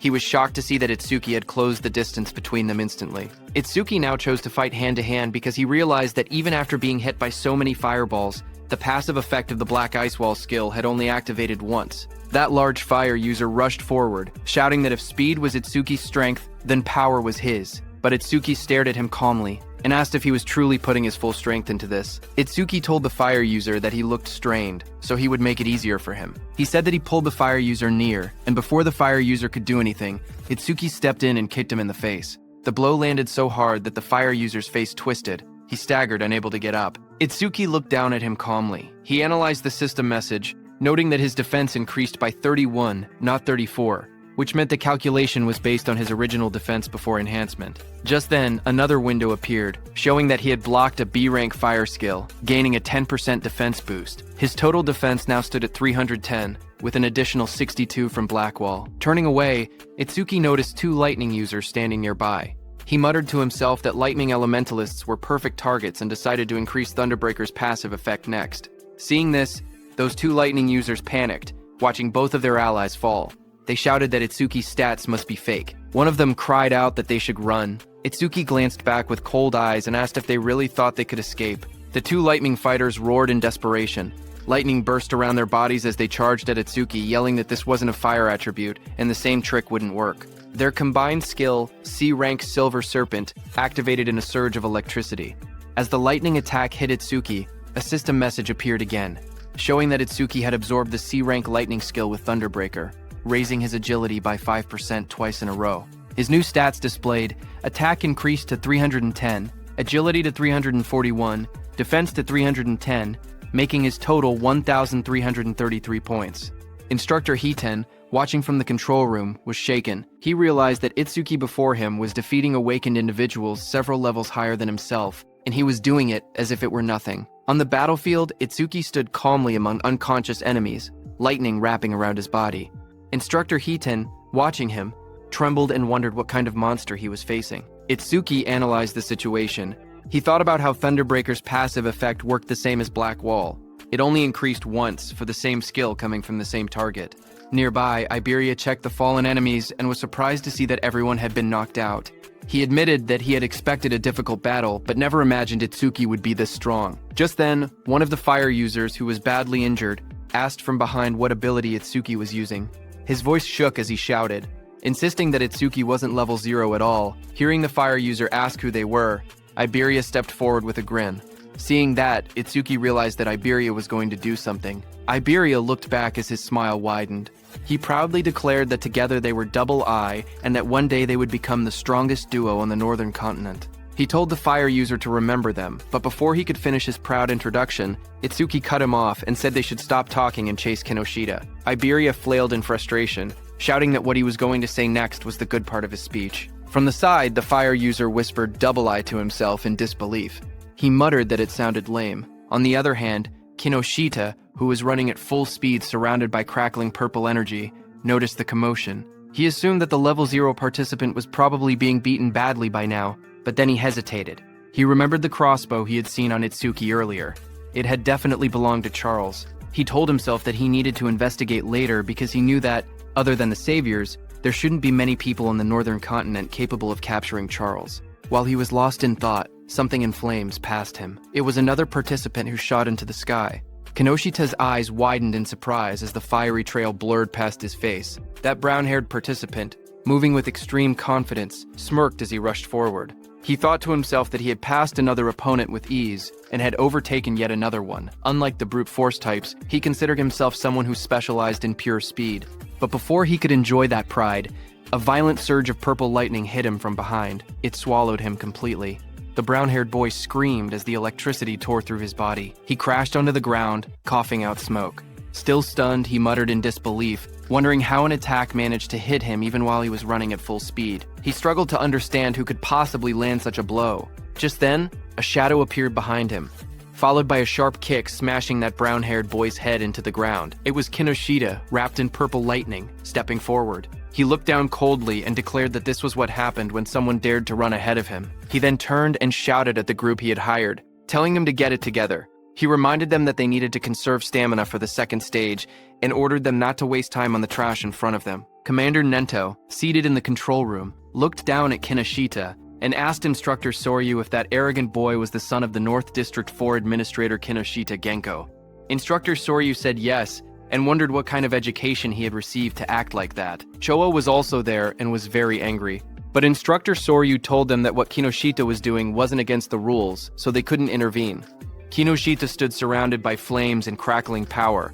He said that thanks to the others clearing obstacles for him, their stamina was almost full. He confidently declared that they could pass the second stage easily like this. He looked at the gigantic blue barrier ahead and said that the internal area was right in front of them. He called the entire process surprisingly easy. But suddenly, lightning burst across the sky, and someone shouted, calling Kinoshita's name. Kinoshita's eyes widened in shock. A cold sweat rolled down his cheek as he turned his head sharply, startled by the sudden shout calling his name. He asked who had called him by name. The group behind him immediately panicked. Some of them raised their hands in fear, insisting it wasn't them. One man stuttered that he hadn't done anything. Another voice said the call came from behind. Just then, someone suddenly pointed, saying it was the level 0 rookie. Whispers spread through the crowd as they cleared the way to look back. From behind, two shadows appeared, moving forward. Hearing that it was level 0, Kinoshita was shocked, thinking it shouldn't be them. But as those two figures came forward, they turned out to be Itsuki and Iberia. Kinoshita recognized Itsuki instantly and shouted that it was that guy. Kinoshita froze. His eyes trembled as he realized that his men had been taken down. He gritted his teeth, saying there had been too many enemies for just a level 0 and level 7 to handle. But then, his expression twisted. He convinced himself that Itsuki must have bought them off. Kinoshita leaned forward with a furious glare. His voice dropped into a snarl as he demanded to know how far a level 0 piece of trash planned to follow him.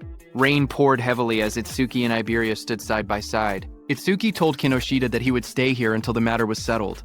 Standing beside him, Iberia admitted that he had made it this far only because of Itsuki. Every enemy they met had been taken down instantly, and without Itsuki he would have been defeated long ago. Ahead of them, Kinoshita turned and raised his hand. He said he was too busy to deal with them himself, but he would prepare some playmates to handle them. Then Kinoshita's eyes glowed red as he shouted for his men to take out Itsuki. Hearing that, his group of armed men stepped forward. One of them mocked Itsuki, saying he was just a level 0 kid. Another said he had guts for calling Kinoshita by name and promised to drill manners into him. Someone else laughed and said he would show them hell. Iberia stared in shock as he counted their numbers. It was no less than 100 people. Fear tightened his voice as he asked what they should do. Itsuki grabbed him by the hood and pulled his head down, telling him to keep low. Iberia looked up in surprise and confusion. Blue lightning ripped across that group of men before they could understand anything. Itsuki, using his lightning skill, moved very fast. He reached Kinoshita and grabbed him from behind. Kinoshita's expression froze as the lightning wrapped around his collar.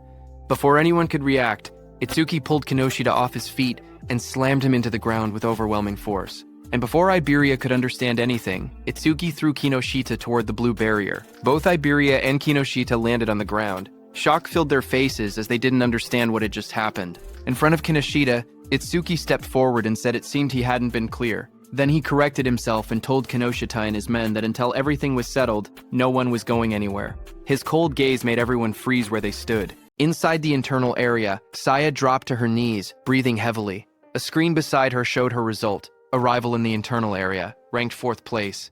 She complained that the guys wearing red ribbons had all teamed up and obstructed them again. Beside her, Rikaru lay on the ground, catching his breath. His own screen showed internal area arrival rank, 5th place. He said that if they had acted separately, they might have fallen before reaching the area. Rikaru looked up shocked, saying he thought they were pretty fast. But now, he realized there were people even faster. A huge man holding a large hammer stood nearby. He was Ubo Gale, who ranked in 3rd place. He clicked his tongue, annoyed that he had only placed 3rd. At his feet, a cat-eared girl stretched lazily. She was Akagami Shion in 2nd place. There was a cat on her back that yawned. Akagami Shion told her cat that she had just eaten and was already hungry again. Then the two looked toward another girl across the room. She was Hanyu Kana in 1st place. She sat calmly on the ground, a cloak draped around her. They whispered that she was already level 16. Looking at all of them, Saya thought about Itsuki. She said he would definitely act alone, even if he was obstructed like they were. But suddenly, Rikaru pointed upward, panicked, saying someone was flying toward them. She slowly lifted her head, eyes widening as she looked up at the sky. A man was thrown across the ground, landing hard as the notice showed. Internal area arrival, ranked 6th place. That was Iberia, who pushed himself up and shouted desperately, calling out Itsuki's name. Saya and Rikaru both heard it. Rikaru stared in surprise and asked if that boy had really said Itsuki. Saya looked over and confirmed that she had heard the same thing. As they looked out into the arena, they saw a silhouette standing in the rain. Saya recognized the posture and muttered that there was no doubt. They realized the truth. It was Itsuki. The scene then shifted to Itsuki himself. He stood firm under the falling rain and repeated his earlier words. Until they settled this, he wasn't letting anyone go anywhere. From inside the control room, Instructor Soryu watched the scene unfold. He noted that the rookie was only one step away from entering the internal area. He wondered why he was so focused on Kinoshita Raiji. Choa watched Itsuki with a worried expression. Sweat slid down her cheek as she looked toward the scene in front of her. Instructor Soryu then turned to Instructor Heaton beside him and told him calmly to help Itsuki if things became dangerous. But Instructor Heaton's eyes widened slightly as he looked at Itsuki. He muttered the name Tenma Itsuki, remembering how just moments earlier Itsuki had moved with incredible speed. He admitted to himself that he wasn't sure he could have done something like that at the same age. Far away under the rain, Kinoshita was furious. He spoke with frustration, saying that Itsuki kept interfering again and again. So he warned Itsuki to prepare himself. He lifted his gaze and his voice grew heavier. He said that what was about to begin wasn't just a battle, it was complete subjugation. Across the field, a huge group of fighters stepped forward through the rain. Their eyes glowed red as they surrounded Itsuki. Kinoshita's voice explained what it meant. A 100-on-1 group attack. The moment rain slid down his face, Itsuki's eyes narrowed with cold determination. Passing the preliminaries didn't matter anymore. Right now, his top priority was avenging Choa. Across the field, Kinoshita screamed with bloodshot eyes. He pointed forward and yelled for everyone to kill Itsuki. In an instant, dozens of fighters charged toward him, lightning and flames clashing as the battlefield erupted into chaos. One man, covered in blazing fire, rushed ahead of the others. He shouted that nobody was allowed to get ahead of him and claimed Itsuki's head as his own. Flames wrapped around his arms as he used his C-rank skill, Fire Punch, and lunged straight at Itsuki. But Itsuki didn't move. He simply raised his arm and grabbed the fiery fist with his bare hand. The fire user froze, shocked. In the next second, Itsuki swung his fist and punched him in the face. He slammed him into the ground with overwhelming force, ending the attack in a single motion. The others watching were shocked. One of them shouted in disbelief that their companion had been knocked out with just a single punch. Another quickly tried to calm everyone, saying they had many people on their side and there was no way they would lose to someone who was still level 0. More voices joined in, urging everyone to attack together. Itsuki stood calmly as they prepared to charge. He muttered the word perfect as a system window appeared in front of him. It stated that he had blocked a C-rank fire skill using Black Wall, and his defense had increased by 10%. Itsuki then raised his clawed arm, flames swirling around him. He declared that he would end this farce quickly. The fiery lotus in his hand glowed brighter as the system announced, Lotus Burst activated. The flames wrapped around his whole body, spinning wildly. And then Itsuki clapped. A massive explosion erupted. The fire burst outward like a wave, blasting everyone off their feet and sending bodies flying across the arena. The dust settled, and everyone stared at the ruined ground. Rikaru trembled as he looked at the destruction. He asked in shock if this overwhelming attack was really Itsuki's skill. Behind him, Saya covered her mouth, unable to speak. Gaku rushed over, asking what had just happened. Beside him, Shion calmly stroked her small cat, saying that Michin should be able to swallow an explosion of this size without any problem, speaking as if the blast meant nothing. Not far away, Kana sat silently with her sword, her expression unreadable as sparks drifted through the air. From inside the control room, Instructor Soryu stared at the screen in disbelief. He shouted that the explosion had been caused by a level 0. He couldn't understand how someone with such a low rank could use so much power. What shocked him even more was how Itsuki used skills that didn't belong to his job class at all. Instructor Hitten was also shocked.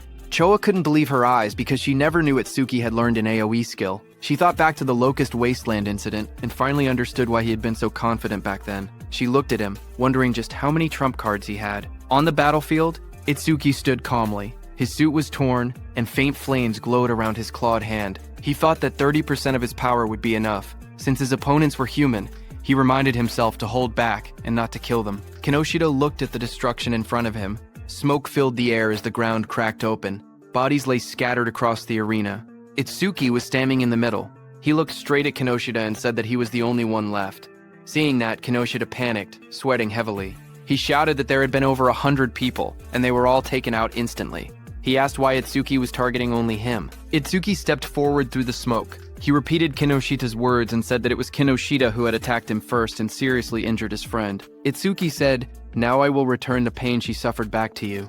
Enraged, Kinoshita released a surge of purple lightning. He called himself the young master of the prestigious Kinoshita family, saying every stage in the area was under his control. He bragged that with his family's karma stones he could reach levels commoners would never achieve without even fighting disaster beasts. He raised his crackling hand and shouted that he and Itsuki were on completely different levels, and that he would definitely kill him. Purple lightning gathered as he unleashed his B-rank skill, Lightning Cannon Purple. But at the same moment, Itsuki's system activated. It detected the skill, and overmimesis started copying it. The analysis began at 1%. Lightning fired at Itsuki, but he dodged easily. He then moved with lightning speed and punched Kinoshita in the stomach. Kinoshita fell to the ground as shock spread across his face. He couldn't understand how a supposed level 0 could move that fast. Real fear replaced his confidence. He realized there was no way he could win. Desperate, he screamed for help, calling out to 40. A bald man with glowing red eyes suddenly charged forward into the arena to help Kinoshita.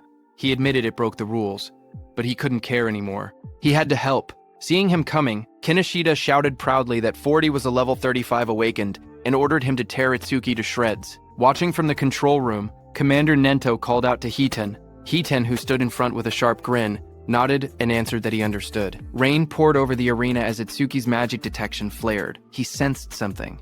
Someone was rushing toward him at incredible speed. His analysis window appeared again, showing analysis progress, 19%. But before Itsuki could do anything, he suddenly realized that it wasn't just one attacker. Multiple people were coming. A figure crashed down from the sky, landing on Kinoshita's bodyguard, 40, with heavy force.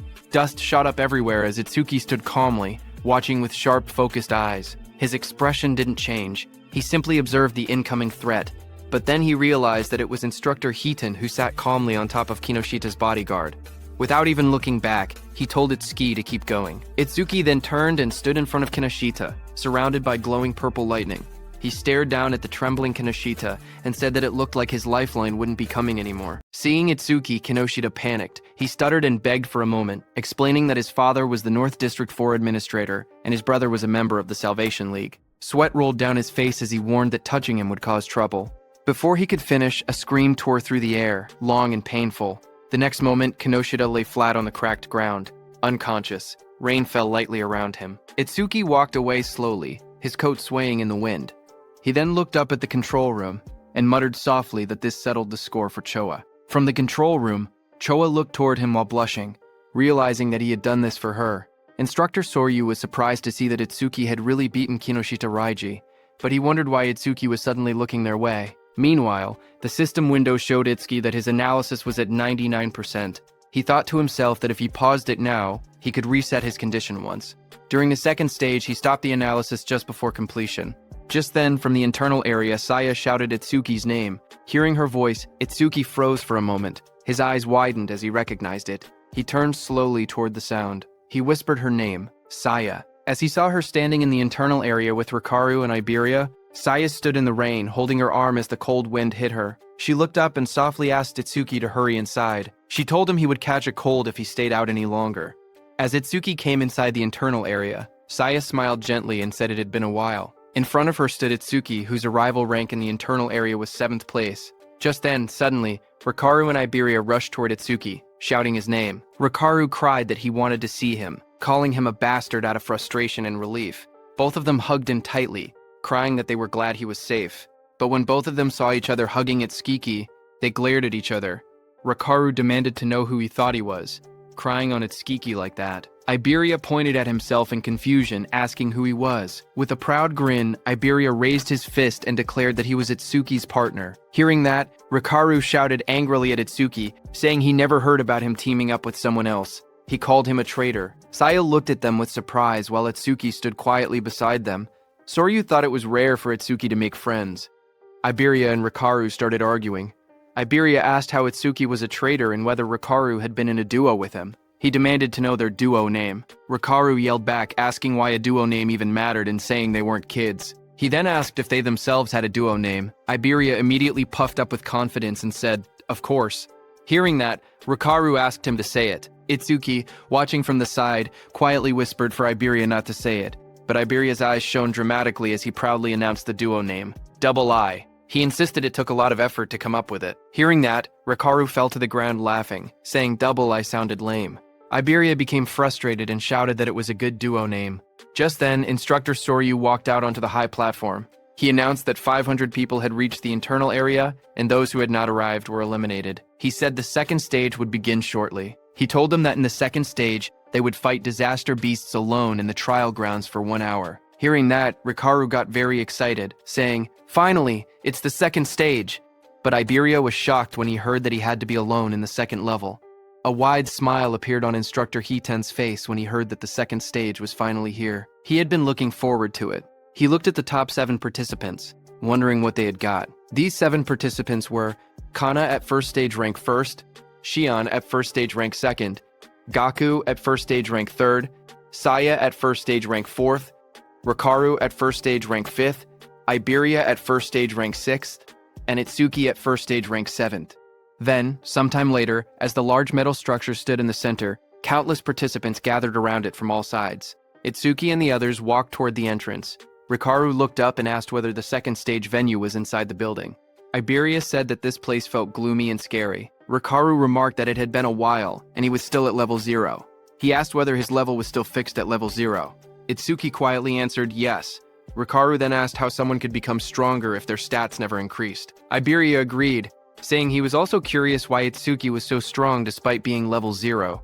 Itsuki looked away awkwardly and said that his teacher had told him not to tell people. Saya reminded them that they had learned in class that order breaker skills were state secret level. She told Itsuki that he didn't have to deal with the questions.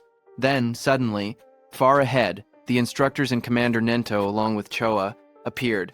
They walked forward with serious expressions. Instructor Soryu asked if everyone was ready. Hearing that, Iberia suddenly stiffened in shock, turning his head sharply. Up on the raised platform stood several well-known figures. Someone in the crowd whispered that the man in front was Fujiwara Soryu, the one who oversaw the national tournament every year. Another person explained that the muscular man beside him was Hiten Akira, a war veteran known for having the strongest physique. They also pointed out the masked individual and called him the legendary Izumi Nento. The murmurs spread as people recognized them as all legends. Instructor Soryu then stepped forward and began speaking. He announced that he would now explain the second stage rules and told everyone to listen carefully. He continued, saying that various disaster beasts would appear in the trial grounds and kill points would differ based on difficulty. A screen appeared, showing the values. A hard-class disaster beast gave 1,000 kill points. Another screen listed the full chart: beginner class, 100 points, hard class, 1,000 points, and nightmare class, 5,000 points. He explained that after defeating each disaster beast, participants would receive a 1-minute break before being forced to advance to the next difficulty. Hearing that, Gaku, holding a long staff, smirked confidently. He declared that he would go straight to nightmare class. A status window appeared beside him, displaying his information. He was Gaku, human level 13. Job: elementalist. Earth gift. Grade 2. Status undisclosed. Just then, Itsuki stepped forward slowly, his voice low as he said that he had a question. Seeing that, several contestants around him whispered among themselves. They pointed at him and mocked him, saying he was only level 0. Some wondered how he had even passed the first stage. Others laughed, claiming he must have been carried. They joked that now that he knew the second stage involved individual combat, he was probably scared and thinking about withdrawing. Up on the platform, Instructor Soryu looked down and told him not to hesitate. He could ask anything. Itsuki raised his head and asked calmly whether Nightmare class was the highest difficulty. His question made several people freeze. Instructor Soryu and Instructor Hiten both looked surprised. Hiten even grinned with interest. But in the crowd, the mocking continued. Some said he was acting tough. They whispered that if a level 0 fighter encountered a Nightmare class disaster beast, he wouldn't stand a chance. Others scoffed, saying he couldn't even beat a beginner class beast. One of them clicked his tongue, calling him trash who only talked big. Instructor Soryu then explained further. He said that theoretically, there was no upper limit to disaster beast difficulty. He told them they would understand once they actually defeated a nightmare class beast. Hearing this, Itsuki's expression darkened as he repeated that there was no upper limit. Rikaru told Itsuki that thinking about such things was pointless, because nightmare class required at least level 10, and defeating a hard class would already be amazing for them. Instructor Soryu continued explaining the rules. He said that points earned in the preliminaries would carry over to the main tournament. In other words, today's performance would greatly affect whether they could join the Salvation League in the future. Down below, hearing that the points earned here would also become points in the main tournament, Rikaru got very excited. But Iberia got nervous, thinking he had no choice but to use that thing. Itsuki watched silently. He thought about Taewa Jin's record of 115,000 points, which included what he had earned in the preliminaries. To surpass him, Itsuki believed he needed to take advantage of this opportunity. Soon, the order was given. The instructor announced loudly for everyone to enter the trial grounds. The announcement echoed through the dome, declaring that the second stage of the preliminaries had begun. Itsuki stepped into the vast arena and quietly noted that the trial grounds didn't look much different from the regular stages. Just then, from the darkness around him, multiple red eyes appeared, watching him. A moment later, disaster beasts rushed out. A system window showed their details. Beginner-class disaster beasts, mad dogs of calamity, level 1. There were 10 of them, and killing them gave 100 kill points. Seeing them, Itsuki tightened his stance, saying he could finally fight disaster beasts. A blue notification flashed around Itsuki, showing that Black Wall had been activated. He moved forward, focused, thinking that he couldn't increase his stats with low-level monsters like these, so he needed to finish the battle quickly. Meanwhile, in the control room, Instructor Soryu looked at the screen and asked if Instructor Heaton was monitoring Itsuki again. He added that he also wanted to see that Hanu girl's battle, but Instructor Heaton beside him stared at the screen with a grin. He said that Itsuki was more interesting. Suddenly, he pointed at the screen with excitement and shouted for Instructor Soryu to see. Instructor Soryu beside him looked confused and asked calmly whether it was really so surprising every single time. On the battlefield, Itsuki moved like a flash. In just 1 second, he cut through the pack of disaster beasts. The system window appeared, stating that 1 second had passed and 100 points were earned. Back in the control room, Instructor Soryu stared at the numbers in shock. He muttered that it normally took several minutes. Instructor Heaton only laughed and reminded him that he had already said this. Itsuki was far more interesting. Instructor Soryu explained that the Mad Dogs of Calamity came in large numbers but were only level 1. Someone strong enough could instantly kill them if they went all out. But the next opponent was level 8, and instant killing something that strong should be impossible. Inside the trial grounds, a massive red salamander covered in flames appeared.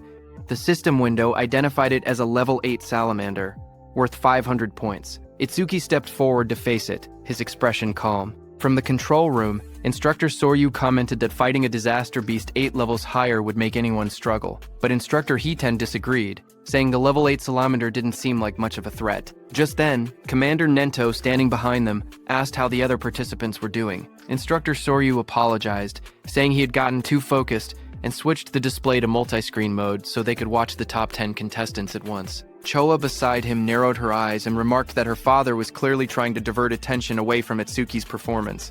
Instructor Soryu checked his screen and spoke calmly, saying that most participants were still fighting beginner-class beasts. On the screen, Saya unleashed swirling water as she attacked a beast, while Gaku slammed his giant hammer down with force. Instructor Soryu continued watching and noted that only Hanu Kana was managing to keep up with Itsuki. Kana stood in the trial grounds surrounded by disaster beasts, her staff glowing brightly as she fought them back. While they were watching the others, suddenly Choa, watching Itsuki, grew worried. Shock filled her face as she exclaimed that something bad was happening to Itsuki. On the battlefield, Itsuki was swallowed by a massive explosion of flames from the salamander. The fire roared around him as the monster unleashed its attack.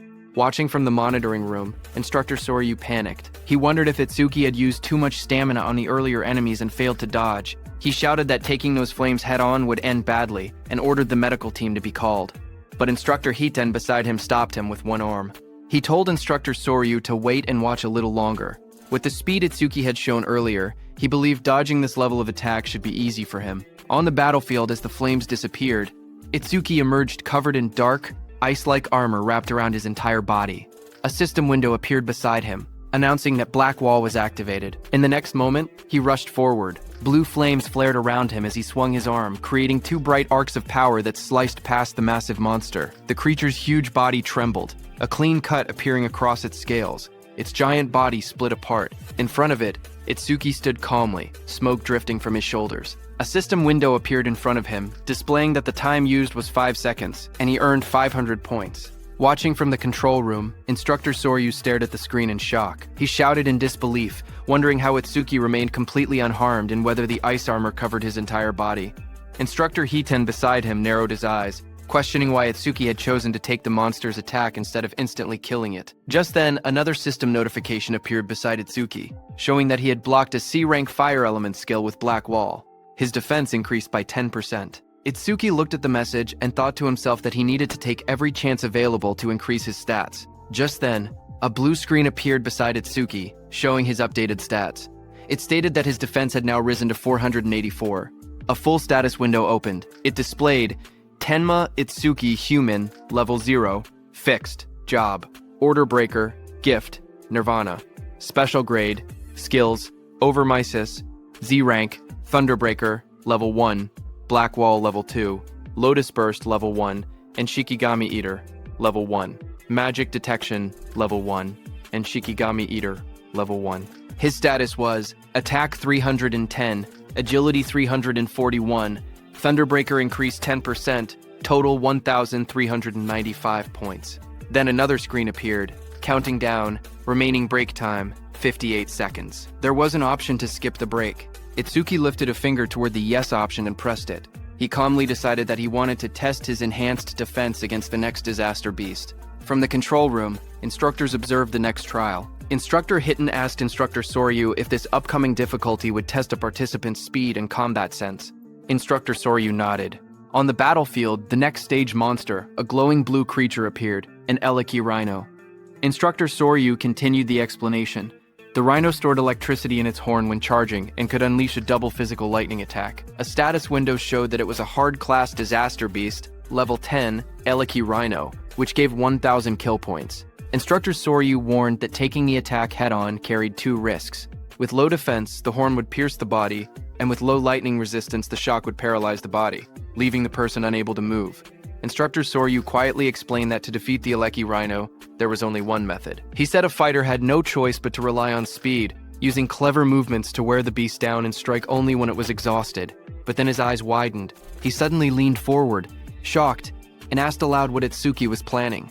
Inside the arena, Itsuki calmly stood before the massive blue rhino. He reached out and placed his hand on the creature's glowing horn. Itsuki examined the horn closely and said that this horn was perfect for testing his defense. The rhino didn't like Itsuki touching it. The Eliki rhino let out a heavy breath, electric sparks rippling across its body as it prepared to attack. Power surged through its horn. The next second, the rhino hit Itsuki with its thunder horn, sending him flying upward, heading straight toward the rooftop. The impact sent Tenma flying backward as swirling energy wrapped around his body. Choa saw him fall and screamed his name in panic. Instructor Hitten watched quietly and remarked that Itsuki always acted unpredictably, yet his results always went beyond imagination. A massive explosion shattered the rooftop as Itsuki hit it hard, but he was completely fine. A system window appeared, stating that Itsuki had absorbed a C-rank lightning element skill called Thunderbreaker, increasing his agility by 5%. Itsuki crouched amid the broken rooftop and noted that the test was complete. Attacks from disaster beasts below level 10 could no longer injure him. With his eyes glowing red, he lifted his head and declared that it was time to settle this. Lightning wrapped around Itsuki's body as the system announced that Thunderbreaker had been activated. His speed shot upward as his agility increased by 50%, and he launched himself forward like a bolt of blue lightning. The Eliki rhino exhaled steam, its glowing horn crackling with electricity as it braced for impact. Itsuki's swirling sphere of lightning tore across the ground. Before the rhino could even react, Itsuki's speed overpowered it. In a flash, the lightning sphere struck. A moment later, Itsuki stood over the fallen rhino. He had pinned his hand, covered by ice wall, into the rhino's head. Mist swirled around him as the result window appeared. Time used, 7 seconds. 1,000 points earned. From inside the control room, Instructor Hiten stared at the screen in disbelief. He said that the total time Itsuki had used so far was under 15 seconds. He laughed, saying Itsuki was even faster than he had been in his youth, and it still didn't look like Itsuki was using his full power. But then, Instructor Soryu narrowed his eyes, his tone shifting. He said softly that what came next was on a completely next level. Its sharp claws moved swiftly, slicing enemies into shreds. Iron chains shot out, and a giant mouth opened wide, ready to swallow everything. The creature's massive body was covered in a rigid, armor-like exoskeleton. Instructor Soryu explained that a ferocious disaster beast possessed all these traits. It was the most powerful creature in the preliminaries and the greatest goal for every participant. A system window appeared, showing the identity of the monster. Nightmare-class disaster beast, Inferno Giant, level 15, kill points 5,000. The giant charged forward with a roar as chains rattled around its body. Seeing that, Itsuki raised his hand and purple energy gathered around it. A system notification came, saying his skill Clear Orb was activated. The next second, a beam of dark purple energy shot forward, striking the giant. The impact tore through its body. Itsuki lowered his hand after using his skill. A system window appeared below him. It announced that the Inferno Giant, level 15, had been defeated, and Clear Orb's flight speed had increased by 200%. Inside the control room, both instructors and Commander Nento stood frozen. Their eyes widened in shock as they stared at the screen. The remains of the Inferno Giant lay on the ground, as Itsuki stood beside it. A system window appeared soon after, saying that Clear Orb flight speed was 9x and its flight speed increase was 900%. On the giant display screen, Itsuki's face appeared, telling the instructors that he would now move on to the next stage. Instructor Soryu watched in disbelief that even the Nightmare-class Inferno Giant had been instantly killed. Just then, a new window flashed as Itsuki killed another beast. It showed that time used was 3 seconds, and he earned 5,000 points. On the other hand, a massive beast with glowing red eyes opened its jaws wide to attack. However, a torrent of blue energy burst out like a violent stream and killed it. A system window appeared, announcing that a C-rank skill, Water Bullet, had been activated. The one who used that skill to kill the beast was Saya. She stepped forward with her fingers pointed like a gun, as water swirled around her hand. She told herself that if she defeated the remaining 2 monsters, she could advance to a normal class. Another window displayed her current status, Beginner Class Clear Progress, 80%. On the other side, Gaku faced a giant monster. Flames burned beside him as he spoke confidently. He said that since the other person had skipped the break time, he would definitely reach normal class first. His panel showed normal class Clear Progress, 0%. Meanwhile, Hanukana stood atop a defeated creature, surrounded by bright green magic. She said she needed to recover the magic she had used before moving on. Her window displayed normal class Clear Progress, 100%. Just then, there was an announcement saying, Nightmare Class Clear confirmed. Time used, 21 seconds. Rank, first? Hearing the notification, Saya reacted first. She said the one who finished must be Itsuki. Gaku was shocked, shouting that someone had finished faster than him and wondering if it was Hanu. Hanu remained silent, only staring calmly ahead. On the other hand, Itsuki stood on the cracked ground and pointed forward. In a calm voice, he told the inspectors to move on. Inside the control room, Instructor Soryu stared at the screen in shock. He couldn't believe that the level 15 Inferno Giant had been instantly killed. He questioned how something could pierce through its armor and wondered what that black sphere was. Instructor Hiton grinned and told Instructor Soryu to raise the difficulty, saying he wanted to see how far Itsuki could go. A new system message appeared, showing Nightmare Class Phase 2 starting. Now, 2 level 15 Inferno Giants would appear, and they would give 10,000 kill points. Itsuki looked up as the 2 giant monsters appeared. He said he had been expecting something, but the challenge had only increased in number. Both Inferno Giants roared as they charged, their bodies blurred as they rushed forward. Itsuki watched them calmly. He lifted his hand again and said that while one of them was still roaring, he might as well take care of one first.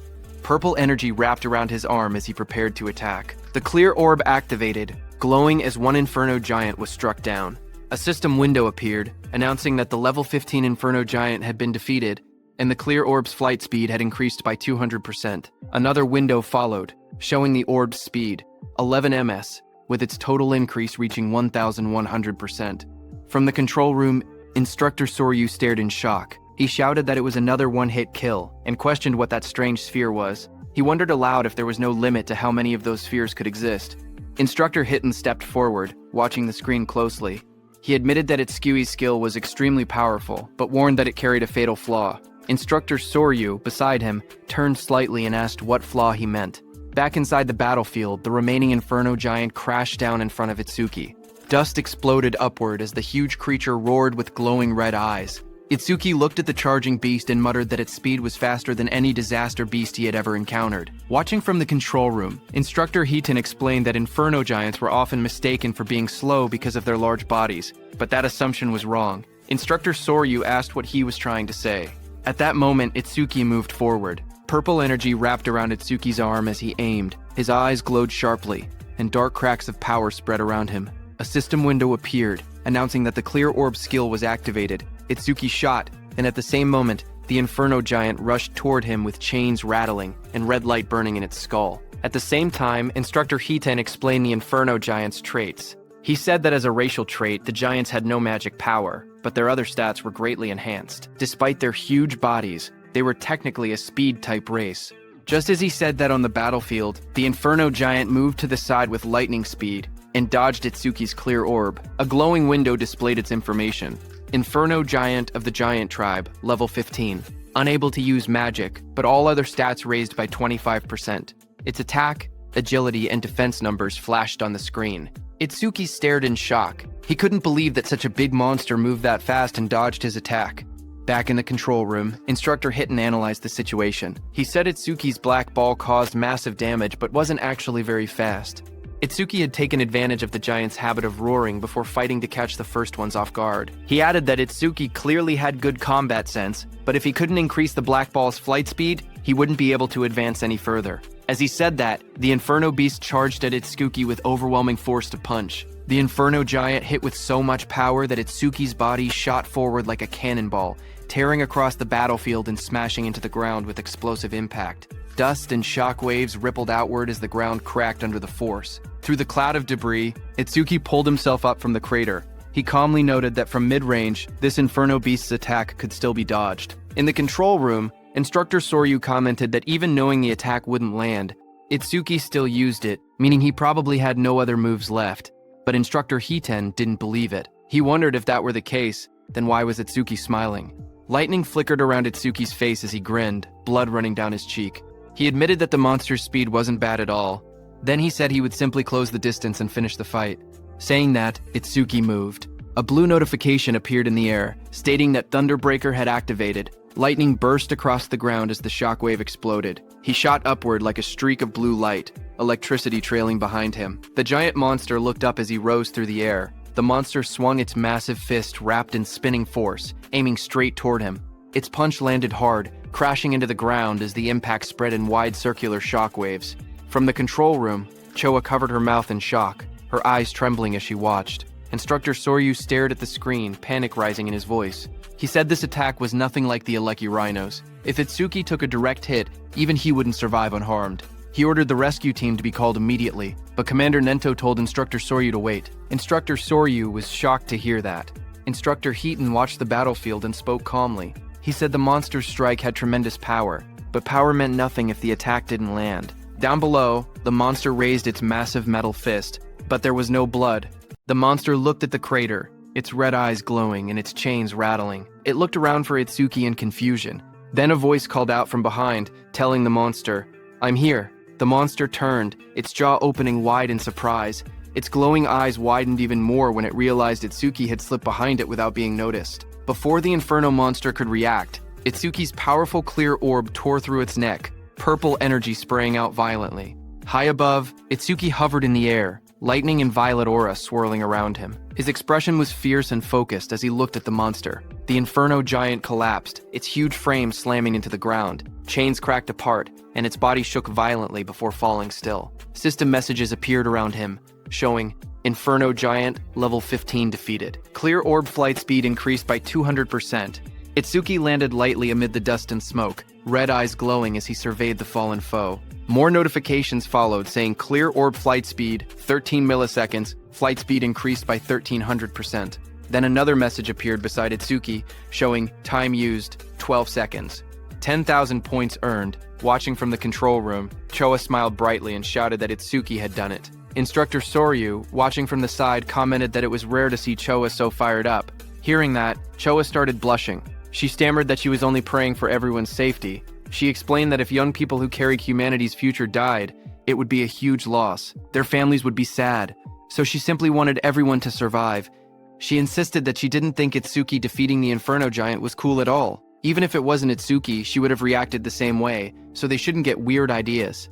Instructor Soryu and Commander Nento stared at her silently, surprised. Instructor Soryu muttered that Choa had become quite talkative since the last time he saw her. Instructor Soryu then turned to Instructor Heaton and asked how he knew Itsuki would dodge the attack. Instructor Heaton replied that Itsuki's normal speed wasn't much different from the Inferno Giant's, but when electricity ran through his body, his speed increased dramatically. And once his speed reached that level, the Inferno Giant's attacks would never land. Instructor Soryu agreed and said that Itsuki had succeeded in defeating 2 of the giants, but there had been dangerous moments.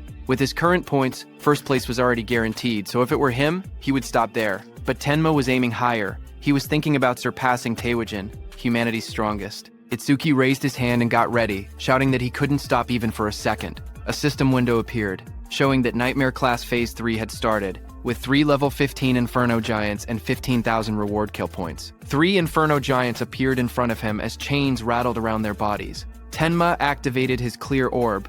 A bright purple blast shot upward toward the first giant's head, killing it instantly. Back in the control room, Instructor Heighten smirked proudly. He said that, as expected, Itsuki chose to continue.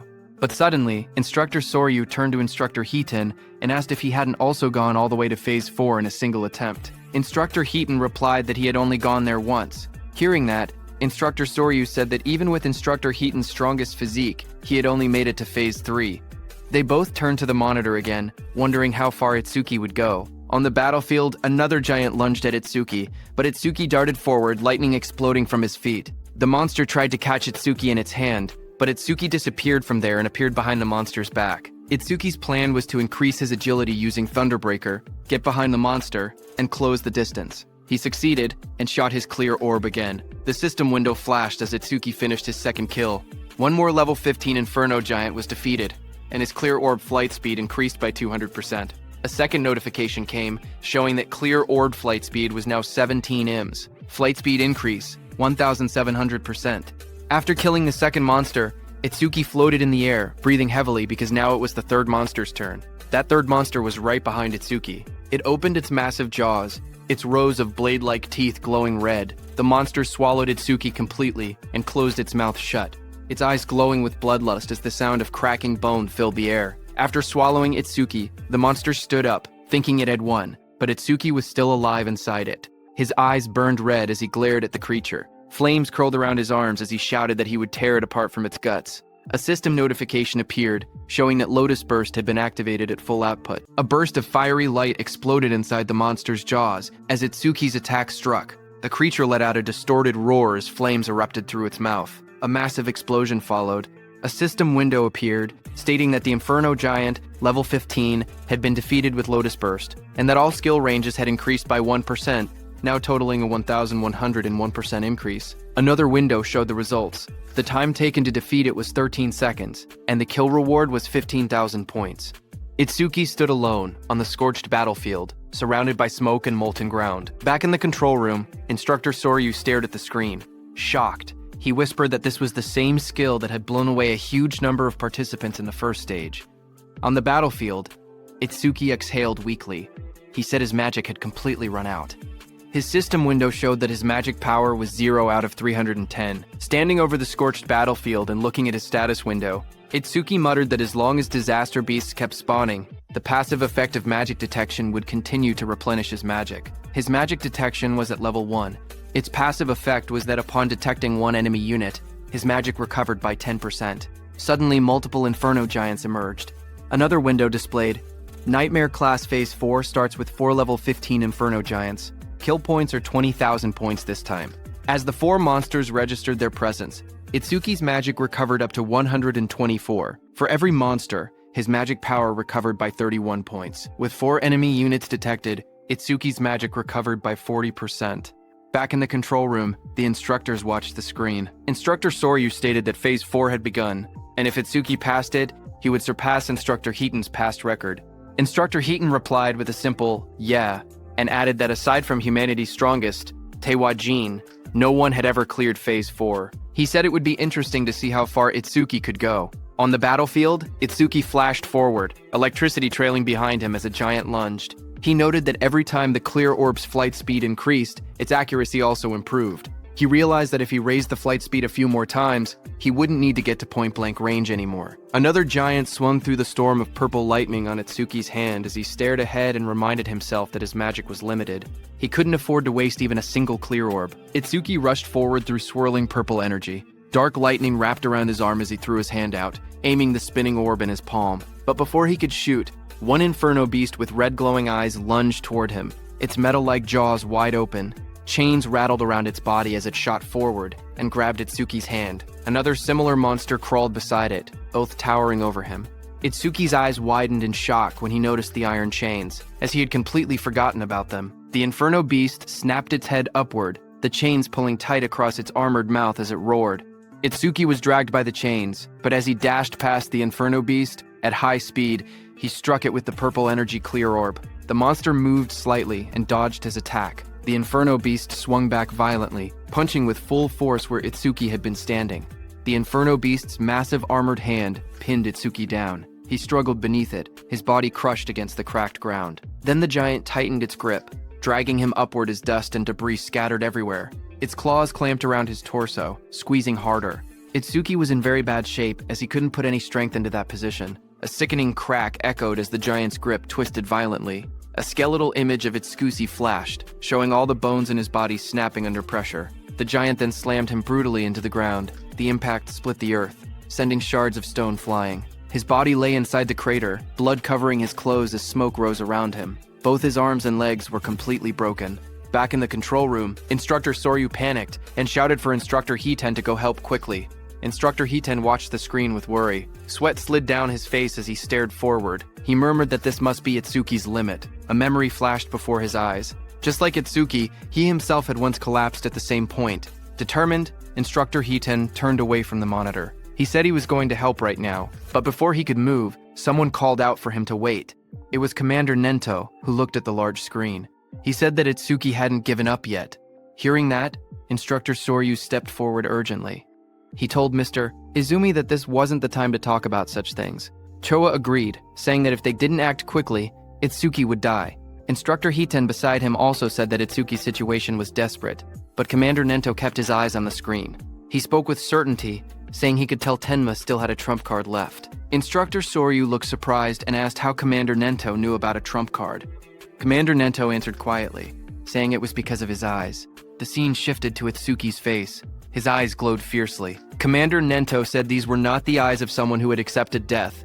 Itsuki stood, battered and bloody, remembering the looming blue phantom, Ringa, behind him. He thought about how he had exhausted every method to grow strong enough to kill that Ringa who had killed his parents. Just then, a system window appeared, showing over-mimesis activated, resuming the analysis. This happened because during the battle with Kinoshita, over-mimesis had activated from Kinoshita's skill, a B-rank skill called Lightning Cannon. But Itsuki had chosen to stop the analysis at the very last moment. At that time, the system displayed analysis progress at 99% when Itsuki paused it. Now, as the analysis resumed, the progress reached 100%. Blue energy wrapped around Itsuki's body. As he rose upward, he stated that he had prepared exactly for a situation like this. A system window appeared, showing B-rank skill Lightning Cannon analysis complete. Thunderbreaker Level 2 acquired. Choa suddenly pointed at the screen with excitement. She said that the usual blue lotus had appeared again. Beside her, Instructor Soryu stared in shock and asked if that blue lotus was also one of Itsuki's skills, but he wondered aloud what use it could possibly have in Itsuki's current condition. Instructor Hiten looked toward Choa. He noticed how happy she seemed and wondered whether she knew something they didn't. A system window appeared, explaining Tenma's new power. It showed the details of Thunderbreaker Level 2. Active effect. He could absorb B-rank and lower lightning attacks into his body. When releasing the absorbed lightning energy, his agility would increase by 100%. Absorption count, 0/5. Passive effect. Each time a B-rank lightning attack was absorbed, his agility increased by 10%. Blue energy swirled around Itsuki's body. His legs lit up first, then his hands slowly clenched as the power surged. Another window appeared, showing that Thunderbreaker Level 2 had been acquired. All stats plus 20. All debuffs removed and injuries fully healed. Just then, the Inferno Beasts attacked the blue energy lotus as lightning burst outward, but Itsuki pushed himself up from the shattered ground, covered in swirling energy, and blocked their attacks. He declared that his warm-up was over. From that moment on, he said he would be going all out. A status screen appeared beneath him, showing that his attack, agility, defense, and magic had increased from 310 to 330 points each. The total rose from 1,240 to 1,320 points. Instructor Soryu stared in shock. He said that Itsuki had been brutally beaten yet had recovered completely in just a few seconds. He shouted that the healing was stronger than what a dedicated healer could do. He continued, saying that along with that absurd area attack, he couldn't understand how many abnormal skills Itsuki actually had. On the battlefield, Itsuki moved with lightning speed and attacked the Inferno Beasts with his clear orb before they could even react. A notification appeared, showing that an Inferno Giant, level 15, had been defeated, and the clear orb's flight speed had increased by 200%. More flashes filled the scene as another giant fell. Again, the display said, Inferno Giant, level 15, defeated, and clear orb flight speed increased by 200%. As all the Inferno beasts fell, another pop-up appeared above the arena, saying that Nightmare Class Phase 4 had been cleared successfully. The time used was 31 seconds, and 20,000 points were earned. Itsuki stood confidently as two large Inferno Giants fell down. He shouted that the current him would not lose, no matter how many Inferno Giants attacked. As time passed, another giant was pierced by Itsuki's purple beam of clear orb. The system message repeated the same result. Inferno Giant, level 15, defeated with another 200% boost. Another notification followed, showing that the clear orb's flight speed was now 27 meters per second. Flight speed increase, 2,700%. Itsuki killed another Inferno beast.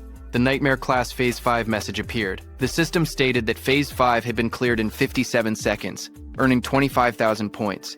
Then another beam of clear orb pierced straight through the back of another giant. A second later, Itsuki's clear orb again pierced straight through another Inferno Giant's body, splitting it from top to bottom as chains shattered around it. A system window appeared, announcing that Nightmare Class Phase 6 had been cleared successfully. The time used was 1 minute and 34 seconds, and 30,000 points were earned. In the control room, the instructors, Commander Nento and Choa, watched the results in shock. Instructor Soryu's eyes went wide, and his mouth hung open. The scene shifted to the battlefield, which looked like a distorted landscape filled with countless Inferno Beast corpses stacked across the ground. Instructor Soryu's voice echoed faintly as he asked, "Is this hell?" Itsuki sat in the rubble of corpses, chains wrapped around his arms, as enormous clawed limbs loomed over him.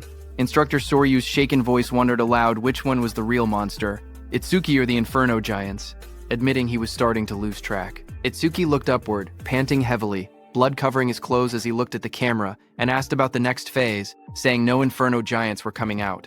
Instructor Soryu stared forward in shock. He said it was unbelievable and that he had never thought something like this would happen. Sweat ran down his face as he looked at the scene before him. He slowly reached out his hand and pressed a glowing red button on the platform. With a heavy voice, he spoke into the microphone. He told Itsuki that it was over. On the battlefield, a loud announcement echoed.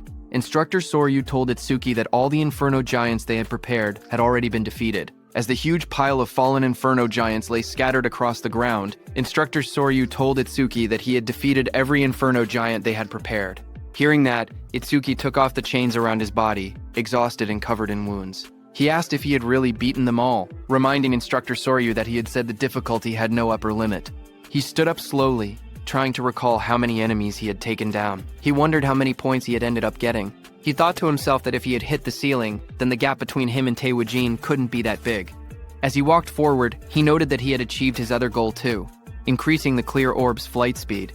He considered it not a bad haul at all. A glowing panel appeared, showing the results. It listed that he had defeated 11 level 15 Inferno Giants, and the clear orb's flight speed had increased by 1,100%. Another notification appeared, showing the orb now moved at 38 meters per second, faster than an average car. But just as he was about to exit the training ground, a bright blue energy swirled behind him. Itsuki froze in place, staring ahead as the light rose around his body. A sharp glow flashed in Itsuki's eye as he turned his head, his expression tense and alert. But seeing what it was, he exhaled a moment later, realizing there was no threat.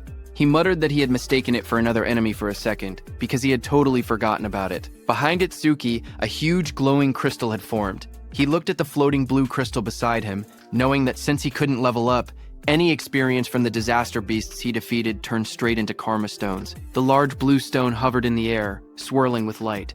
In the control room, the instructor stared in surprise. Instructor Soryu asked why a karma stone was appearing in the trial grounds. Its blue color meant it held at least 10,000 experience points. Commander Nento explained to them that Itsuki couldn't absorb experience points, so everything he earned in the trial automatically became karma stones. Hearing that, Instructor Heaton said that he had thought Itsuki's level being fixed meant he was just faking it. But now he understood. Itsuki truly couldn't level up. Instructor Soryu asked if this meant that if Tenma ever teamed up with someone and entered a stage, his teammate would get all the dropped experience points. He added that it was a good thing Itsuki had been born human. If he had been born a disaster beast, the thought alone was terrifying. Back inside the trial grounds, Itsuki grabbed the glowing blue karma stone. He held it close, the light reflecting in his eyes as he looked at it calmly. He then placed his hand on the large metal door, saying he had done what he came to do and that it was time to head out. The heavy door slowly slid open. Outside, Instructor Soryu leaned forward in excitement, telling the others that Itsuki had come out. A bright panel appeared above Itsuki as he stepped through the exit. It displayed his results. Tenma Itsuki Preliminaries, second stage clear. Points earned, 106,600. Time used, 3 minutes 55 seconds. Rank, 1. Itsuki walked forward, still covered in blood and dust. Instructor Soryu hurried toward him. He said he had witnessed Itsuki's performance with his own eyes and called him pure potential. He told Itsuki to come with him, promising to arrange a mentor worthy of him. Itsuki replied that he appreciated the offer, but he already had a teacher who trained him, so he was fine. Hearing that, Instructor Soryu grew frustrated, telling Itsuki he didn't get it. He said, "So what if he has a teacher?"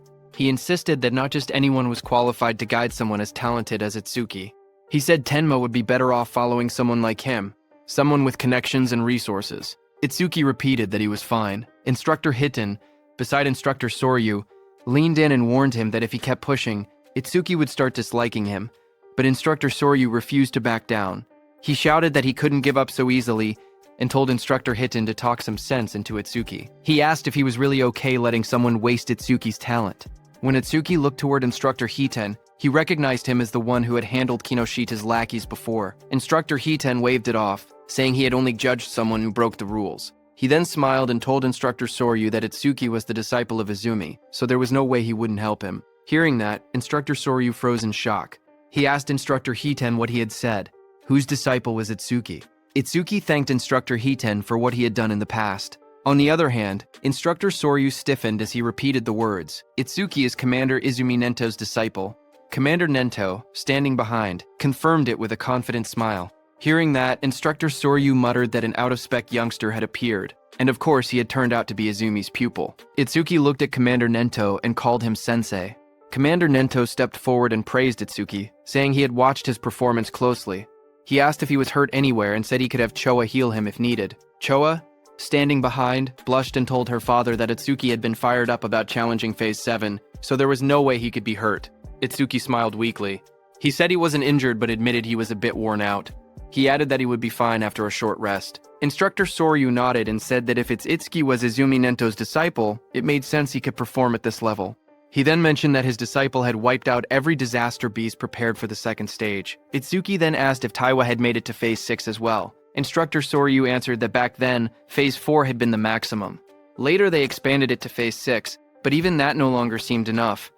He suggested they might need to extend it to Phase 8 next time. Commander Nento then told Itsuki to sit back and watch for now, because for the other participants, the second stage had only just begun. Inside the exam field, the screen showed Rikaru. A notification appeared beside him, showing hard class progress at 100%. Rikaru then collapsed to the ground, saying his arms wouldn't lift anymore. He muttered that nightmare class was beyond him. The screen displayed his result. Horino Rikaru. Second stage challenge over. Time used, 17 minutes, 17 seconds. Points earned, 1,600. The screen then showed Saya, whose hard class progress was also at 100%. Saya held a massive water sphere overhead with a beast trapped inside. She said she didn't have any high firepower skills, so she was trying to suffocate the beast by trapping it in water. She admitted it was taking too long and she was about to run out of magic. She whispered that the next difficulty might be impossible. A notification appeared beside her, showing her result. Kisaragi Saya, second stage challenge over. Time used, 19 minutes, 1 second. Points earned, 1,600. He said Rikaru and Saya had both capped out at hard class. He thought they would get a bit further. Instructor Hiten told him not to assume everyone was as strong as him. He said most participants couldn't even clear normal class, given how fast Rikaru and Saya had defeated the Aleki Rhino. He said both of them were guaranteed to be in the top 10. Itsuki then asked why they hadn't been removed from the field if their runs had already ended. Instructor Soryu explained that unless someone was seriously injured or a special circumstance occurred, participants weren't allowed to leave the trial grounds. He added that Itsuki was a special exception. At that moment, Instructor Heaton looked up and said someone else had reached Nightmare class. Inside the stage, Gaku swung a huge hammer down with full force. Instructor Haiten explained that, with a rare karma tool, Gaku should be able to take down at least one Inferno giant. Another scene showed a silver-haired girl fighting an Inferno beast. Instructor Haiten said that the Shikigami user, Akagami Shion, reaching this far was impressive too. Just then, Xion shouted for her cat Michon. Her cat jumped as Xion used its complete form. The cat turned into a massive black creature and moved forward as red light burned in its eyes. The monster rose to its full size, towering over the battlefield. Across from it, Xion stood calmly, watching as the creature roared. The beast then charged and struck down with overwhelming force, fighting the Inferno Beast. Their claws crashed with destructive power. Itsuki watched all this from the control room. He asked if Shikigami could change into different forms. He asked Choa if her Tamacho could do the same. She replied with a simple no, explaining that it was her first time seeing one that could transform. She said Shikigami came in many types, and their abilities were still full of mysteries. She warned him to be extra careful if he encountered Shikigami users from now on. Itsuki looked at the scene and said Shikigami were unexpectedly strong. He thought about the black dog he had taken from Charles and said he had been leaving it alone until now. But from this point on, he would give all dropped experience to it. He then looked down slightly and said that since Saya and Rikaru had already retired, there was no pain in staying any longer. He thought it was time to head out. But suddenly, Itsuki's eyes widened as he saw something on the screen. It was Iberia. He was wrapped in glowing red energy and stood in a hardened stance. Itsuki was shocked to see him and asked what that armor was and if he had gotten it from his father. Iberia's whole body became covered by that armor as he looked at the monster in front of him. It was the strongest epic karma tool his dad had made for him. His body then transformed into a fully armored form with sharp red scales and glowing eyes. A screen displayed the item stats. Dragon Gear, Epic, increases attack and agility by 100. Its epic effect, for every 1 minute equipped, attack and agility increase by 20. The maximum time is 15 minutes. Iberia knew that his tool had a will of its own, and chose its master. He said it took a lot of effort before he finally obtained it. He ran toward the Inferno Beast in front of him, thinking that his armor added 20 attack and agility every minute it was equipped. But if worn longer than 15 minutes, there would be a severe penalty. So he had to finish everything within 15 minutes. Another screen appeared, showing current status increase. Attack and agility increased by 120. Iberia shot forward at high speed. He thought about the announcement stating the Nightmare class had been cleared, and he believed it was probably Itsuki.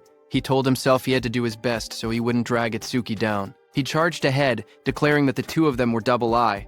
Itsuki watched him from the control room and said calmly that the armor looked good on him. Then, a few minutes later, Instructor Soryu announced that the second stage was finished. From inside the control room, Instructor Soryu explained the rules. Only the top 10-point earners could advance to the national tournament's main event.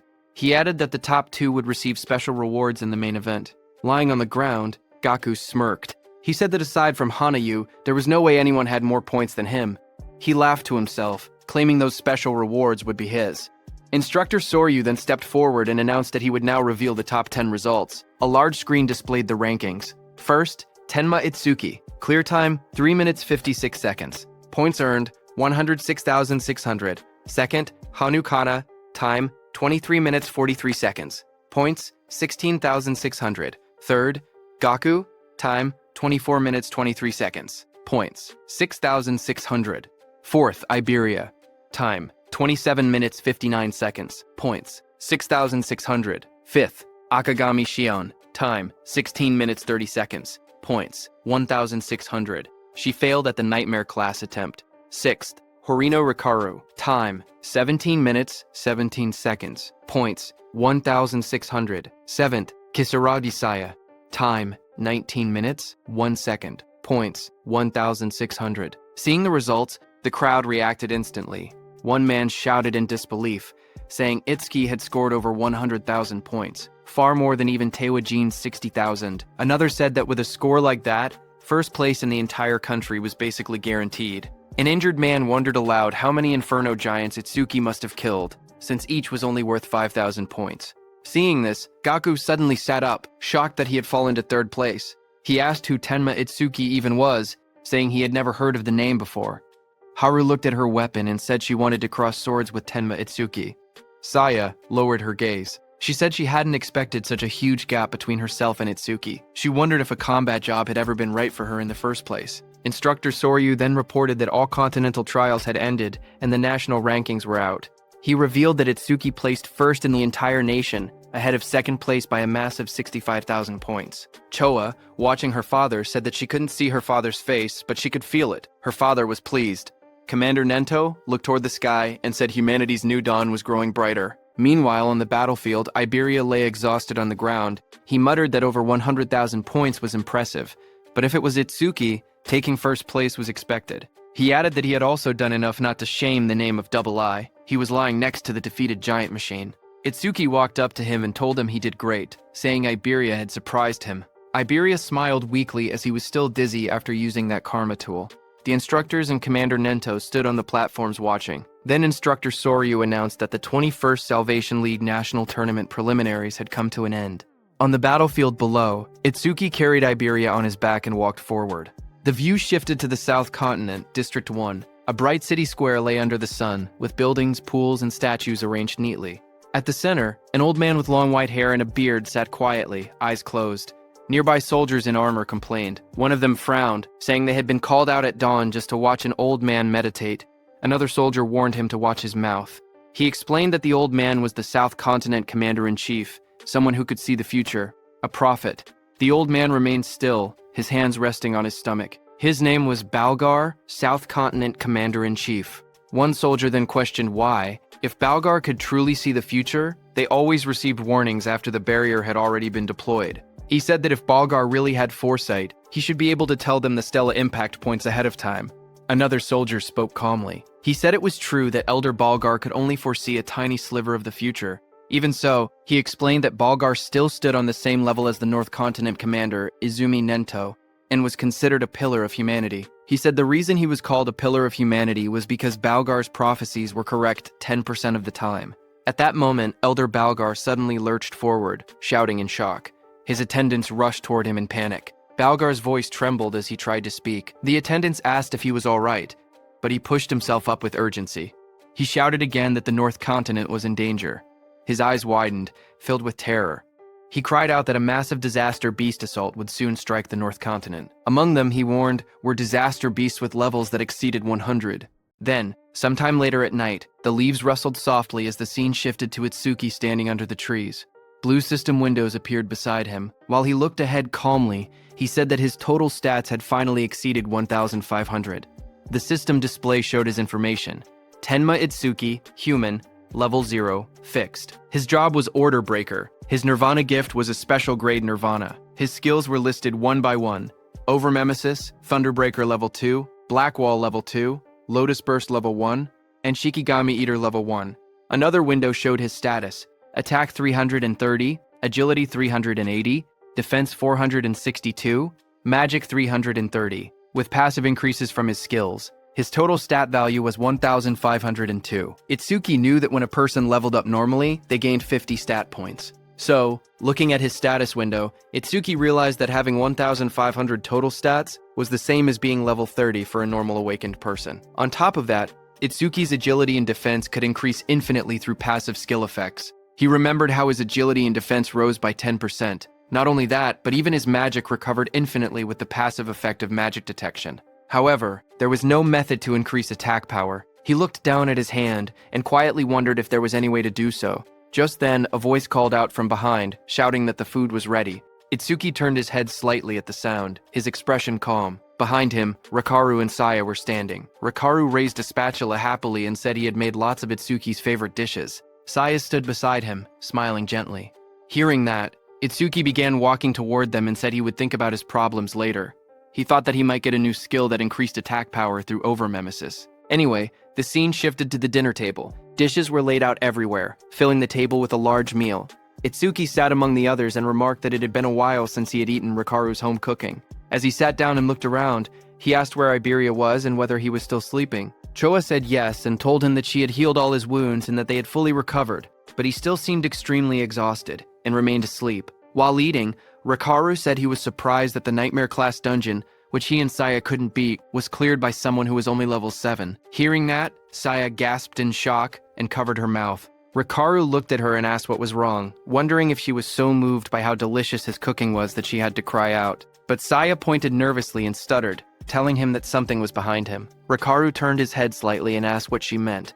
Behind him, a dark figure with glowing red eyes stood silently. The shadowy figure suddenly spoke in a low voice, saying it wanted food. Seeing that, Rikaru fell back in surprise, shouting as the shadowy figure moved toward the table. Immediately, the shadow figure started eating.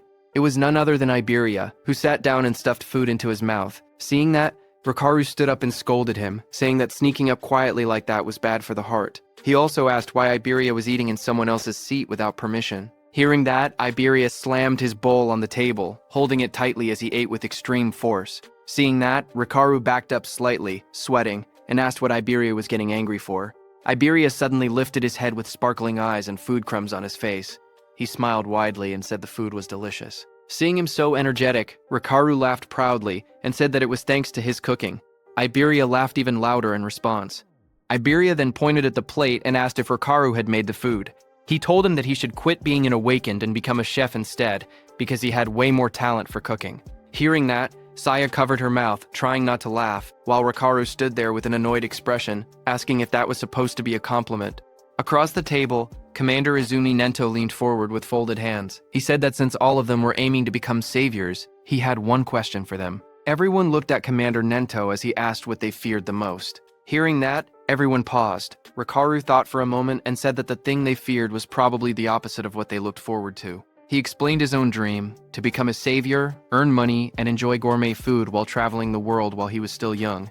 He then imagined the opposite of that dream. In his mind, he pictured himself as an old man with a cane. He said that aging would definitely be the opposite. When people get old, he explained, they lose the stamina to travel the world, and their sense of taste might deteriorate so much that they cannot even tell flavors apart. The thought made him shiver, and he said the idea alone gave him chills. Commander Izumi Nento then asked Saya how she felt. She looked down slightly and said she was born into a medical family and grew up in a hospital. She explained that ever since she was little, she had seen many people suffering from different illnesses. A memory flashed in her eyes of hospital staff rushing a patient on a stretcher past her. A sick elderly patient lay on the stretcher, his face covered with dark spots. His weak voice escaped as he looked toward Saya. Standing there, Saya had been frozen in fear. The sight had become a deep trauma for her. She explained that even a simple cold or fever now filled her with overwhelming fear. Hearing that, Itsuki remembered something. He wondered if that was why she ran away the other day after he let out just a small sneeze. Memories from the past flashed in his mind. Saya jumped back in shock every time Itsuki sneezed loudly. Hearing her, Commander Nento told them that an awakened person's lifespan was nearly twice that of a normal human, and awakened ones almost never got sick. He told her that she could finally say goodbye to the thing she feared most. Then he turned his gaze to Iberia beside him. Iberia blinked in surprise and asked if it was his turn next.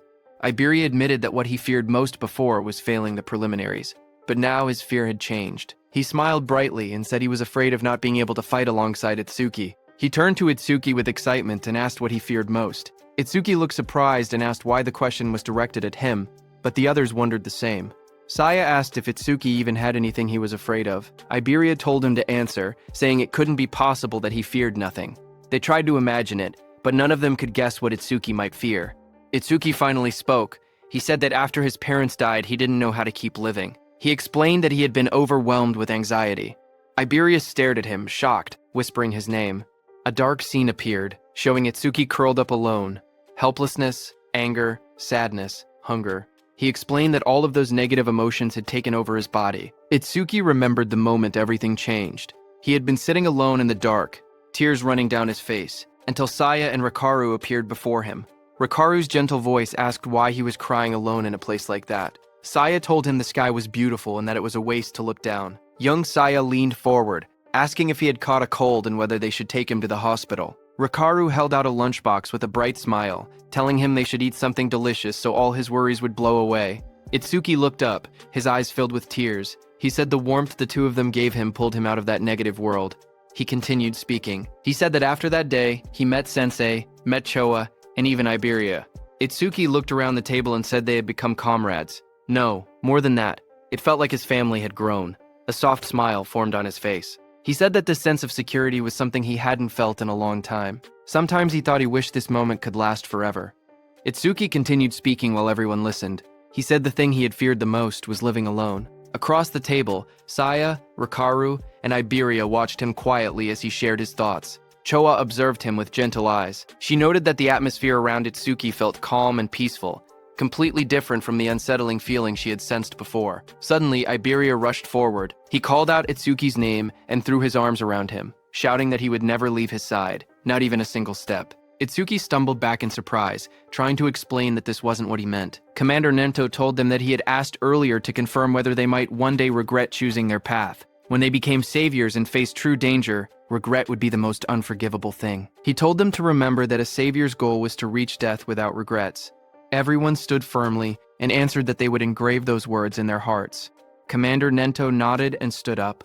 He told everyone to hurry and finish eating and then rest. He reminded them that Rikaru and Saya needed to return to North District 6 by tomorrow. The next morning, it was time for Rikaru and Saya to go back. Iberia waved excitedly as he called out to Rikaru, asking him to make home-cooked food again next time. Rikaru shouted back that he would, as long as Iberia didn't cause trouble for Itsuki.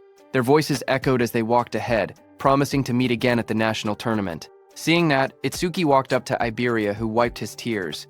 Itsuki asked when Iberia and Rikaru had gotten so close. Commander Nento soon gathered them and told them they should head back as well. Itsuki nodded, but his mind wandered. There was something he wanted to ask Saya. He thought he could ask her during the main tournament. As he walked, Itsuki suddenly paused in shock when he noticed Choa. Choa sprinted across the courtyard with urgency. Itsuki wondered why she was in such a rush. A moment later, Choa reached Commander Izumi Nento. Slightly out of breath, Commander Nento asked her what had happened. Choa replied in a serious tone that top-secret information had just arrived from the South Continent. Commander Izumi Nento asked Choa what the secret message contained.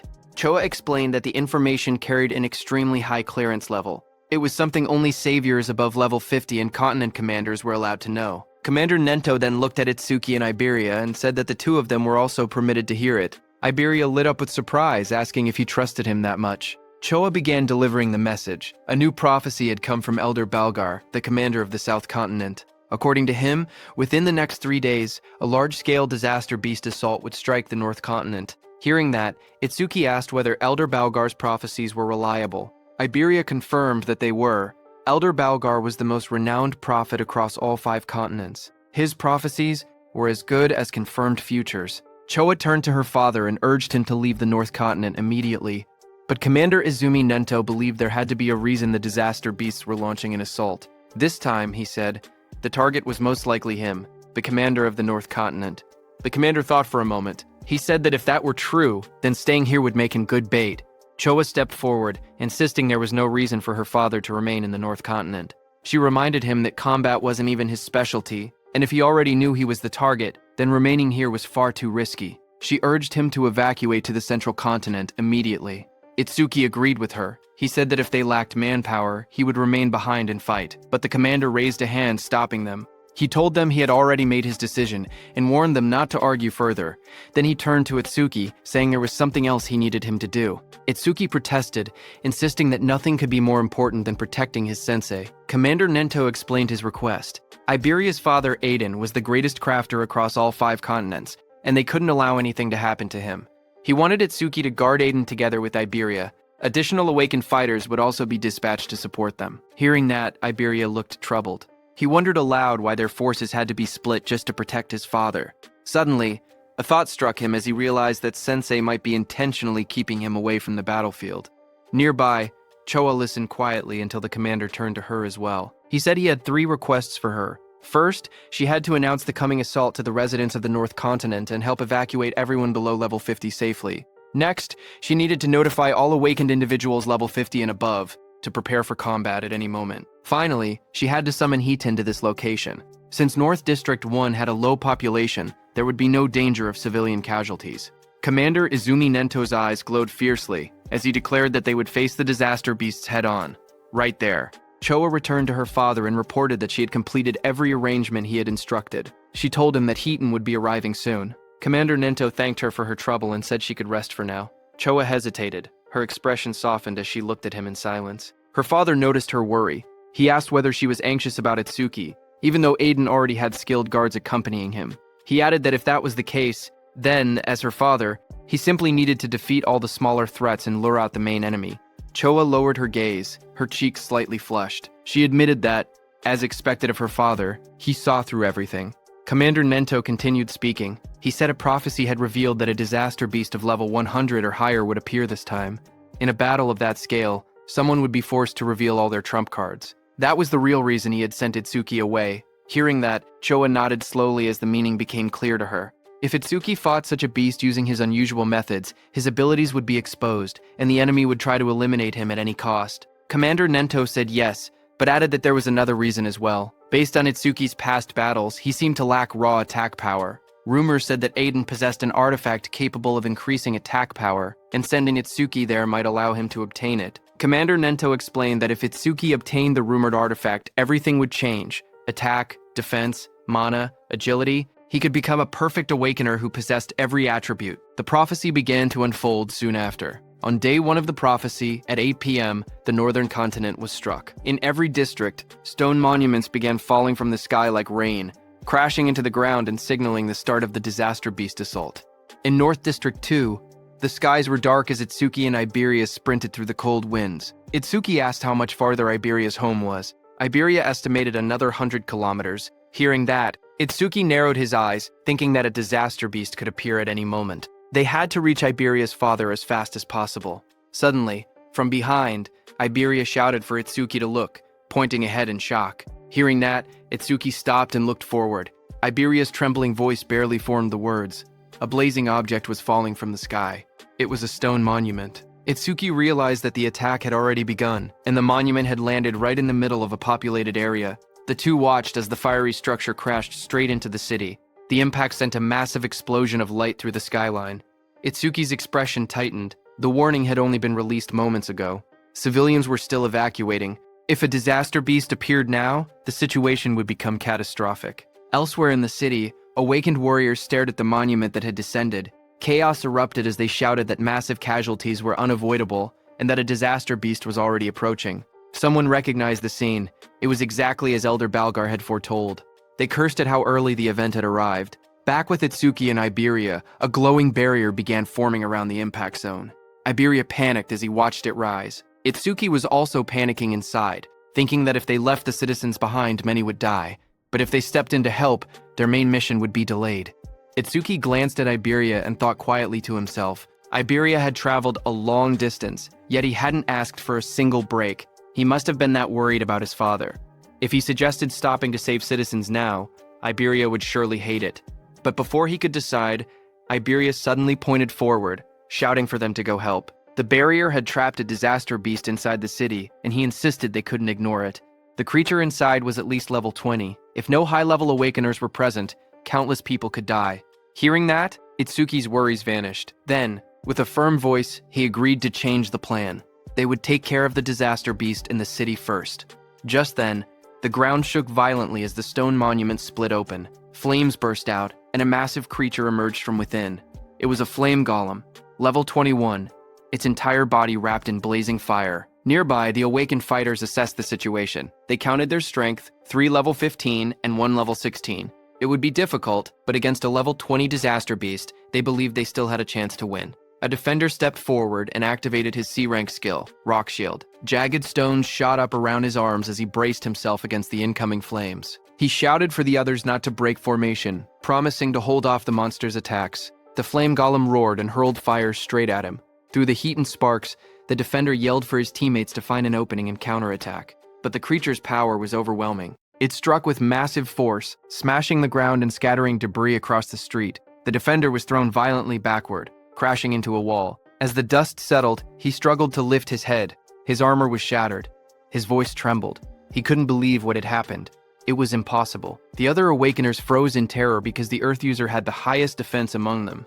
Yet he had been killed instantly. If even he couldn't survive, they stood no chance at all. Panic spread across their faces as they backed away, their weapons shaking. One of them cried out, asking desperately what they were supposed to do now. The group fell into panic. One of the men shouted that fighting a creature like this was suicide and that they needed to run.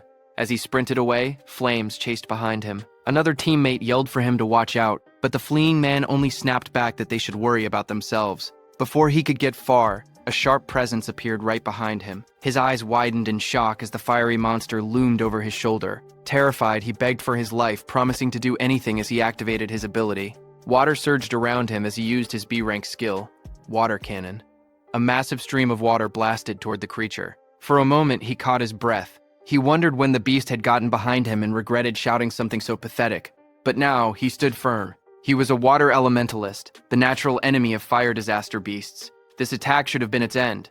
The others watched from a distance, unsure. One asked whether he had really defeated it. Another stepped forward, saying he would finish it off just in case. In the midst of drifting steam and smoke, the monster's dark silhouette still stood. The water elementalist stepped forward and warned the others not to interfere. He insisted that since he had defeated the disaster beast alone, he should be the one to finish it. But before he could act, the charred body of the creature suddenly twitched. Flames surged across its cracked surface as it rose again. The man froze in shock as the beast returned to life, its fiery aura burning hotter than before. Someone shouted for them to kill it quickly. A massive burst of flame erupted from the monster's mouth, lighting up the entire street. One of the fighters stared at the blazing heat, confused and terrified, asking what this enormous flame was. Another voice shouted that it was over, but the flames only grew larger. A violent explosion followed, and the fire shot outward like a shockwave. But before it could hit those awakeners, Itsuki appeared. Using his black ice wall skill, he created an ice wall that blocked the monster's fire attack. As Itsuki was stopping the fire, Iberia turned to those awakeners. Calm and fearless, he told them to leave the creature to Double Eye. Clad in black armor, Itsuki told Iberia not to worry about the monster, and instructed him to evacuate the citizens. Iberia acknowledged with a Roger. A blue screen appeared, displaying new information. Itsuki's black wall defense increased by 10%, due to blocking a B-rank fire element skill with black ice wall. Those awakeners stared at Itsuki, who had blocked the giant flames so easily. One of them asked Iberia if he and his companion were saviors. Iberia explained that they weren't saviors yet, but he declared that someday he would become one stronger than Tewajin himself. Hearing that, the awakeners were shocked, saying he talked big for a kid. Iberia walked over, annoyed, and asked what they were doing being saved by a child. One of the awakeners immediately argued back, insisting that no one had asked for help and that he was going to defeat the beast anyway. Someone else wondered aloud if a mere awakener could really handle a disaster beast like that. Their eyes shifted to Itsuki. One man whispered whether the ice-like armor covering his body was some kind of artifact. On the other hand, Itsuki narrowed his eyes, remembering something his sensei had told him before they left. In his memory, his sensei warned him about the black sphere he could release. Its power was immense, but it required chanting time, and its flight speed wasn't fast compared to strong disaster beasts. Missing the first attack would only put enemies on guard, making them harder to hit afterward. His sensei advised him to avoid using the black sphere unless absolutely necessary, keeping it as a trump card for critical moments. The memory ended with his teacher's voice telling him to listen carefully and only use that black sphere under the right circumstances. His teacher's words echoed in Itsuki's mind. He should only use his strongest attack when he was certain he could take down the opponent. Looking at the crowded battlefield below, he realized he couldn't use the penetrating true sphere here.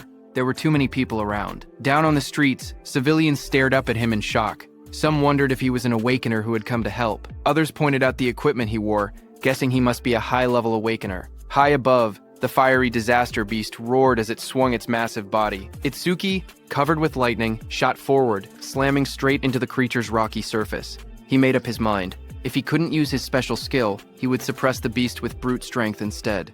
With full power, he punched the beast. Explosive impacts echoed through the buildings as he drove the monster backward. His movements blurred with speed as burning fragments scattered everywhere. A bright system window flashed, showing that Itsuki's Thunderbreaker activated Thunderclap Wave.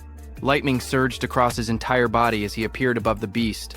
The beast raised its head, its eyes glowing red, fire swirling around it. Itsuki struck again, driving the massive creature through the ground with overwhelming force. Dust and flames erupted as the beast crashed hard, its body half buried in the shattered street. The ground trembled from the impact. Lightning wrapped around Itsuki as he rose into the air, his entire body glowing with blue energy. Flames raged around him, but he shot downward like a meteor, slamming into the massive creature below with overwhelming force. The impact shook the entire street.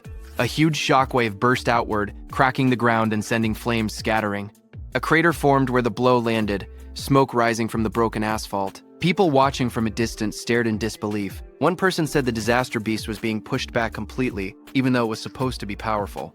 Another mentioned that the awakener looked like he was only 18. Someone else suggested the beast must have been injured beforehand, but an awakener nearby could only stare with wide eyes, whispering in shock that this couldn't be real. Even a level 21 flame golem couldn't fight back at all against that young man. He wondered who the young man facing it truly was. When the smoke finally cleared, the battlefield was quiet. The golem lay smashed into the ground.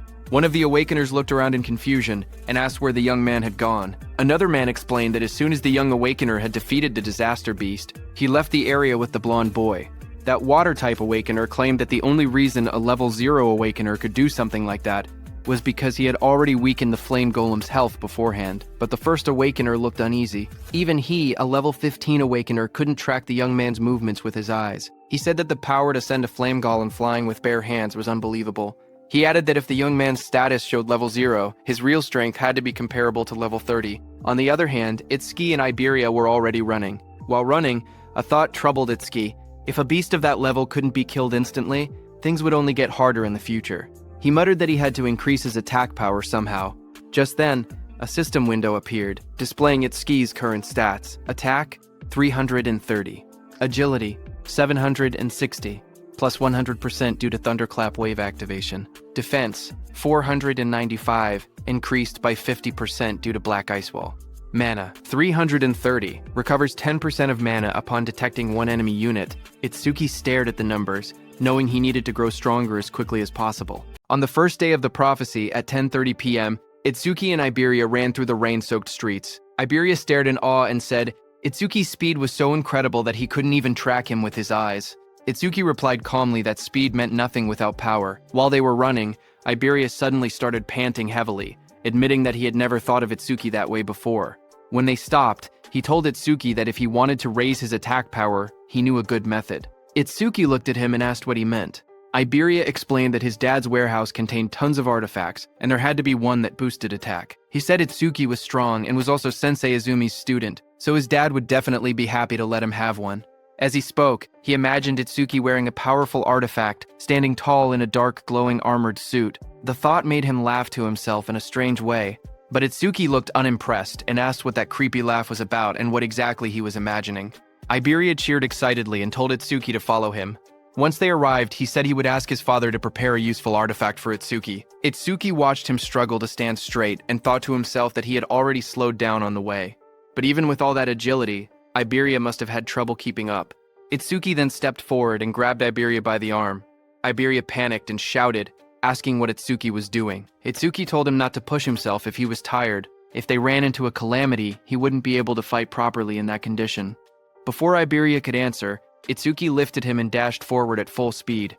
Iberia yelled that he wasn't ready, but the wind tore past them too fast for him to react. The two shot through the city like a blur. Iberia screamed that it was too fast, while Itsuki said they had already wasted enough time and told him to hold on. Later, at 11:05 p.m. on the first day of the prophecy, the moon hung over a quiet set of wooden houses deep in the forest. A gust of wind swept through as they arrived. Iberia collapsed forward, shaking.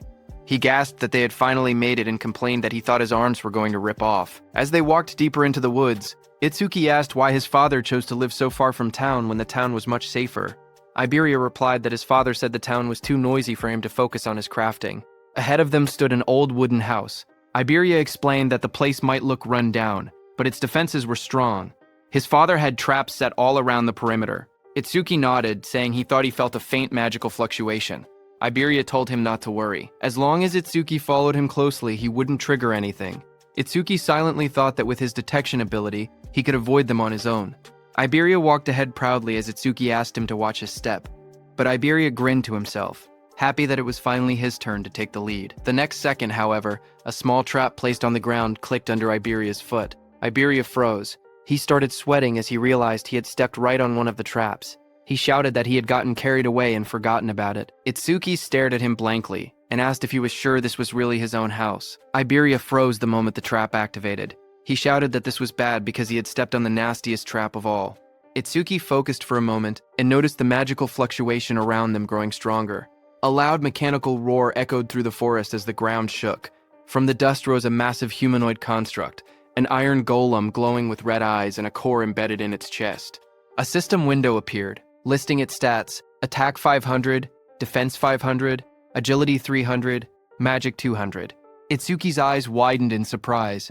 He couldn't believe Iberia's father even owned humanoid artifacts. Before Iberia could react, the iron golem swung a giant arm toward him. The blow came crashing down with tremendous force. In the next instant, Itsuki dashed forward and pushed Iberia out of the attack's path. As the iron golem's punch came down, Itsuki also punched it with full power. Their attacks smashed into each other, creating a massive shockwave that cracked the earth and sent debris flying everywhere. Itsuki slid backward across the ground, shocked that even a mere artifact had higher attack power than he did. As he steadied himself, he realized another problem. Because the iron golem was created to protect Iberia's father, he couldn't simply destroy it with his piercing sphere. That made the situation more complicated. Itsuki quickly called out to Iberia, asking if there was any way to stop the golem. Iberia, panicking, shouted back that the key was the karma stone embedded in its chest. If that stone was destroyed, the golem would shut down. The iron golem's eyes glowed red as its chest stone pulsed with green light. Iberia yelled that the stone was its power source, and that taking it out would end everything.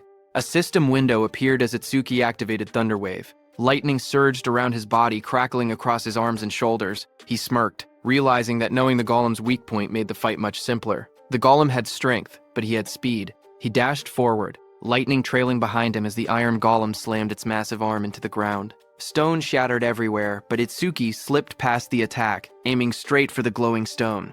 The golem swung again with both arms, trying to crush him, but Itsuki moved in a blur of thunder. Multiple aftermages flickered around the battlefield as he closed the distance, electricity lighting up the entire area. Lightning wrapped around Itsuki's body as he dashed straight toward the iron golem's chest. The golem swung a massive arm down at him, but he slipped underneath the attack, closing the distance in one quick burst. He reached out and grabbed the glowing green karma stone embedded in the golem's chest. The moment his hand made contact, the stone cracked and came free from its socket. The iron golem's body froze. Its red eyes dimmed, and its raised arms stopped mid-movement as all power left its frame.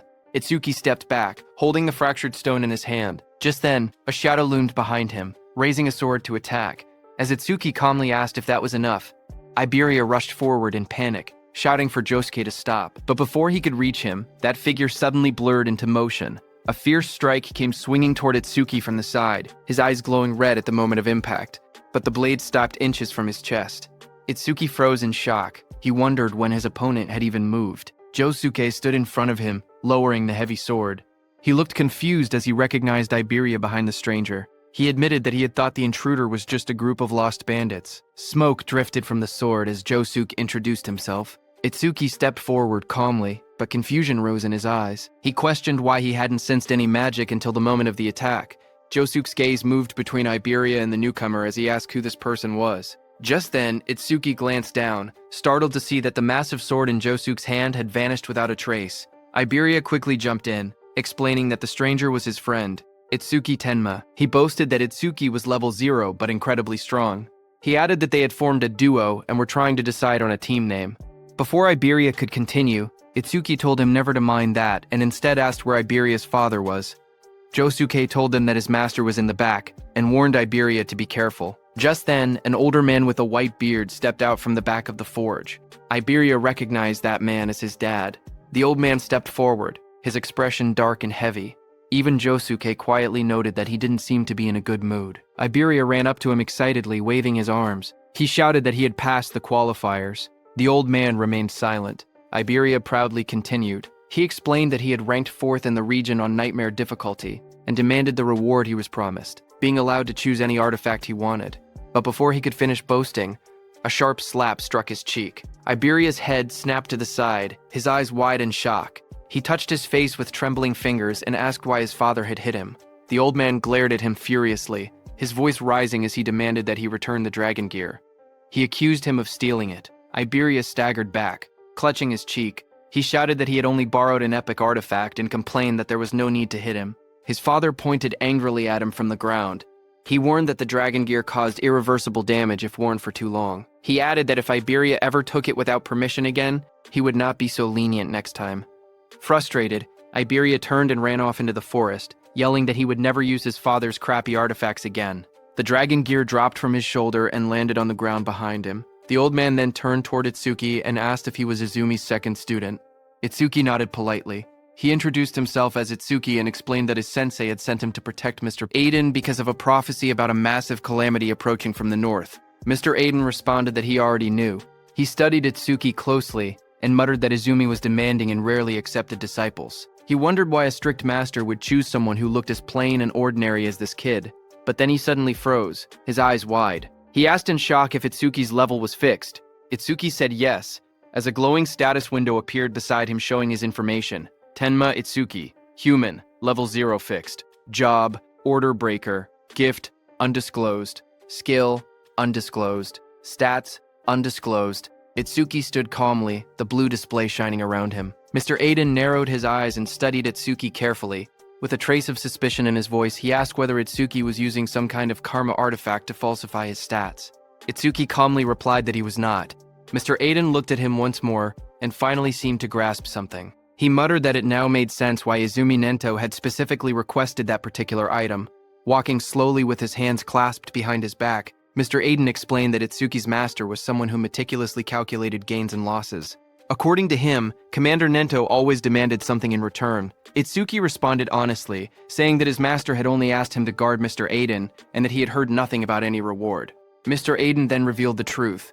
Commander Nento had contacted him and said that in exchange for allowing his disciple to protect him, he should give that disciple a certain karma artifact. Hearing this, Itsuki looked surprised and quietly wondered whether his master had truly done that for him. Still calm, Itsuki said it was fine. Even without an artifact, he would properly protect Mr. Aiden. Mr. Aiden shook his head and said that was unnecessary. He had plenty of artifacts, so he did not mind giving one away. However, he admitted that he had simply been curious as to why Commander Nento had specifically chosen something he considered a failure. Itsuki looked confused and asked what he meant by a failure.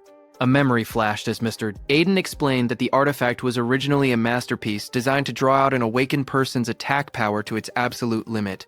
He raised a glowing golden crystal in his hand as a system window appeared, revealing the artifact's information. Its name was Critical Crystal. Unique effect: critical attack power is doubled during a critical hit. Critical rate: 99%. Unique effect: the user's attacks generate critical hits. The golden crystal shone brightly in Mr. Aiden's hand, but as Mr. Aiden held the glowing crystal, something unexpected happened. A crack suddenly formed across its surface. His eyes widened in shock as the golden crystal split with a sharp sound. The artifact's power changed instantly. Its rank became unknown, and a mysterious broken effect appeared.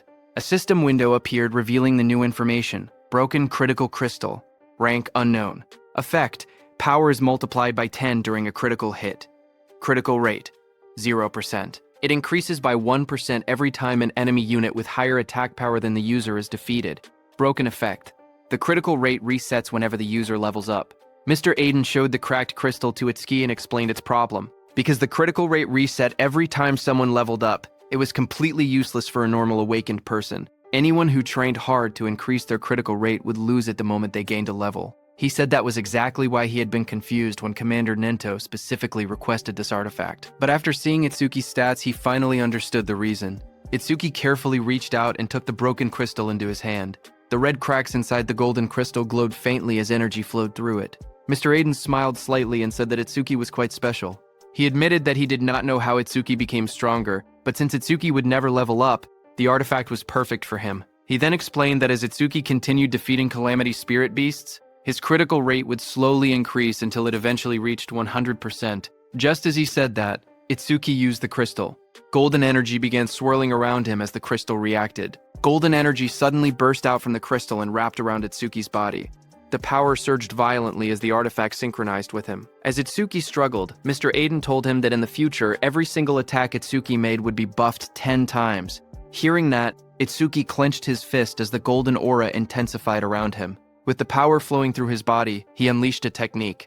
Iron Fist of Destruction. A system window appeared, confirming that the artifact had been equipped. Equipped.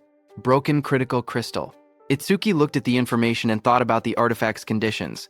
His critical rate would only increase when he defeated enemies with higher attack power than him. He quietly admitted that the condition was a bit harsh. However, he decided not to worry about it for now. He would think about a counter strategy after they finished this raid.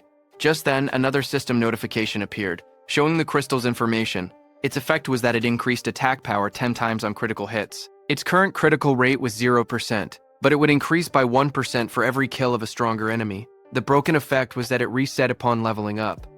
After observing the artifact's reaction, Mr. Aiden spoke again. He said the artifact seemed to be equipped properly and that it was truly compatible with Itsuki. Itsuki then admitted that he had actually been struggling because his attack power was low. He thanked Mr. Aiden, saying the artifact helped him a lot. Mr. Aiden waved his hand dismissively. He explained that he created the artifacts while others used them to fight the Calamity Spirit Beasts. Both of them were simply doing their part for the survival of humanity, so no thanks were necessary. As he spoke, Mr. Aiden turned and began walking away. He added that unless someone already knew his location in advance, there was no reason for beasts to attack such a remote place. For now, he told Itsuki to rest. Just as Mr.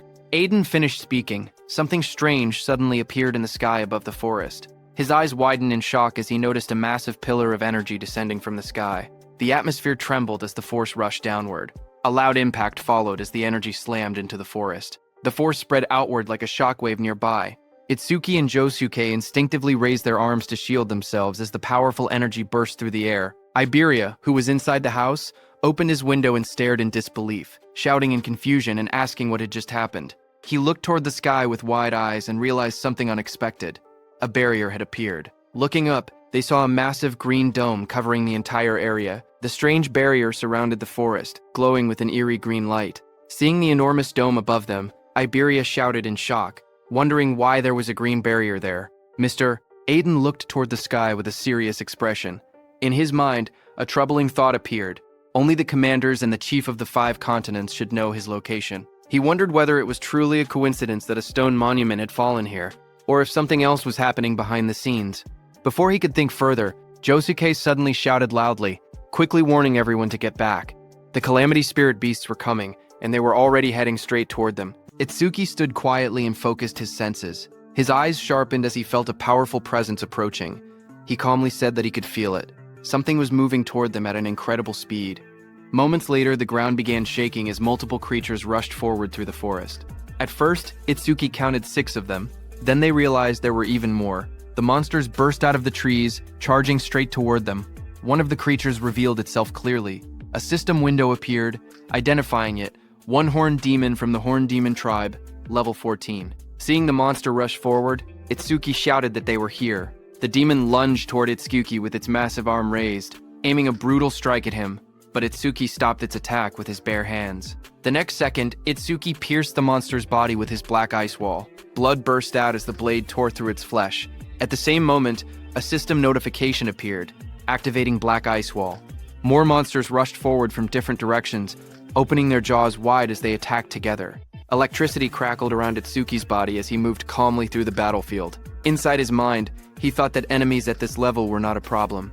No matter how many came, he could finish them instantly with Lotus Explosion. However, he hesitated, thinking that Josuke might not be able to withstand the shock of a Lotus Explosion, and it was still risky. Itsuki glanced behind him and remembered that Mr. Aiden and Iberia were hiding in the shed right behind him. If he used Lotus Explosion recklessly, the blast might catch them as well. Because of that, he held back his power and continued fighting the monsters directly instead. After defeating the surrounding monsters, Itsuki stood quietly among the fallen enemies. Looking at the battlefield, he calmly admitted to himself that he was probably more suited for fighting alone. Just then, he suddenly paused, sensing something unusual. Itsuki frowned slightly as he felt another surge of mana spreading through the area. This new wave of power felt far stronger and more intense than the ones that had appeared before. Moments later, a massive creature revealed itself. A system window appeared, identifying the monster. 2-horned guardian beast of the Horned Demon tribe, level 24. At the same time, far away in a dark and terrifying realm, towering demonic structures stood beneath a crimson sky. Inside a sinister palace, the most powerful demon emperor, Ringa, sat on the throne.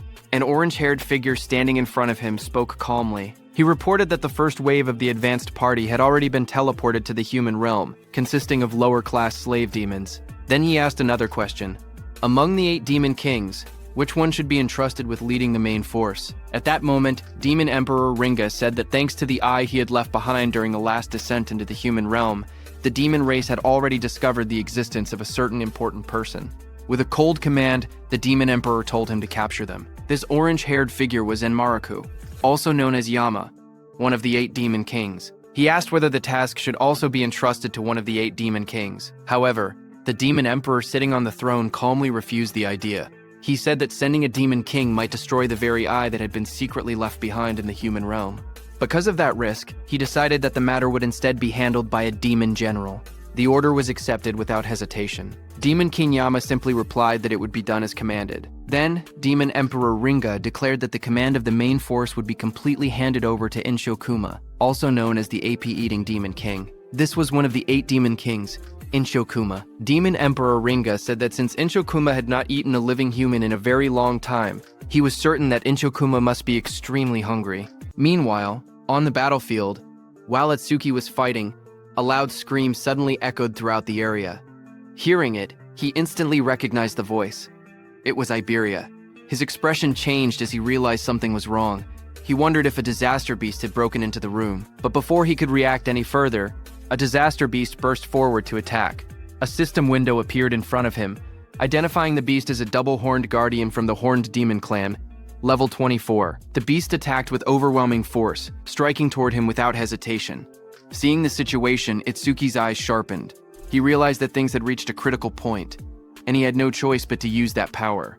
As the attack came crashing down, Itsuki quickly glided across the ground and dodged it. At the same time, he aimed at the beast and used Clear Orb. He judged that the creature's attack power was likely higher than his own. However, if he managed to defeat it, he could increase his critical rate. A system notification appeared, explaining the effect of the broken critical crystal. It stated that attack power would increase tenfold during a critical hit, and the critical rate would increase every time he defeated an enemy stronger than himself. However, the critical rate would reset whenever he leveled up. With determination, Itsuki shot the Clear Orb. A beam of purple energy shot into the sky, cutting through the darkness like a sharp spear as the attack was released. Another system message appeared, saying Clear Orb had been activated. After the beast died, another system notification appeared, telling Itsuki that his critical rate had increased by 1%. Looking at the result, he calmly confirmed that it had risen just as he had expected. Without wasting time, he turned and spoke to Josuke. He told him that he would take down the disaster beast that had broken into the room, and that everything here would be left to him. Josuke, who was engaged in battle, immediately accepted the responsibility without hesitation. Lightning flashed as Itsuki ran toward the cabin where Iberia and Aiden were. At the same time inside that cabin, Iberia was pushed back and hit the wall. He stood there, injured and covered in blood. Lowering his head, he admitted that it was useless. Without his dragon gear, he knew he could not win. Pain filled his body as he struggled to stand, realizing how desperate the situation had become. Iberia quietly muttered that if it had come to this, then there was only one option left. As the monster lunged forward with its terrifying jaws wide open, Iberia cried out for help, calling Itsuki's name. But in the next second, someone appeared behind the disaster beast. It was Iberia's father, Aiden.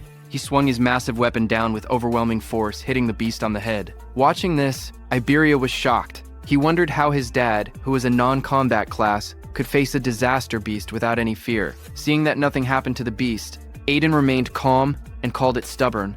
Aiden's attack made the beast furious, and it turned around in anger. It immediately charged at Aiden at full speed. Seeing it coming, Aiden stood firmly and declared that he would leave the rest to him. He was saying that to Itsuki, who appeared there just before the monster's attack could hit Aiden.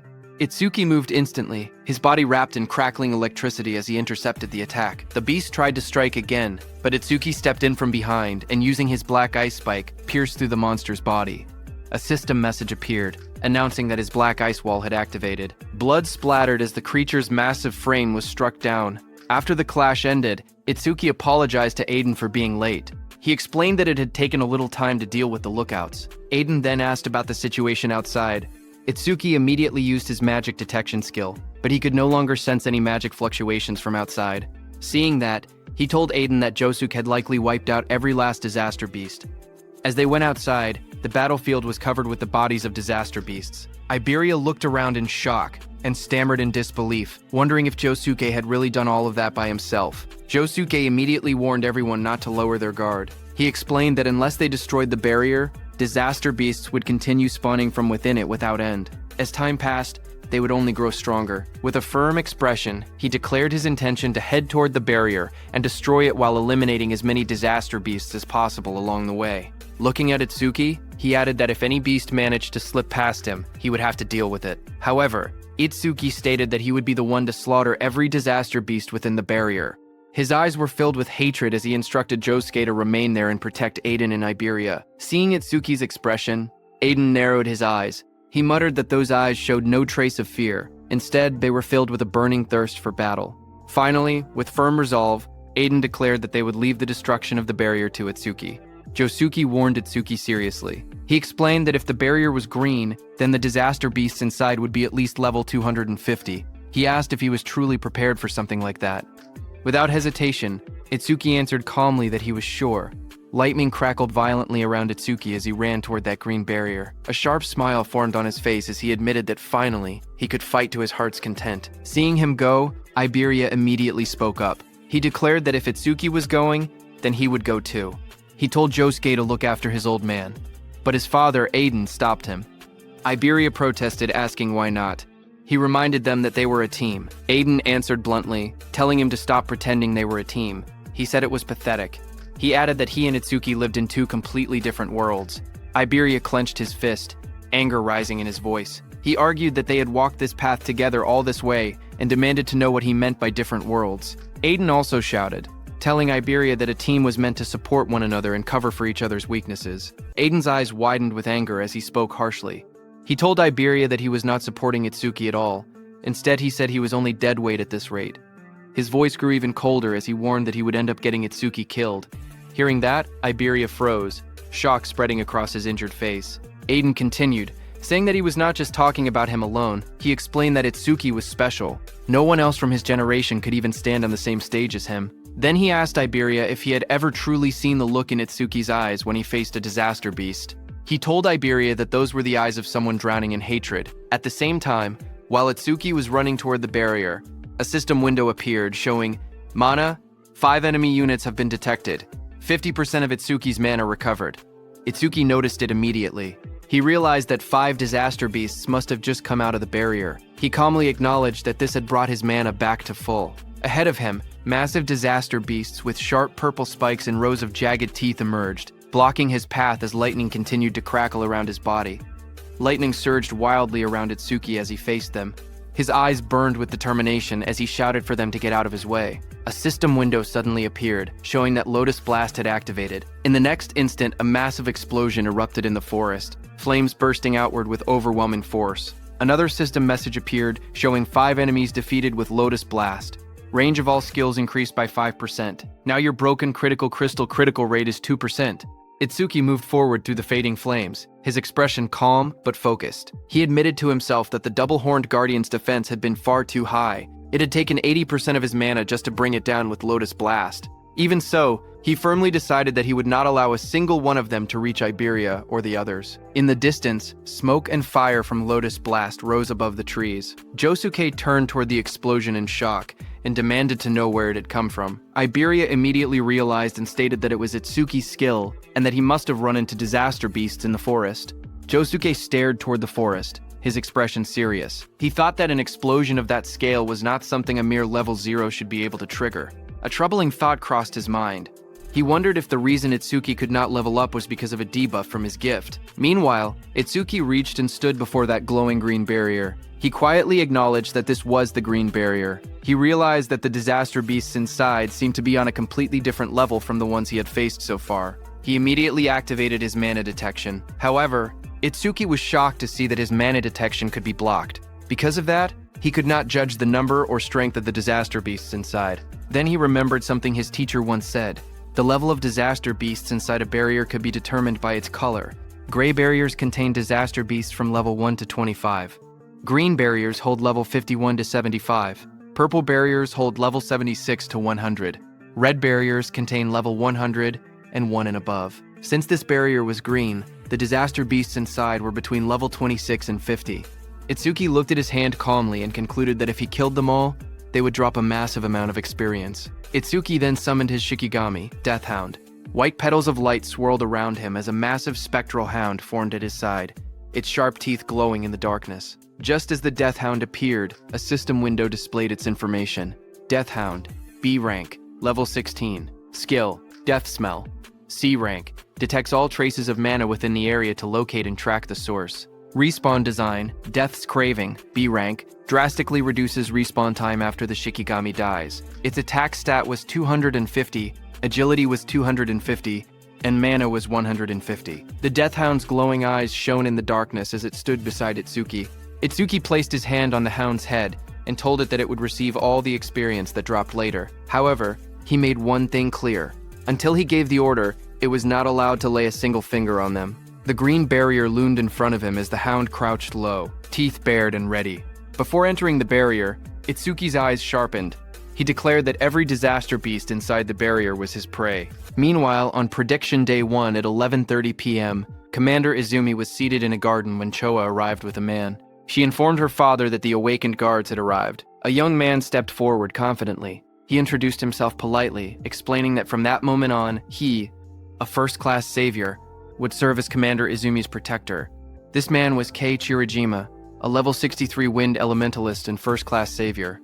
Commander Izumi thanked him for coming. Choa then explained that, in addition to him, 5 third-class saviors and 3 second-class saviors had also arrived. Commander Izumi asked her whether Akira Heaton had not yet arrived, adding that he had assigned Heaton to guard the perimeter. Choa frowned slightly and explained that when they had spoken 6 hours earlier, he had said he was already on his way. However, when she tried calling again 3 hours later, she could not get through. She added that massive stelas had been falling across the northern province since 8 p.m. that night. Because of that, she thought he might have run into trouble along the way. Still, she remained confident. Commander Izumi stated that a normal disaster beast would not be a threat to him. After all, he was one of the 6 pillars among the special class saviors. He asked her to keep trying to contact him, adding that only a special class savior could stand against the disaster beasts appearing there.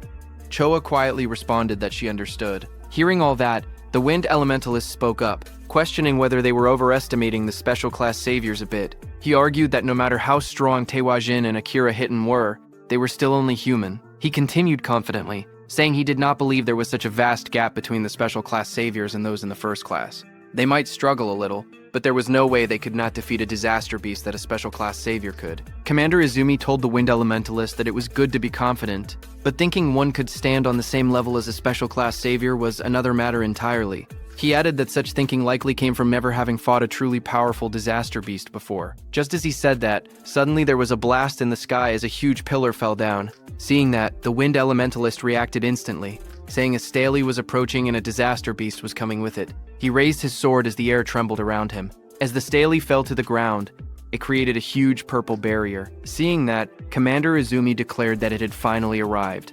At the same time, Choa tried once more to reach Akira Heaton, but her voice shook as she admitted it was useless. She still could not contact him. The wind elementalist smirked confidently. He declared that if even a special class savior could not make it, then he was not much to rely on. He told Commander Izumi there was no need to worry.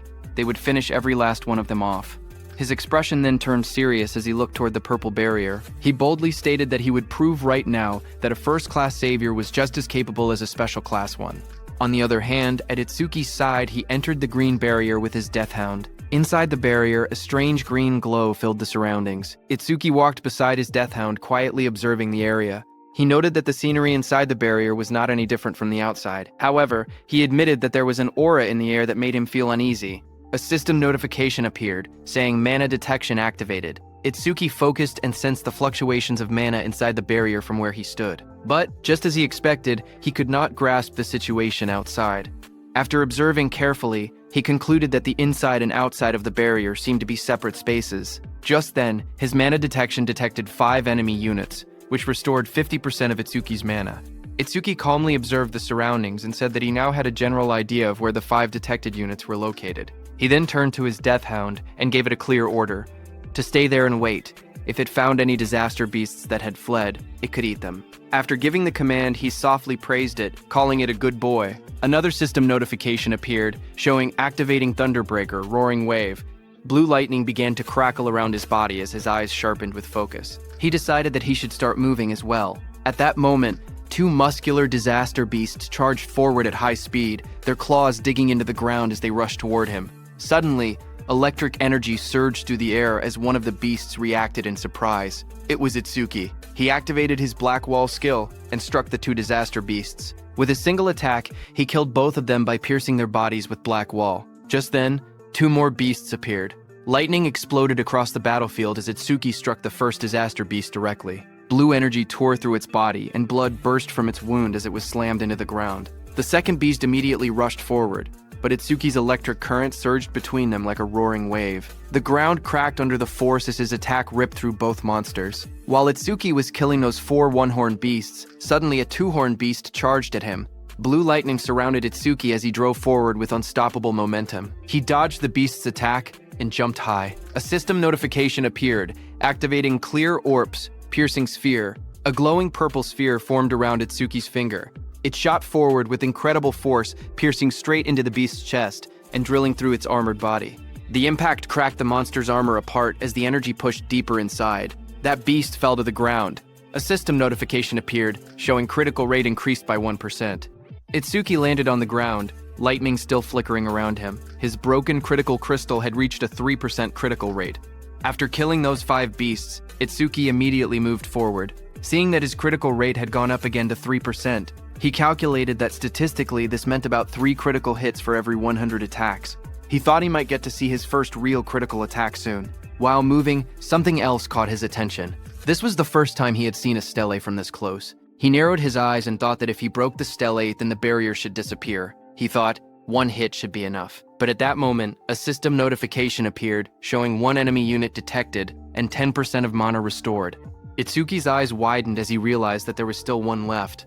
Immediately, he used all the force in his body to stop himself. Lightning cracked violently around his legs as he halted. Just as he stopped, many sharp spikes came toward him at full speed. He immediately jumped back and dodged them. A sharp thought crossed his mind. If he had not sensed the mana fluctuation and stayed on high alert, he would have already been impaled. He fell back, crouching low as debris scattered around him. His eyes narrowed as he saw those spikes coming from behind the stele. Itsuki realized that this 6th monster was hiding behind the stele. He stared carefully at the disaster beast's shadow, realizing it was a different kind of disaster beast than the ones before. Meanwhile, from far away, Iberia watched the large green barrier curve over the forest like a dome glowing faintly in the night. Worried, Josuke told Iberia that even Itsuki might not be able to stop all the disaster beasts. So, he told Iberia that it was dangerous outside, and that he should wait inside the room. Iberia, who was still shaken by his father's words, lowered his gaze and asked Josuke if he would really end up letting Itsuki die someday. Josuke told him that Master Aiden had a habit of exaggerating, so he should not worry too much about it. But Iberia admitted that looking back, he felt like he had really just been dead weight. Josuke then explained that the level of disaster beasts inside a green barrier usually ranged between 20 and 50.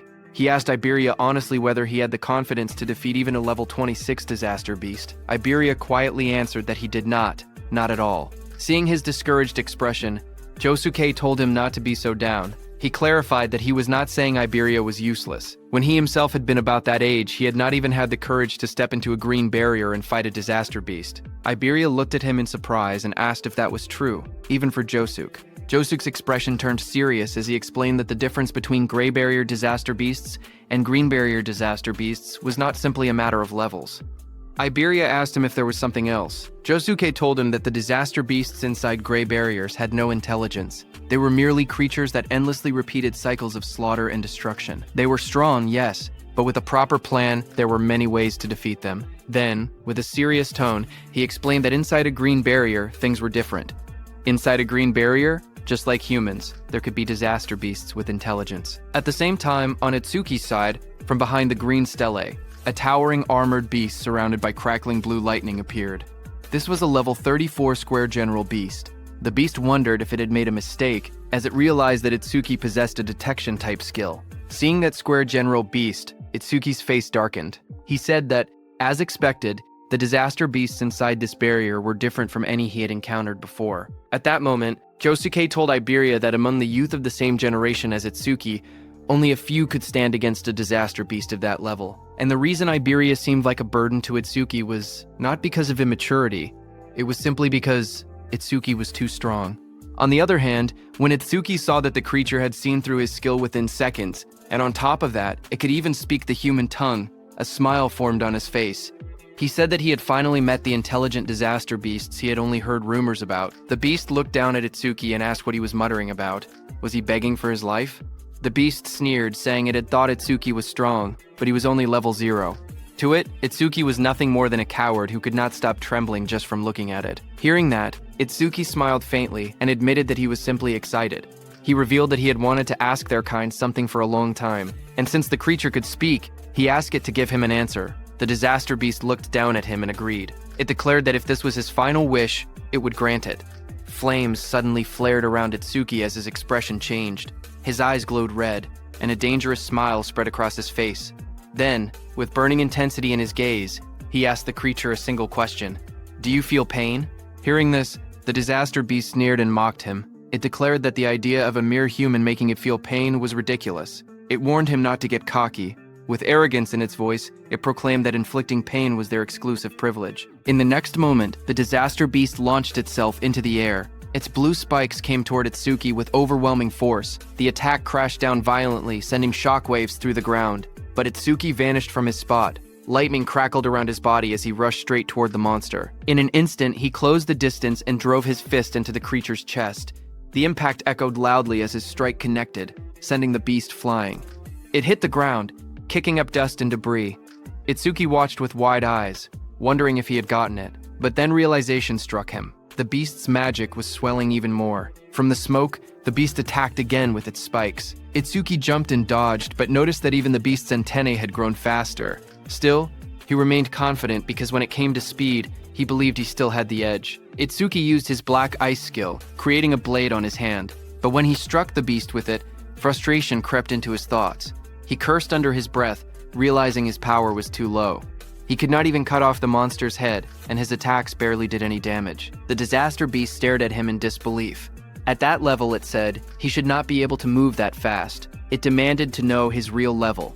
Then it dismissed the thought entirely, saying that no matter how fast Itsuki was, he was still nothing more than an insect. The beast lashed out again. Its massive tendrils sliced through the air and crashed down repeatedly. It roared arrogantly that even if Itsuki struck it 100 times with that weak power, it would not hurt or even make it itch. But it warned him that if he took even one of its hits, it would be over. As the beast said that, its massive tendrils slammed down with terrifying force. But suddenly, Itsuki made a move. Blue lightning wrapped around his body as he leaped behind the beast. He twisted midair and struck down hard. His attack crashed against the monster's armored head. But the next second, the beast's tendril whipped toward him again at full speed. Sweat rolled down his cheek, but he used his black ice wall skill to defend.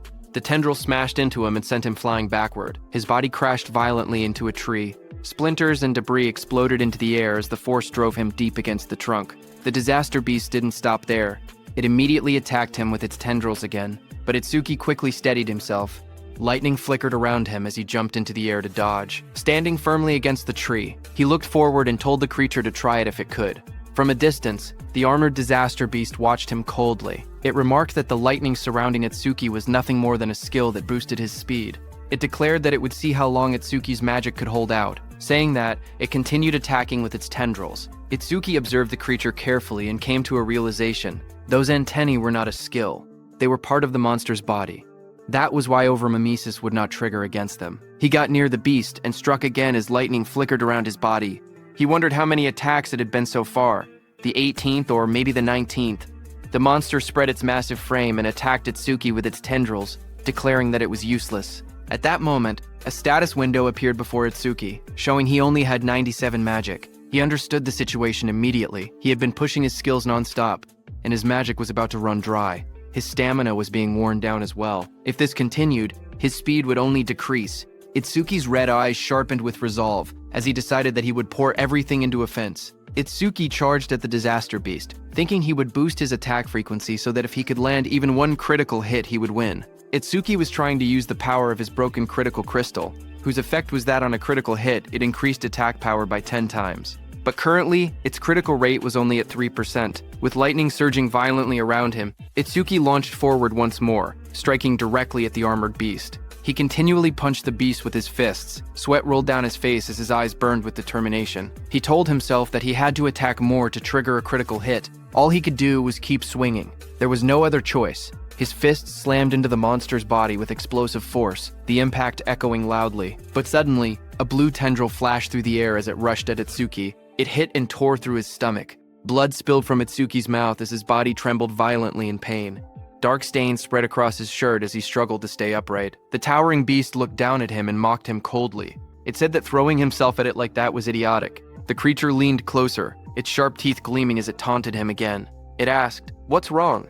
Wasn't he supposed to make it feel pain?" Hearing that, Itsuki simply let out a quiet snort in response. The monster's grin widened. It remarked that he was still alive and admitted that his defense seemed to be quite high. But suddenly, Itsuki's red eye flared brightly. Veins spread across his face as a fierce smile twisted his lips. He felt it at last. Finally, it was here. A system notification appeared before Itsuki, telling him that his critical crystal was activated and his next attack would definitely be a critical hit. Without hesitation, Itsuki moved. In a single explosive step, he closed the distance and drove his fist forward with overwhelming force. Red energy burst outward as his strike slammed directly into the monster's body. The impact shook the air violently. The beast screamed in pain as it was sent flying backward. Its massive body tore through the forest, crashing through trees as splinters and debris scattered everywhere. Smoke and dust rose into the air as the monster landed heavily on the ground. It could only stare in disbelief. It questioned what had just happened and why Itsuki suddenly possessed such terrifying power. Standing calmly amid the fading red glow, Itsuki looked at his fist. His breathing steadied as he admitted quietly that the power was stronger than he had expected. After landing that critical hit, something inside him changed. All kinds of emotions began rising from deep within his chest. Focus sharpened his mind. Satisfaction spread through him. A strange ecstasy followed. He realized he had never felt like this before. Even though blood was pouring out of the wound in his stomach, he did not feel any pain at all. The injury was deep, and his shirt was soaked in red, yet his body felt strangely light. He looked down at the beast calmly and admitted that this feeling was incredible. Itsuki then reached out and grabbed the beast's head, asking whether it felt any pain from that attack. Hearing that, confusion filled the beast's voice. It wondered what kind of human he was. Humans were supposed to be weak and fragile. It even accused him of clearly being over level 40, saying that showing fake stats was cheating. But as Itsuki grabbed the beast's head, it panicked and shouted, asking what he was about to do. Itsuki told the beast that until now, all the disaster beasts he had faced lacked intelligence. Even when they died, they barely screamed. But this one was different. He grabbed the creature firmly and squeezed. The beast let out a loud, terrified scream. A wide grin spread across Itsuki's face as his red eyes glowed fiercely in the darkness. He admitted that a scream from a disaster beast capable of feeling pain was truly pleasant to hear. The creature trembled in terror. It stuttered in disbelief, asking if he was really going to crush its head. Panic consumed it as it declared that he was no human. He was a demon. Ignoring its fear, Itsuki tightened his grip. In the next instant, a violent sound echoed through the forest as he crushed the beast's head without hesitation. Blood splattered across the tree behind them. A system notification appeared, showing his crit rate increased by 1%. Itsuki stood before the fallen body and calmly stated that it was finally done. Another notification followed, saying the broken critical crystal's crit rate was now at 4%.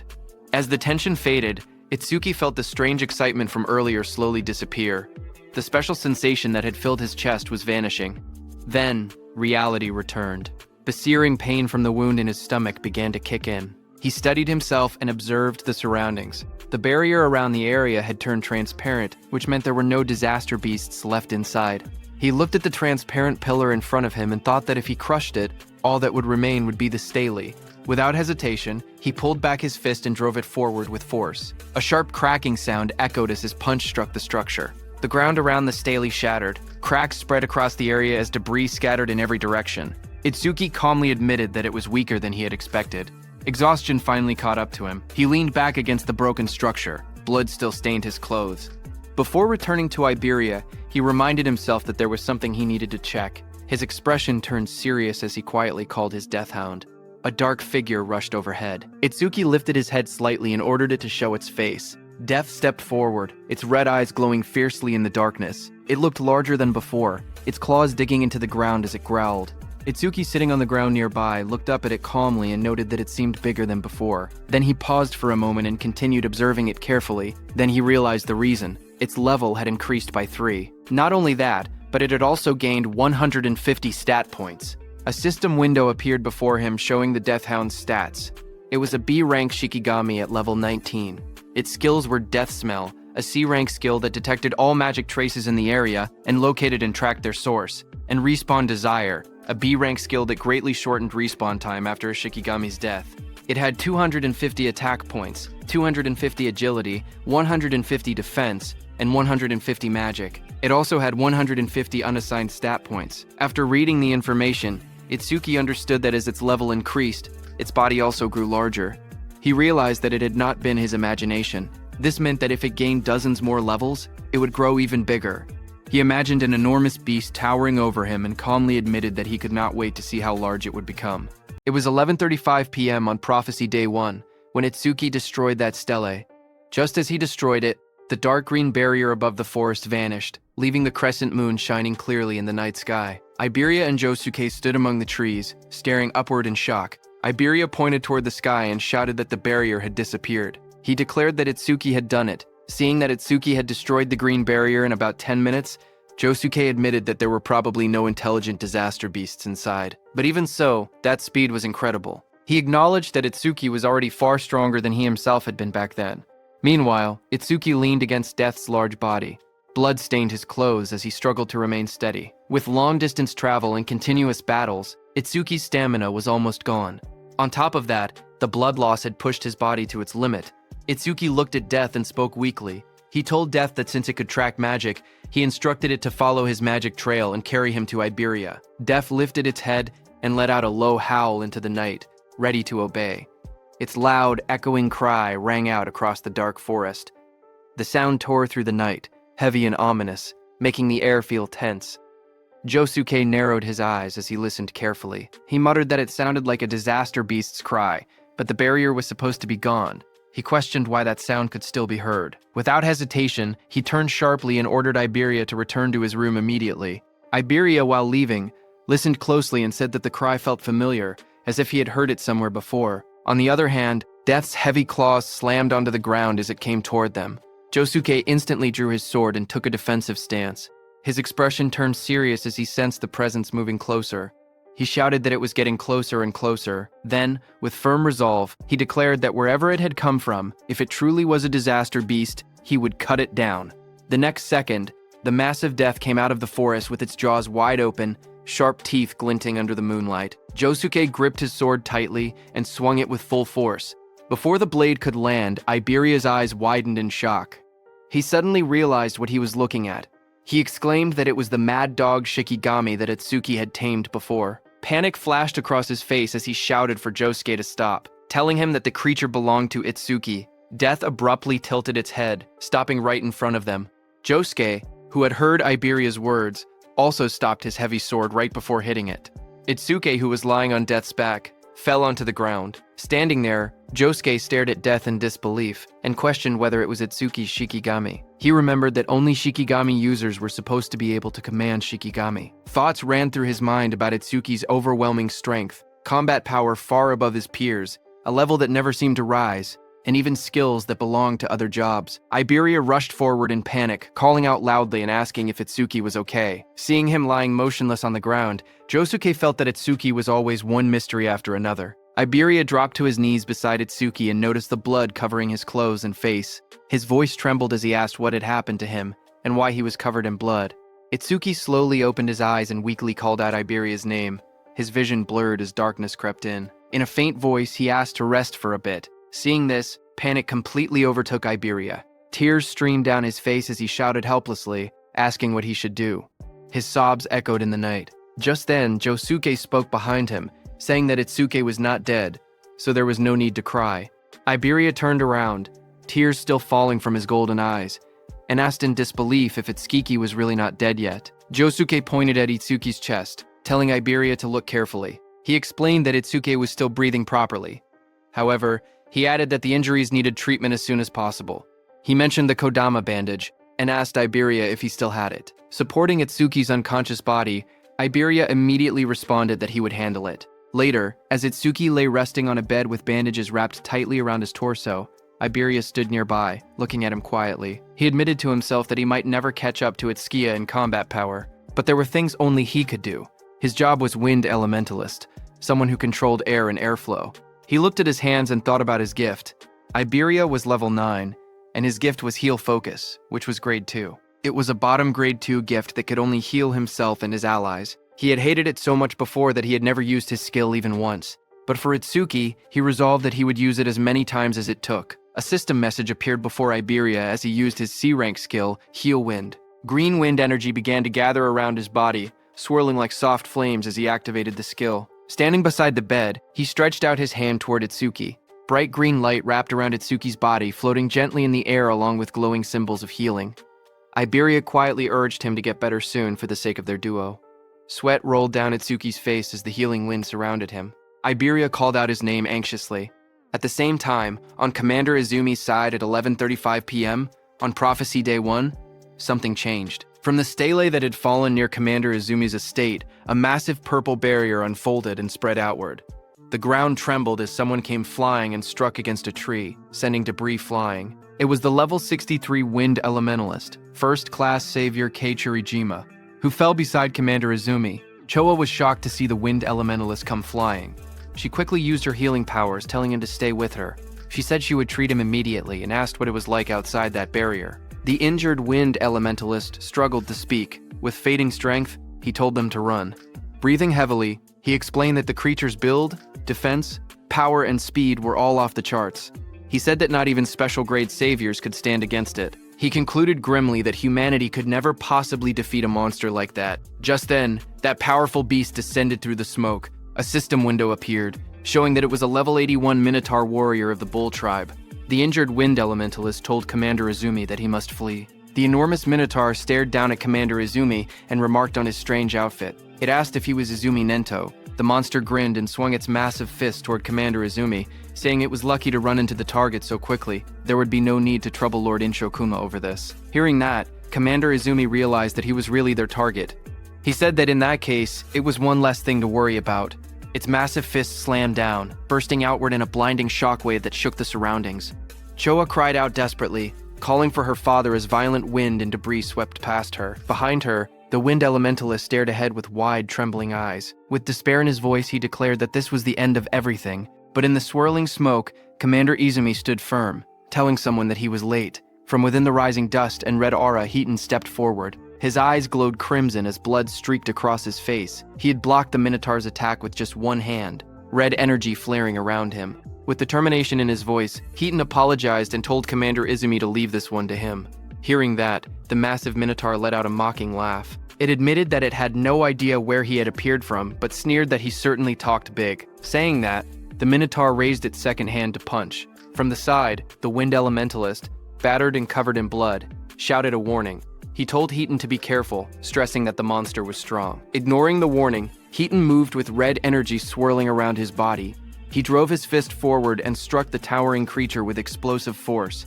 The impact landed squarely against the Minotaur's massive body and created a hole. Dark blood splattered outward as the Minotaur's enormous body trembled under the blow. Watching from behind, the wind elementalist's eyes widened in shock. Nearby, Choa gasped in relief and excitement. She exclaimed that they had done it and wondered if that meant the crisis was finally over. But Heaton's expression remained cold, as he declared that the real show was only just beginning.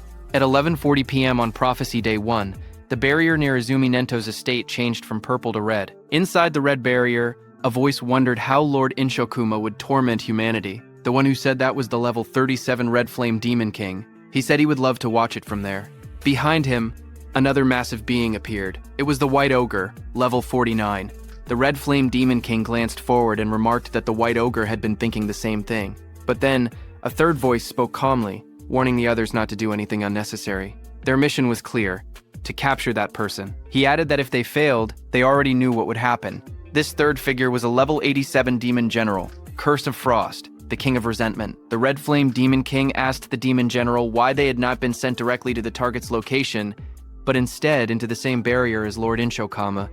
The Demon General explained that if all three of them were inside the same barrier, it would glow purple and stand out too much. At the same time, one of the 8 Demon Lords, Inshokuma, roared as crimson energy surged violently around him. The Demon General explained that the red barrier created by Lord Inshokuma would instead attract nearby strong humans. With humans distracted by the red barrier, they would be able to carry out Lord Ringa's mission without interference. The Demon General continued, stating that while Lord Inshokuma drew their attention, they would head toward their true destination. The Red Flame Demon King then asked him if he knew where that destination was. The Demon General's eyes glowed beneath his hood as he reassured them not to worry, saying Lord Ringa would guide them through the demon eye left in the human world. That eye had the ability to see coordinates and even the scenery it witnessed. Just as he said that, Itsuki lay on the bed, drenched in sweat as if trapped in a nightmare. Suddenly his eyes snapped open.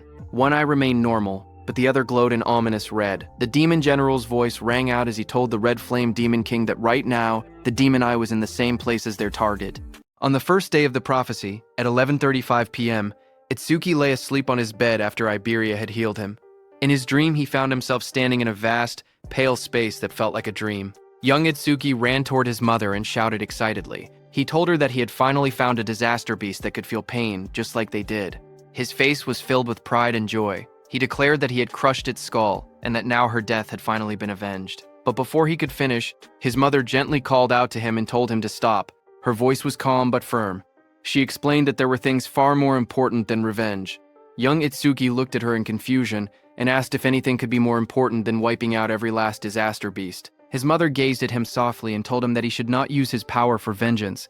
Instead, he must use it to protect the ones he loved. Hearing that, young Itsuki's eyes widened in disbelief as he shouted that it was impossible. His body trembled with rage. With his fist clenched tightly, he declared that he would never forgive the disaster beasts that had killed her and his father. His voice echoed through the empty space as he swore that he would make sure every last one of them was dead. His eyes glowed red with fury, and his expression twisted with anger and grief. His mother stood quietly before him, her gaze calm and steady.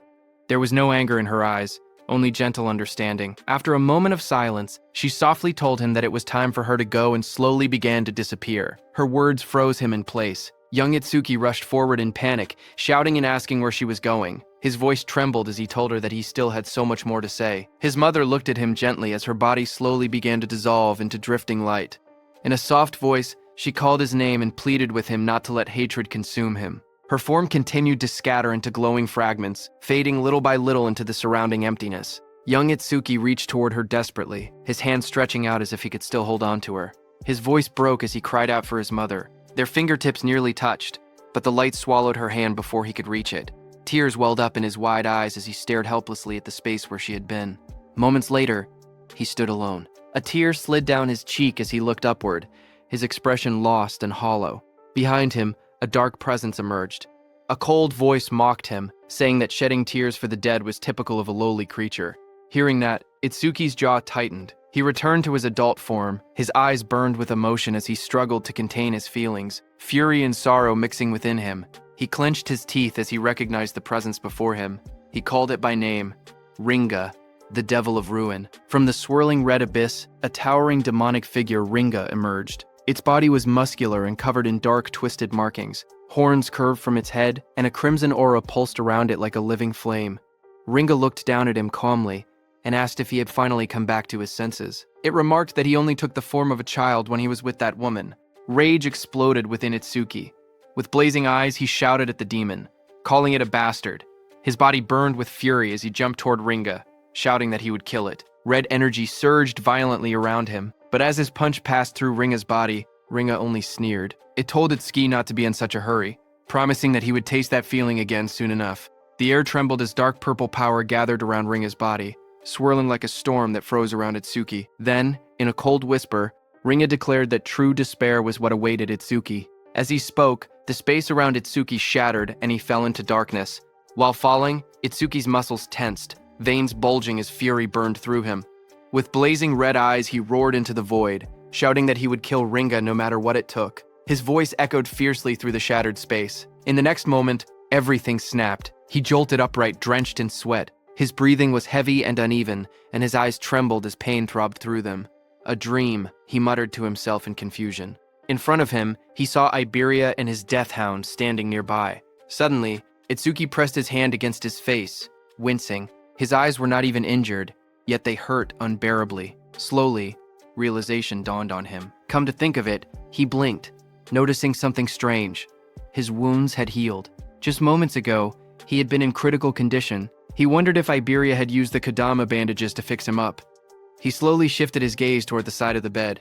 Iberia was asleep, leaning against the mattress peacefully. Seeing that, he wondered why Iberia was sleeping in a place like this. Then he remembered that Iberia had said he was going to take a break. He reminded himself that he had to make sure Death did not bark, or it would wake him. In the corner of the room, Death stood silently. Its glowing red eyes stared forward. When Death saw that Itsuki had awakened, it barked in excitement. The thing Itsuki was trying to avoid eventually happened by the bed. The next second, Iberia's eyes snapped open. Without hesitation, he thrust his hand forward, releasing a burst of swirling energy toward Itsuki, shouting that it was a disaster beast and that he had to protect Itsuki.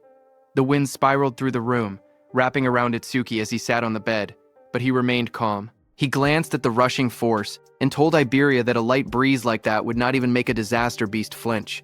Iberia's face lit up with relief when he saw Itsuki open his eyes. With a wide smile, he exclaimed that Itsuki was finally awake. He let out a breath of relief and happily said that his treatment had actually worked. Without hesitation, he threw himself forward and hugged Itsuki tightly. Itsuki, still sitting shirtless on the bed, looked slightly stunned. In his mind, he noted that Iberia still had the habit of hugging people whenever he got excited. After a moment, Itsuki calmly asked how long he had been unconscious. Iberia replied that it had been about 3 hours, though it did not feel that long to him.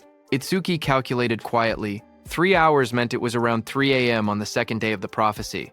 He then asked if Josuke and Aiden were safe. Iberia smiled confidently and assured him that they were fine. Not a single disaster beast had appeared since then. Even so, Itsuki's expression turned serious. The memory of the dream lingered in his mind. Ringa had said that he should not be in such a hurry, promising that he would taste it again soon enough. Itsuki told himself it had only been a dream, yet the words continued to bother him. It had felt far too real to dismiss. He was certain that the disaster beasts were plotting something. On Prophecy Day 2, at 3:03 a.m., Itsuki had awakened from his coma. As he dressed, a firm thought echoed in his mind. He could not let his guard down. Iberia smiled brightly and told Itsuki that he was truly glad. It really looked like Itsuki had made a full recovery. Itsuki stood in the room thinking that the reinforcements the teacher had mentioned should be arriving at any moment. He moved toward the door and said that, for now, he would go check the situation with Josuke. As they walked outside under the night sky, Iberia suddenly asked Itsuki what the name of that dog Shikigami was. Itsuki told him that it was just Deathhound. Hearing that, Iberia reminded Itsuki that a Shikigami user was free to give their Shikigami any name they wanted. He even offered to pick one himself, confidently claiming that he had great naming skills. Itsuki calmly replied that he was not a Shikigami user. Hearing that, Iberia blinked in surprise. He admitted that it was a shame since he had really wanted to name it. Hearing that, Itsuki silently resolved that he was definitely not going to let Iberia name that thing. As they continued walking, Josuke, who was casting magic on the mechanical golem, noticed Itsuki and said that Kodama bandages alone would not have been enough for someone to recover this quickly. He concluded that it looked like Iberia had finally used his actual ability. Hearing that, Itsuki looked at Iberia and admitted that he had not seen him using any skills earlier. He asked if Iberia was a healer type. Iberia hesitated slightly and replied that he could use offensive skills too. However, he added honestly that they did not really do much damage. After that, Itsuki turned to Josuke and asked if any other saviors had arrived since he had been knocked out. Josuke answered with uncertainty, saying no. He then asked why Itsuki was asking. Itsuki explained that the teacher had said they were dispatching nearby saviors. It had already been a full day, so they should be arriving soon. Josuke reminded Itsuki that they were deep in the forest. Even Itsuki would not have arrived so quickly without Iberia's guidance. Itsuki listened carefully. He admitted to himself that Josuke had a point, but he could not shake the uneasy feeling inside him. Something about the situation felt wrong. As the night grew quieter, the forest seemed to change. It felt as if something malevolent was slowly drawing closer. High above the forest, several saviors moved quickly through the dense trees. Their path curved sharply as they advanced deeper into the woods under the cover of night. As they ran, one of them called out to his teammate Kobayashi and asked how much farther it was to their destination. Kobayashi replied that it should only be a few more kilometers and told them to bear with it a little longer. Another member shouted excitedly that once they finished this mission, they would finally be promoted from apprentices to third-class saviors. Even so, he could not help but comment that the place was far too remote. It was hard to believe that the greatest crafter in the northern province lived this deep in the woods. Suddenly, a sharp voice cut through the air as a woman ordered everyone to stop. The group reacted instantly, skidding to a halt on the forest path. One of them quickly asked what was wrong and whether she had picked up a strange vibe. The woman answered that something was approaching from the front. From the darkness ahead, a deep voice spoke calmly, asking if they had noticed him. Hearing that, one of the saviors shouted in alarm. He recognized it immediately and yelled that it was a disaster beast. He ordered everyone to take their battle stations. The group quickly drew their weapons, readying themselves for combat. Out of the shadows stepped the Red Flame Demon King.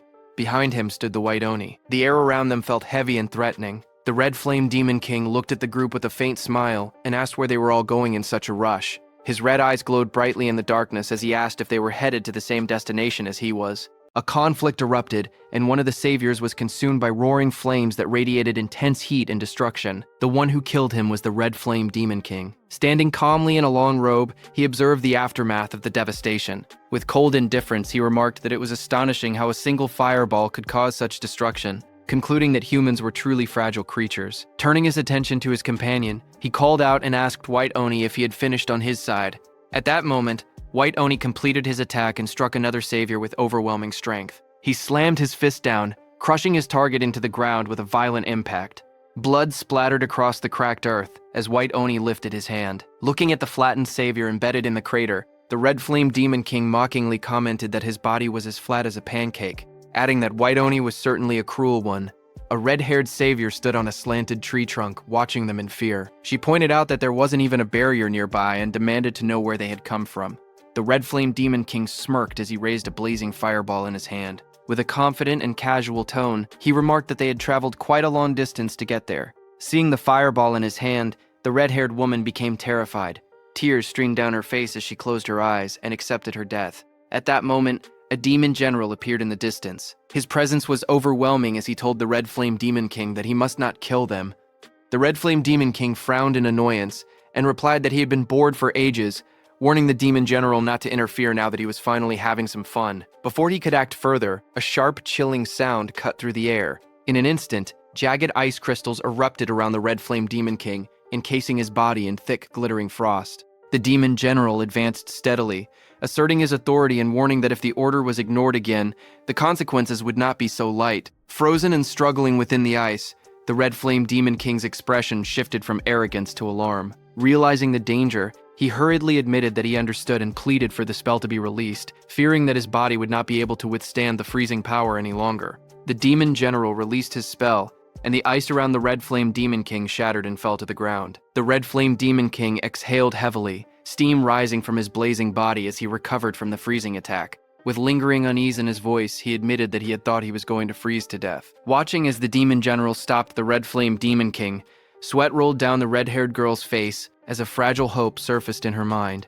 She wondered if they were going to let her go. The Red Flame Demon King crossed his arms, his fiery aura flaring as he spoke with a curious tone. He recalled the order that they were not allowed to kill the target or the owner of the magic eye. So he questioned the demon general whether this red-haired girl possessed some kind of special power as well. With glowing blue eyes, the demon general responded calmly that she had nothing like that. He explained that his actions were not about her. Instead, he stated that he simply wanted to test the new ability bestowed upon him by Lord Ringa. Saying that, he raised his hand toward the red-haired girl. Seeing this, the red-haired woman became extremely frightened. Before she could do anything, dark energy surged around her. Her body convulsed violently as shadowy tendrils wrapped around her, and she screamed in agony.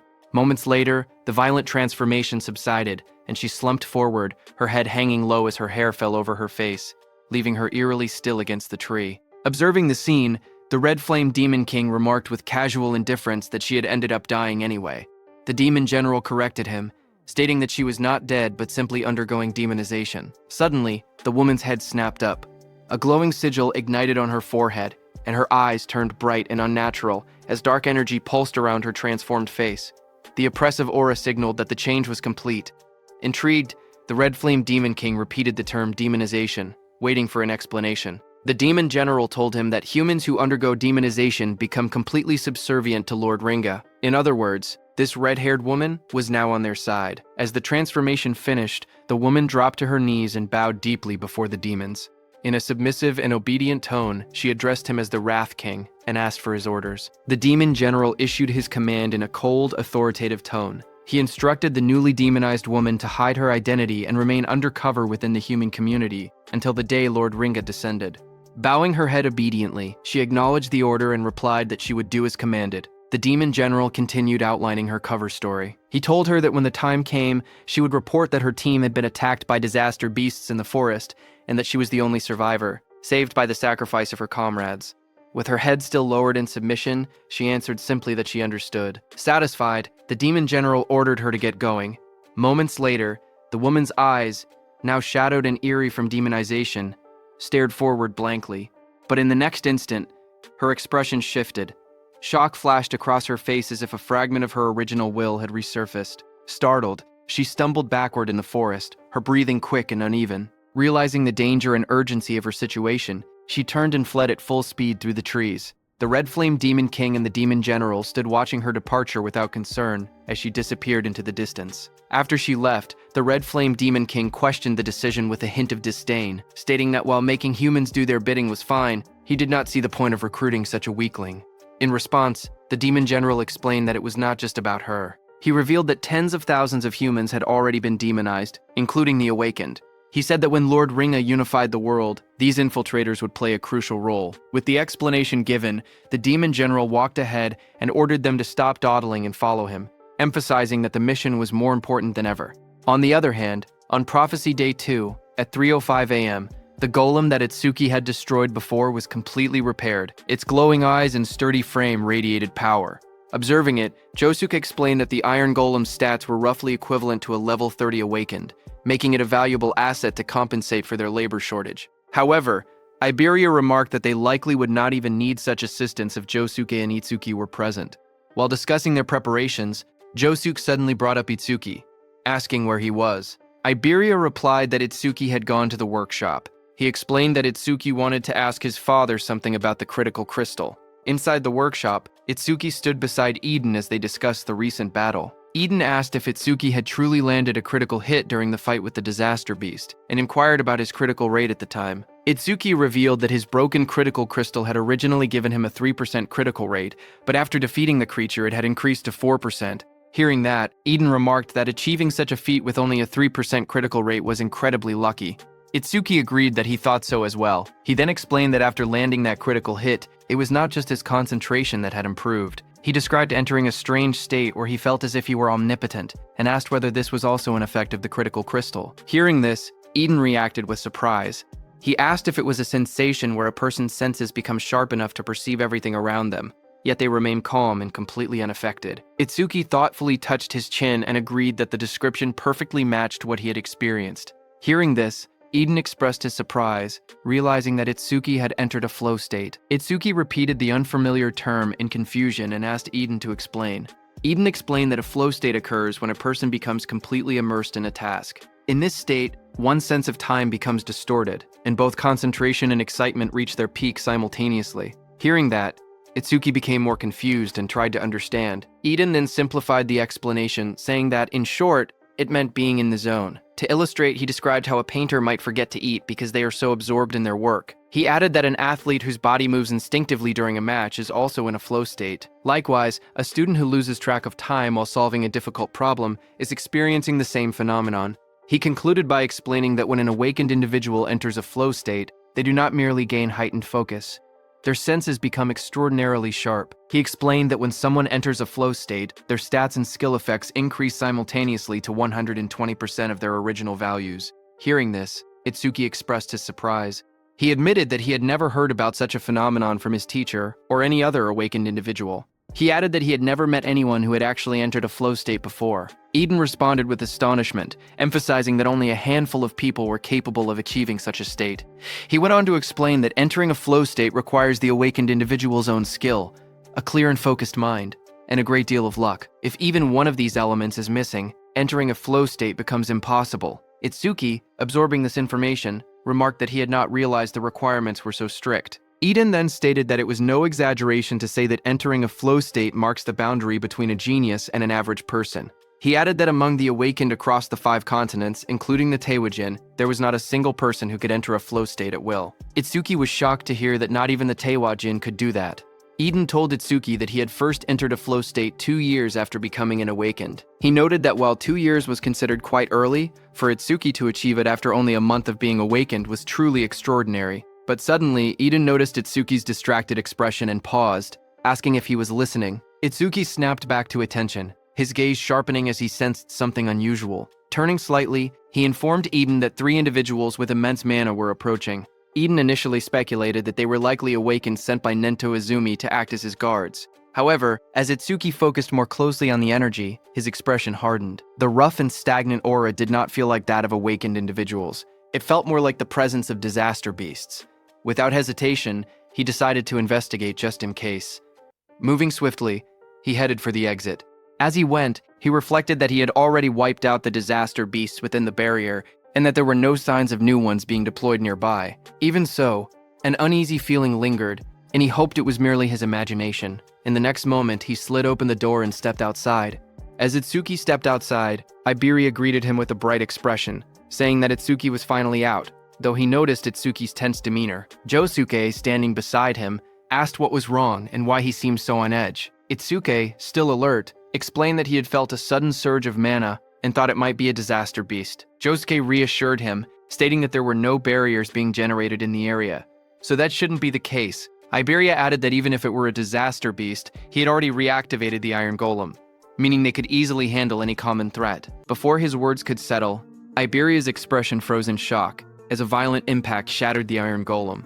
The massive golem was destroyed in an instant, its body cracking and collapsing amid sparks and debris. Everyone was stunned, realizing that the Iron Golem had been taken down before it could even react. Josuke immediately raised his weapon, while Itsuki stood ready with electricity crackling around him. In the distance, 3 terrifying figures emerged, and one arrogantly declared that since there were only 3 opponents, it would be an easy task. It was the Demon General, the Red Flame Demon King, and White Oni. Their overwhelming presence confirmed that what had arrived was far more dangerous than a mere disaster beast. On Prophecy Day 2, at 3:01 a.m., the demons stood before Itsuki and the others, enveloped in a dense crimson aura. Their presence felt utterly overwhelming. Itsuki narrowed his eyes as he carefully observed them. He could tell immediately that they were far stronger than any monsters inside the barrier. The pressure they emitted was on an entirely different level. He focused on the Demon General standing at the front. The magical waves radiating from this Demon General were enormous.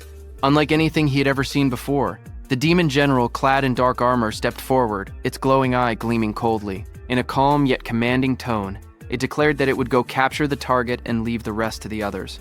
Before turning away, it gave a final instruction to the other 2 demons. Whatever they did, they were not allowed to destroy the Demon Eye. The Red Flame Demon King, standing beside the White Oni, assured the Demon General not to worry.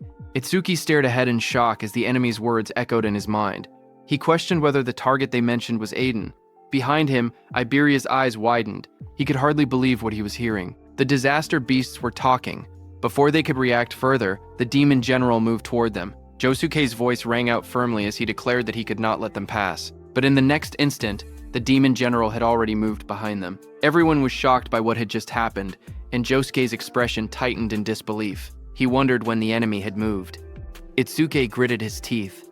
The speed was overwhelming, far too fast. Without hesitation, Josuke charged forward with his sword raised high, shouting that no matter what, he would stop the enemy.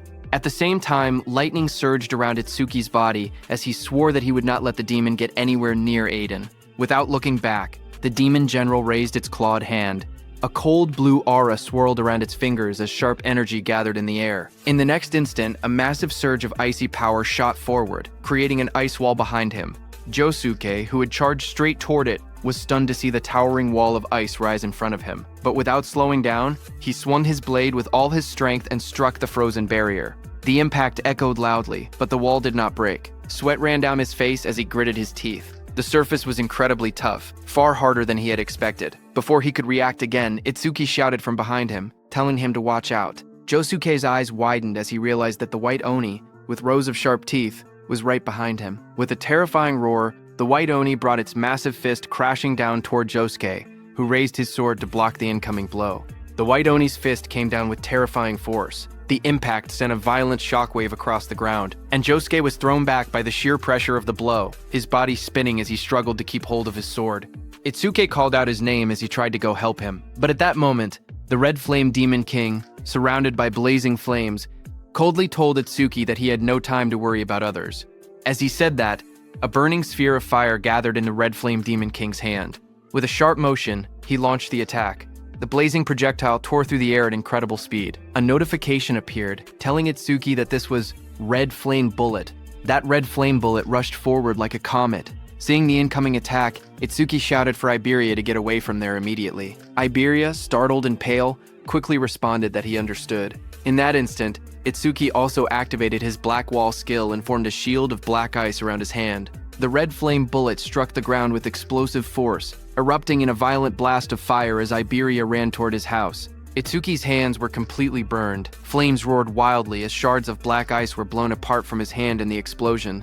Just then, a system message appeared, saying it had detected an A-rank skill, Red Flame Bullet over Mimesis, activated. Another notification appeared showing the analysis progress at 1%. Sweat ran down Itsuki's face. Seeing the notification, he realized that the enemy's skill was a rank. Through the smoke and fire, Itsuki looked at both of his arms, which were scorched and wrapped in black burns. In his mind, he admitted that if he had used Thunderbreaker, he could have dodged the attack, but he had overestimated Black Wall. Across from him, the Red Flame Demon King grinned wickedly. He mocked Itsuki, asking if he truly believed such weak ice could stop his flames. He called him an idiot, but for a brief moment, doubt crossed the Red Flame Demon King's mind. He wondered if he had overdone it. His red eye narrowed slightly as he considered the possibility that Itsuki might be the Demon Eye-bearer. But when he gazed at Itsuki again and looked at his stats, he found that Itsuki was a human whose level was fixed at 0. The Red Flame Demon King stared at the status window and scoffed. He thought that a level 0, lowly human could never be the Demon Eye-bearer. A cruel grin spread across his face. Confident now, he declared that he could burn Itsuki to death without any worry. But at that moment, petals of light scattered through the air as Itsuki stretched out his hand and summoned his death hound. Energy gathered around as a large death hound materialized beside him. The massive death hound stood at his side, its red eyes glowing fiercely. The Red Flame Demon King looked down at them and sneered, asking if he was planning to fight 2-on-1 with his Shikigami. Flames coiled around the Red Flame Demon King's arm as he threw the red flame bullet again. Fire surged forward in a blazing arc. He mocked Itsuki, saying that even if he summoned 10 more Shikigami, he still would not be able to beat him. Standing beside the Death Hound, Itsuki remained calm. Without panic, he told Death that he was counting on him. The red flame bullet crashed down violently, exploding against the ground in a storm of fire and smoke. For a brief moment, the battlefield was swallowed by the blast. But then the Red Flame Demon King saw a shadow and realized that Itsuki had dodged his attack. The Red Flame Demon King's eyes narrowed as he looked for Itsuki's Shikigami.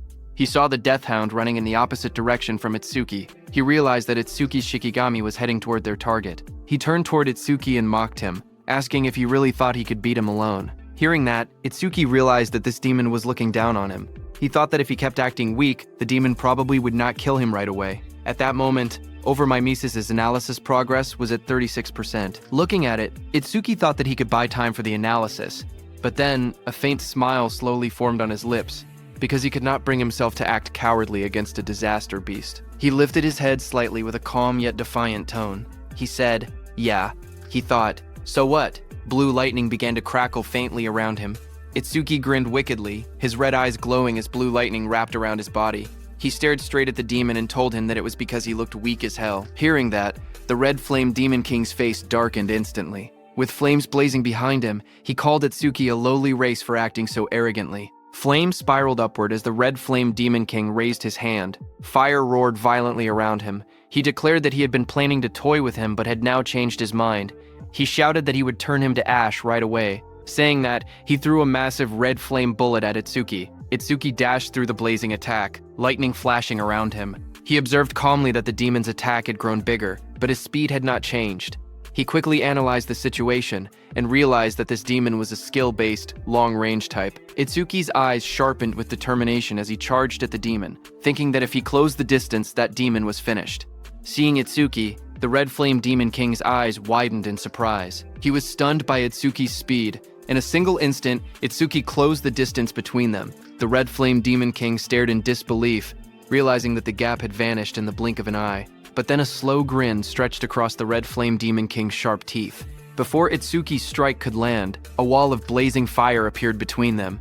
Itsuki's eyes widened in surprise as he recognized that it was a flame shield. The Red Flame Demon King raised his hand and created another red flame bullet. With a confident smirk, he asked if Itsuki really thought he would not notice his own weakness. Saying that, he threw the red flame bullet. Itsuki was very close and could not dodge in time. A massive explosion burst outward like a blooming red flower. The flames surged forward and slammed into Itsuki's chest. His body was thrown violently through the air. He came crashing hard to the ground, but quickly balanced himself. At that moment in Itsuki's mind, a single thought surfaced. He had fallen for it. The realization struck him heavily. The opponent was an intelligent disaster beast.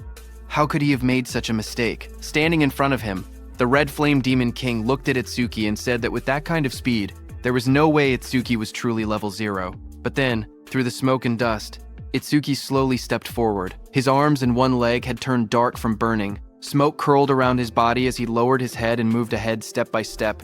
The Red Flame Demon King stared at him with burning red eyes and a cruel smile. He admitted that Itsuki had completely fooled him. Then, with a wide grin, he told Itsuki that it would be easier for him to die if he simply lay down quietly. Through the smoke, Itsuki remained standing, as a system notification showed that Mimesis' analysis progress was at 79%. Seeing that, Itsuki wondered if it was because the skill was A rank that the analysis was taking quite a while. Another notification appeared, showing that the analysis progress was at 80% and increasing. On Prophecy Day 2, at 3:14, in the quiet darkness of the night, Aiden's wooden workshop stood beneath the faint glow of moonlight. From within the shadows, a voice called out Aiden's name. It was the Demon General. He stated that Aiden had created 3 unique grade artifacts, 16 epic grade artifacts, and countless rare grade artifacts. The Demon General declared that Aiden was the most talented craftsman among the human race. Aiden, who stood there, responded dryly, asking if summarizing his life's work like that meant the demon general was planning to kill him. The demon general reassured him, saying that as long as he remained useful, there was no reason to kill him. Hearing that, Aiden narrowed his eyes. He said he understood, but unfortunately, he was not the type who enjoyed taking orders. In the next instant, he gripped a blade from the side. His eyes flashed red with fierce determination as he swung the weapon toward himself without hesitation. But in the next instant, a chilling force exploded through the workshop. Ice formed around Aiden's body in the blink of an eye. Sharp blue crystals spread across his arms, chest, and beard, locking him in place before he could kill himself. Aiden's eyes widened in shock. He realized that his entire body had been covered in ice in an instant. The skill was at least A rank. The demon general looked down at him coldly and told him to give up, because whether he lived or died was a decision for him to make. Aiden struggled and tried to resist, but the frost continued to bind him firmly. Hidden nearby, Iberia watched the scene unfold. Sweat rolled down his face as he covered his mouth to keep quiet. He thought that at this rate his father was going to be kidnapped. He wondered what he should do. Should he launch a surprise attack? Before he could decide, a sudden blur tore through the room. A massive death hound rushed forward at incredible speed. Seeing that, Iberia's eyes widened as he recognized that it was Itsuki's Shikigami. The death hound lunged forward with its jaws wide open, red eyes blazing, and fangs fully exposed. Its roar shook the workshop as it stretched out a claw toward the demon general, but the demon general's figure turned slightly, his glowing blue eye fixed on the charging death hound. In the next instant, jagged pillars of ice erupted violently upward. The freezing energy burst from the ground and engulfed the death hound mid-charge. Ice spread across its body in a split second. The frozen death hound crashed down hard onto the floor, sending shards of ice scattering across the workshop. The demon general glanced toward the entrance in irritation. He wondered what the two demons outside were doing to let a Shikigami slip past them like that. Behind him, Aiden, still bound in layers of ice, stared in shock. He questioned whether reinforcements had arrived. From the corner of the room, Iberia trembled as he watched that even a Shikigami that strong could not get close to the demon general. His eyes trembled as fear gripped his heart. He realized there was no way he could win this fight. For a moment, he thought about going to get Itsuki. If Itsuki came, then surely things would change. But another thought immediately followed. His father's voice echoed in his mind, warning him that one day he would end up getting Itsuki killed. Iberia then remembered that Itsuki had already been seriously injured before arriving here. If Itsuki still had any strength left, he would have come himself instead of sending a Shikigami. The truth hit him hard. If he went to get Itsuki now, it might only put him in even more danger. His head lowered slightly, shadows covering his face as doubt and guilt swirled inside him. Then, his expression slowly hardened. He could not let that happen. Determination burned in his golden eyes as he clenched his jaw. He decided that he would save his father himself. As his gaze sharpened, he suddenly remembered that there was something he could use, the dragon gear. A surge of hope flashed through his mind. If he had the dragon gear, then even he might stand a chance of winning. Without hesitation, he rushed out of the workshop, remembering that it should be under his father's bed. Sweat ran down his cheek as he clenched his teeth. He told his father to hang on, promising that he was coming to save him. Back in the workshop, the demon general let out a cold scoff. He remarked that someone had been hiding nearby but ran away instead of helping, calling them a pathetic coward. Hearing that, Aiden realized that it was Iberia. He said that was fine, because the demon general was an opponent even Tenma and Josuke might not be able to defeat together. No matter what he did, Iberia must not come back. In the next moment, the demon general declared that he was taking Aiden to their destination now. He added that the cleanup would be left to the other two demons outside. At the same time, outside, flames burst violently into the sky as the Red Flame Demon King unleashed a blazing attack, shouting the name of his technique, Red Flame Bullet. At that instant, Itsuki activated his black ice wall. He forced himself to move despite the pain. His leg had been badly burned, but he decided to use black ice wall to cover it. The thick black ice formed around his injured leg, reinforcing it. With that support, he believed he could at least move a little. The next second, the Red Flame Demon King shot a violent wave of flames. Toward him, a system message flashed as Itsuki activated his roaring wave. Lightning crackled around Itsuki as he backed away and dodged the Red Flame bullet. The Red Flame Demon King watched him with a burning red gaze. He remarked that even with a body torn to shreds, Itsuki was still managing to dodge. He called him stubborn, but he had noticed that Itsuki's speed had dropped significantly. Flames coiled wildly around the demon's massive frame as he spread his arms, fire erupting behind him like a blazing crown. He questioned how much longer Itsuki could keep dodging. He unleashed another red flame bullet. A massive sphere of fire shot forward, tearing through the air. Itsuki twisted his body mid-movement, lightning flickering around him as he barely avoided the blast. His eyes sharpened when he noticed that the Red Flame Demon King was using both hands this time. The Red Flame Demon King's voice boomed again as he used rapid fire. In the next instant, multiple red flame bullets rained down like meteors. Itsuki's eyes widened in shock as sweat rolled down his cheek. Red flame bullets surrounded Itsuki from every direction, closing in like a cage of flames. In the next instant, explosions erupted around him. The flame bullets struck the ground one after another, tearing through the battlefield. Itsuki twisted his body desperately, barely slipping past several of them. But as more came crashing down, he realized the truth. There were too many bullets to track. Sweat ran down his face as he clenched his teeth. Under normal conditions, he would have been able to dodge them without much trouble. But in his current state, his battered body could no longer keep up. Just then, a massive red flame bullet hit his already injured leg. Because of that, Itsuki lost his balance, and in the next second, multiple red flame bullets came down on him. At that moment, a system message appeared, showing that his analysis progress was at 90%. One after another, all those red flame bullets hit from every direction. His analysis progress increased to 92%. Flames continued to crash into Itsuki's body as he endured the burning storm. His analysis progress rose to 94%. The fire swallowed him whole, exploding against his chest and shoulders. His body was thrown backward by another violent blast. His analysis progress reached 96%. The flames intensified, roaring like a raging sea. A massive explosion struck him head-on, slamming him down as fire spread across the ground. His analysis progress was still at 98%. His body lay engulfed in flames, smoke rising from the battlefield. Fire wrapped around him from every direction. Through the blazing heat, a thought crossed his mind. His mother's last moment flashed before his eyes, where she was burning in blue fire. But she wore a faint smile as she looked at Itsuki's back on the battlefield. The Red Flame Demon King grinned viciously. Flames spiraled in his hands, condensing into a blazing vortex. He thrust his hands forward, and a massive spear-like projectile of red fire shot downward with terrifying speed. This was Red Flame Bullet Penetrate. The blazing red flame bullet tore through the air, descending toward Itsuki with overwhelming force. But suddenly, a faint blue light flickered around Itsuki's body. A translucent sphere of energy wrapped around him at the last possible second. Seeing that, he wondered if he had made it in time. Just then, a system window flashed before his eyes, showing that analysis progress had reached 100%. Immediately, a blue energy lotus formed around Itsuki, and the red flame bullet of the Demon King passed through, hitting the ground behind and exploding. The Red Flame Demon King narrowed his eyes, staring at the strange blue glow that had blocked his attack, and wondered what it was. On the other side, inside that blue lotus, a system notification appeared, saying, Red Flame Bullet Analysis Complete. Obtained Black Ice Wall Level 3. This was just as Itsuki had thought. He did not gain a new skill. Instead, the level of Black Ice Wall had simply increased. Another window opened, explaining the skill Black Ice Wall Level 3. Its active effect was that, when activated, it continuously generates ice on the body's surface by consuming mana, and it can block fire element skills of A rank or lower.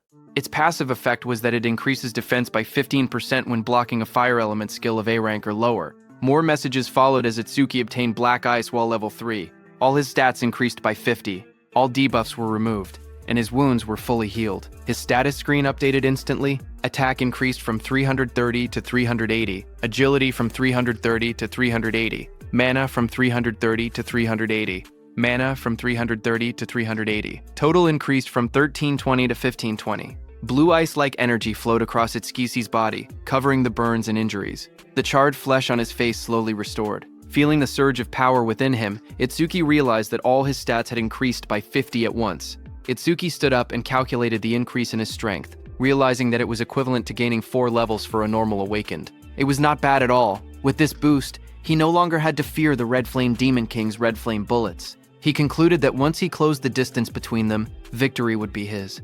Across from him, the Red Flame Demon King narrowed his glowing eyes. He noticed that the red flame bullet had not even grazed Itsuki. Suspicion rose in his mind as he questioned whether it was some kind of defensive skill. Still, he sneered and declared that, with a body already in that condition, Itsuki would not be able to maintain such a defense for long. The next second, that blue lotus opened, spreading like frozen petals. Seeing that, the Red Flame Demon King's lips curled into a wicked grin. He said he knew it. Flames roared in his hand. With a confident smirk, he declared that the games were over and that it was time to end everything. But in the next instant, his red eyes widened in shock. He stared ahead in disbelief, stunned by what he was seeing. Itsuki stood upright as blue energy swirled around him. The torn fabric hanging from his shoulders fluttered lightly, but his body was no longer damaged. Itsuki lowered his head slightly, his voice calm and steady. He admitted that he had originally planned to leave the demon for later and go save Aiden first. However, he added that the demon's flames had brought back some unpleasant memories. Because of that, he had changed his mind. Then, the atmosphere immediately shifted. His eyes glowed red in the darkness, his expression turning cold and merciless. With a low, unwavering voice, he declared that he would crush the demon first. On the other hand, at Josuke's side, a violent gust of wind tore through the forest, scattering leaves in every direction as the shockwave pushed everything back. Josuke was sent flying through the air, his massive sword held tightly in both hands. His eyes widened as he realized just how overwhelming the force behind that attack truly was.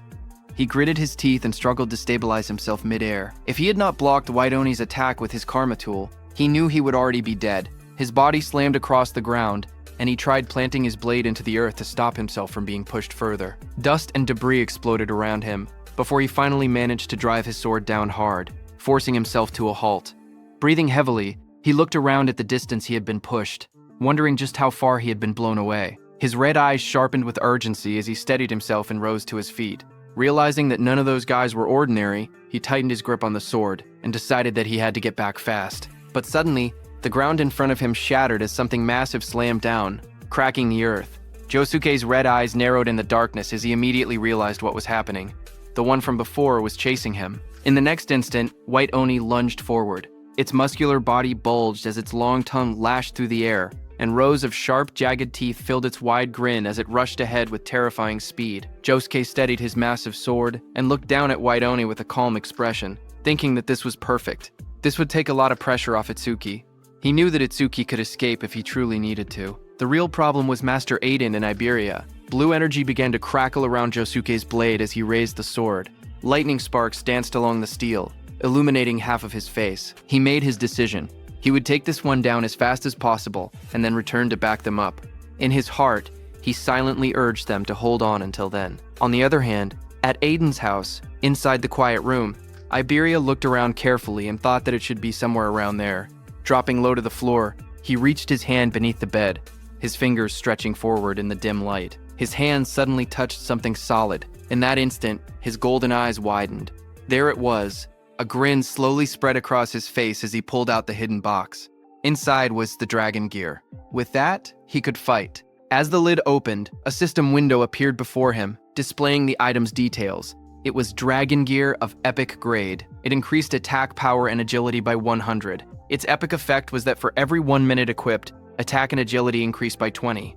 But the maximum total time was 15 minutes. Without hesitation, Iberia equipped it. Red scale-like armor wrapped around his body, forming sharp dragon-shaped plates over his chest and arms.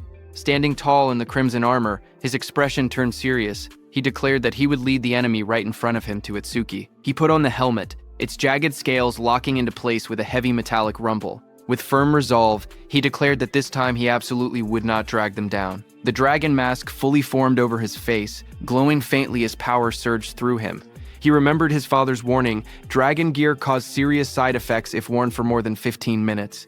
Even so, he steeled his heart. No matter what, he would save his father within 15 minutes.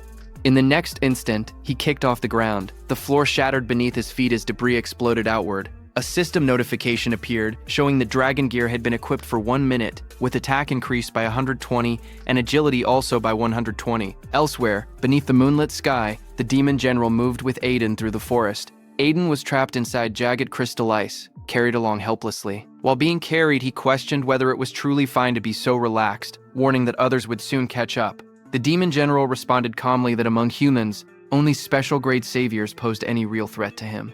He added that they were all currently occupied with the Demon Lord. Aiden was shocked to hear that. He thought that if something at the Demon Lord level had been deployed, then the demons must have other goals as well. Calmly, he decided to test the waters. Looking toward the Demon General, he asked whether all of this trouble had been for the sake of capturing him alone. The Demon General responded coldly, telling him not to flatter himself. It was not only for him.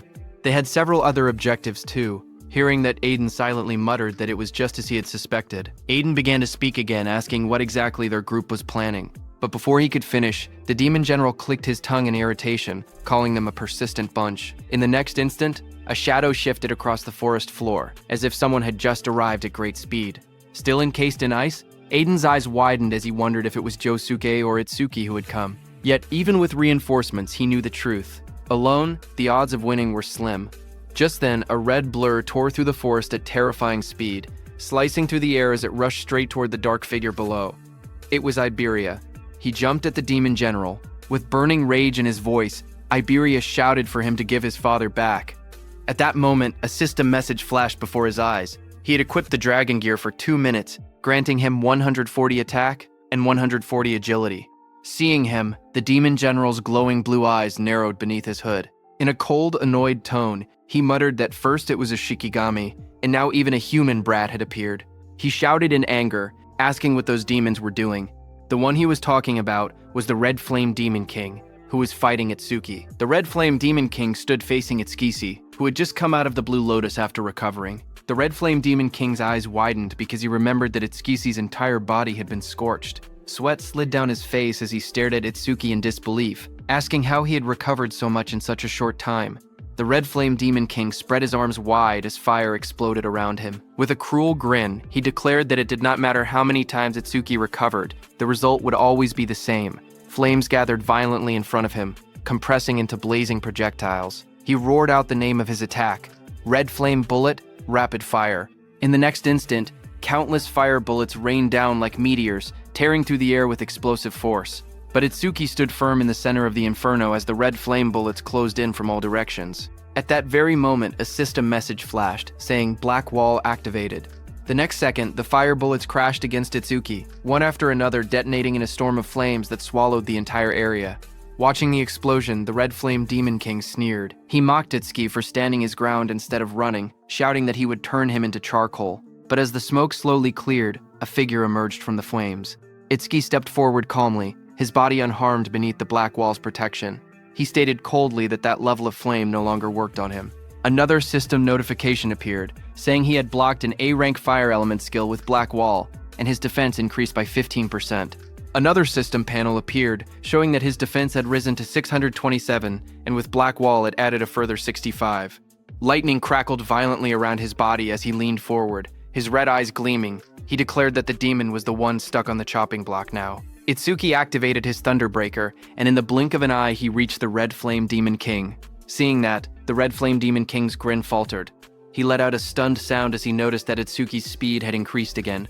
Still, he reassured himself that he had his Red Flame barrier. In the next instant, Itsuki vanished in a burst of lightning. With a savage smile, he declared that first he would strip the scales, every last one of them. Wrapped in spiraling thunder, he spun like a drill and shot forward at blinding speed with his spiked hands. The Red Flame Demon King stood firm behind his blazing red barrier, convinced the attack would fail. He wondered if Itsuki had forgotten about it, but then, the lightning-coated strike smashed directly into the crimson barrier. The impact cracked the surface instantly. Lightning exploded across the battlefield as Itsuki shot forward like a black spear wrapped in thunder. Energy burst outward around him, tearing through the air as he descended toward the demon below. His eyes burned crimson, and his mouth twisted into a savage grin. A system notification flashed before him, announcing that he had blocked an A-rank fire element skill with Black Wall. His defense increased by 15%. Another panel appeared. His defense had risen to 684, and Black Wall added a further 80 points. Across from him, the Red Flame Demon King's face tightened. Sweat rolled down his pale skin despite the flames roaring behind him. Itsuki fell back briefly, then arched his body midair, red lightning tracing across his eye as he declared coldly that now it was time to cook. Seeing him, the Red Flame Demon King's pupils shrank. He realized that he had to run because if Itsuki caught him, he would die. Fear crept into his expression for the first time. He immediately turned around and started running while calling for the White Ogre, King of Resentment. But while running, his legs tripped on a rock. He fell to the ground and his face slammed hard against it. Sweat rolled down his face as panic overtook him. He cried out desperately for someone to save him. Dust and smoke rose as he struggled to push himself up from the broken ground. Flames continued to surge around his body, but his voice trembled. He roared in fury, refusing to accept reality. He shouted that there was no way he would be killed by some human. Fire spiraled around his arm as he struck again. But Itsuki, standing behind him, just moved his head slightly and dodged, his expression cold and unmoved. Seeing that, the Red Flame Demon King's confidence shattered. He backed away, sitting helplessly on the ground. His breathing grew heavy. In a low, shaken voice, he muttered that it was impossible. To him, the opponent was nothing more than a mere level 0.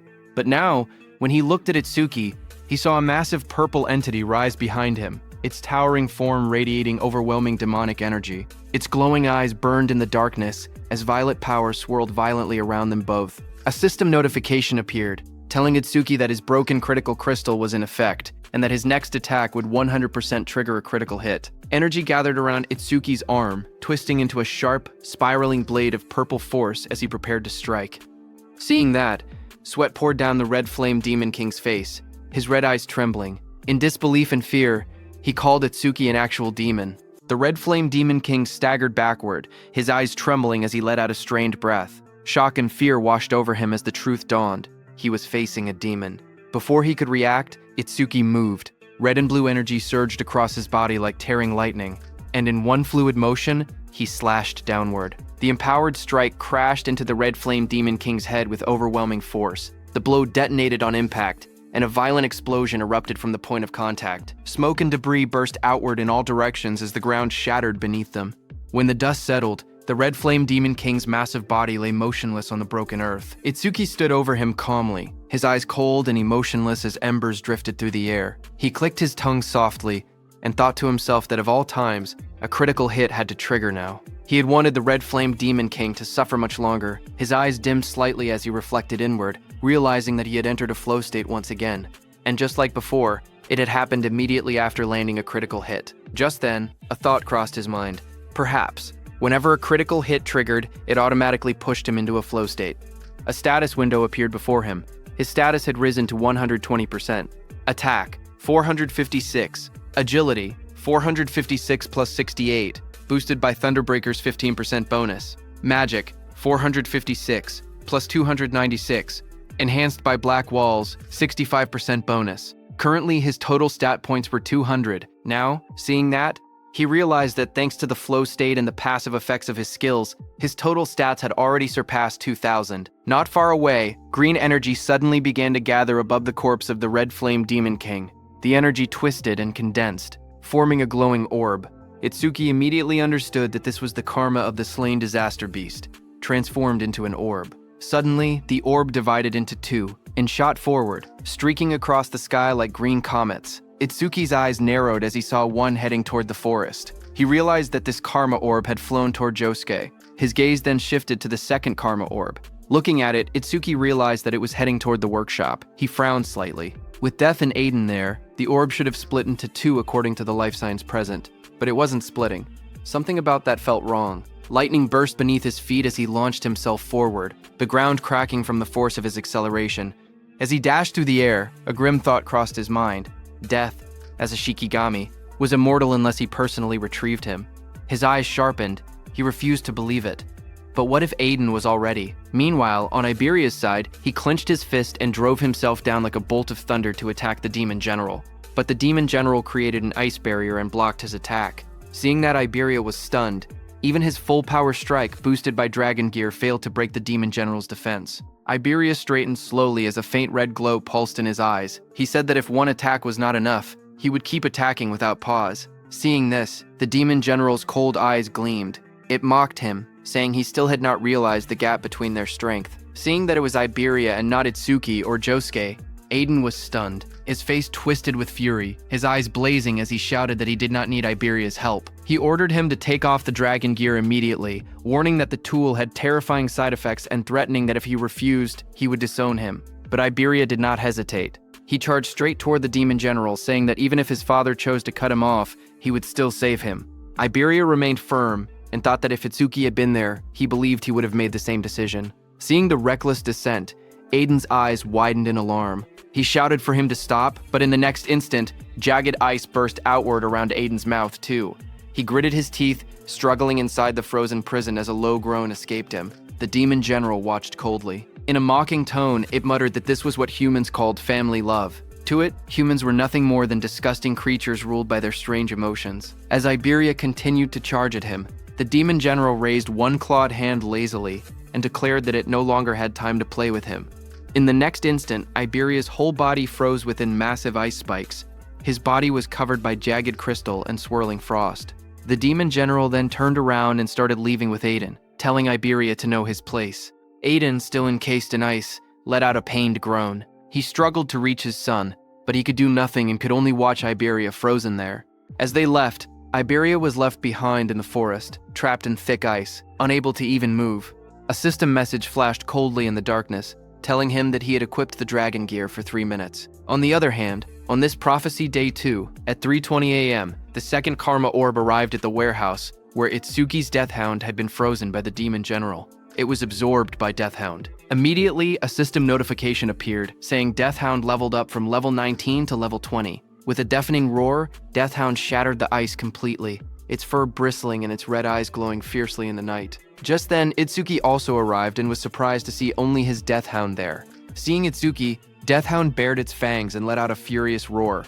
Itsuki immediately noticed that Deathhound's level had increased. He realized that the karma orb had been absorbed by Death. Deathhound lowered its head slightly, its glowing eyes flickering as it growled. Itsuki turned his gaze toward it and asked what had happened to Aiden and the disaster beast. Deathhound turned its head toward the direction where the demon general had taken Aiden. Seeing that, Itsuki turned his head in that direction, and suddenly, his eyes widened in shock. Not far away, there was a huge hole in the wall, surrounded by jagged shards of ice. Seeing that, Itsuki was stunned, wondering what on earth had just happened. When Itsuki stood in front of that hole in the wall, a powerful surge of purple energy hit him hard. Itsuki stared at it in shock. He could clearly feel an intense magical wave. Blue lightning crackled violently around Itsuki's body as he dashed forward at lightning speed, knowing that he did not have time to wait for Josuke. On the other hand, on Josuke's side, a crimson slash tore across the battlefield, cutting down one of White Oni's arms. But White Oni did not fall. It twisted its massive body and retaliated instantly. Its muscular frame blurred with speed as it swung a heavy strike downward. Josuke barely managed to block with his sword, the shockwave blasting him backward across the ground.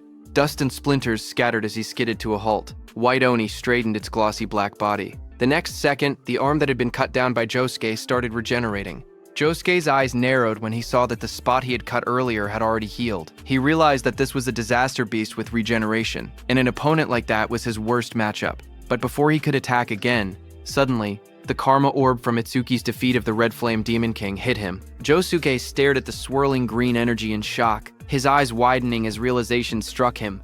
This was a karma orb. He thought that if that was true, then Itsuki had already taken one demon down. Gritting his teeth, he tightened his grip on his sword and resolved that he had to hold his own as well. Red energy flared around his blade as his eyes glowed fiercely. He analyzed the situation quickly. White Oni had regeneration, but whenever he aimed for its head or the nape of its neck, it instinctively blocked with its arms. To confirm, Josuke attacked White Oni's head again, but it blocked with its arm. When he tried to attack its neck, White Oni again blocked with its hand. Seeing that, Josuke narrowed his eyes, realizing that the spots it protected so desperately were definitely its weak points. Now that he understood that, he adjusted his stance and steadied his breathing. With renewed determination, he declared inwardly that he could work with this. In the next instant, he lunged forward again, his red blade flashing as he slashed one of White Oni's arms. Red energy flared violently as he swung his blade again in a brutal arc. In his mind, a single thought echoed. First, he would sever both arms.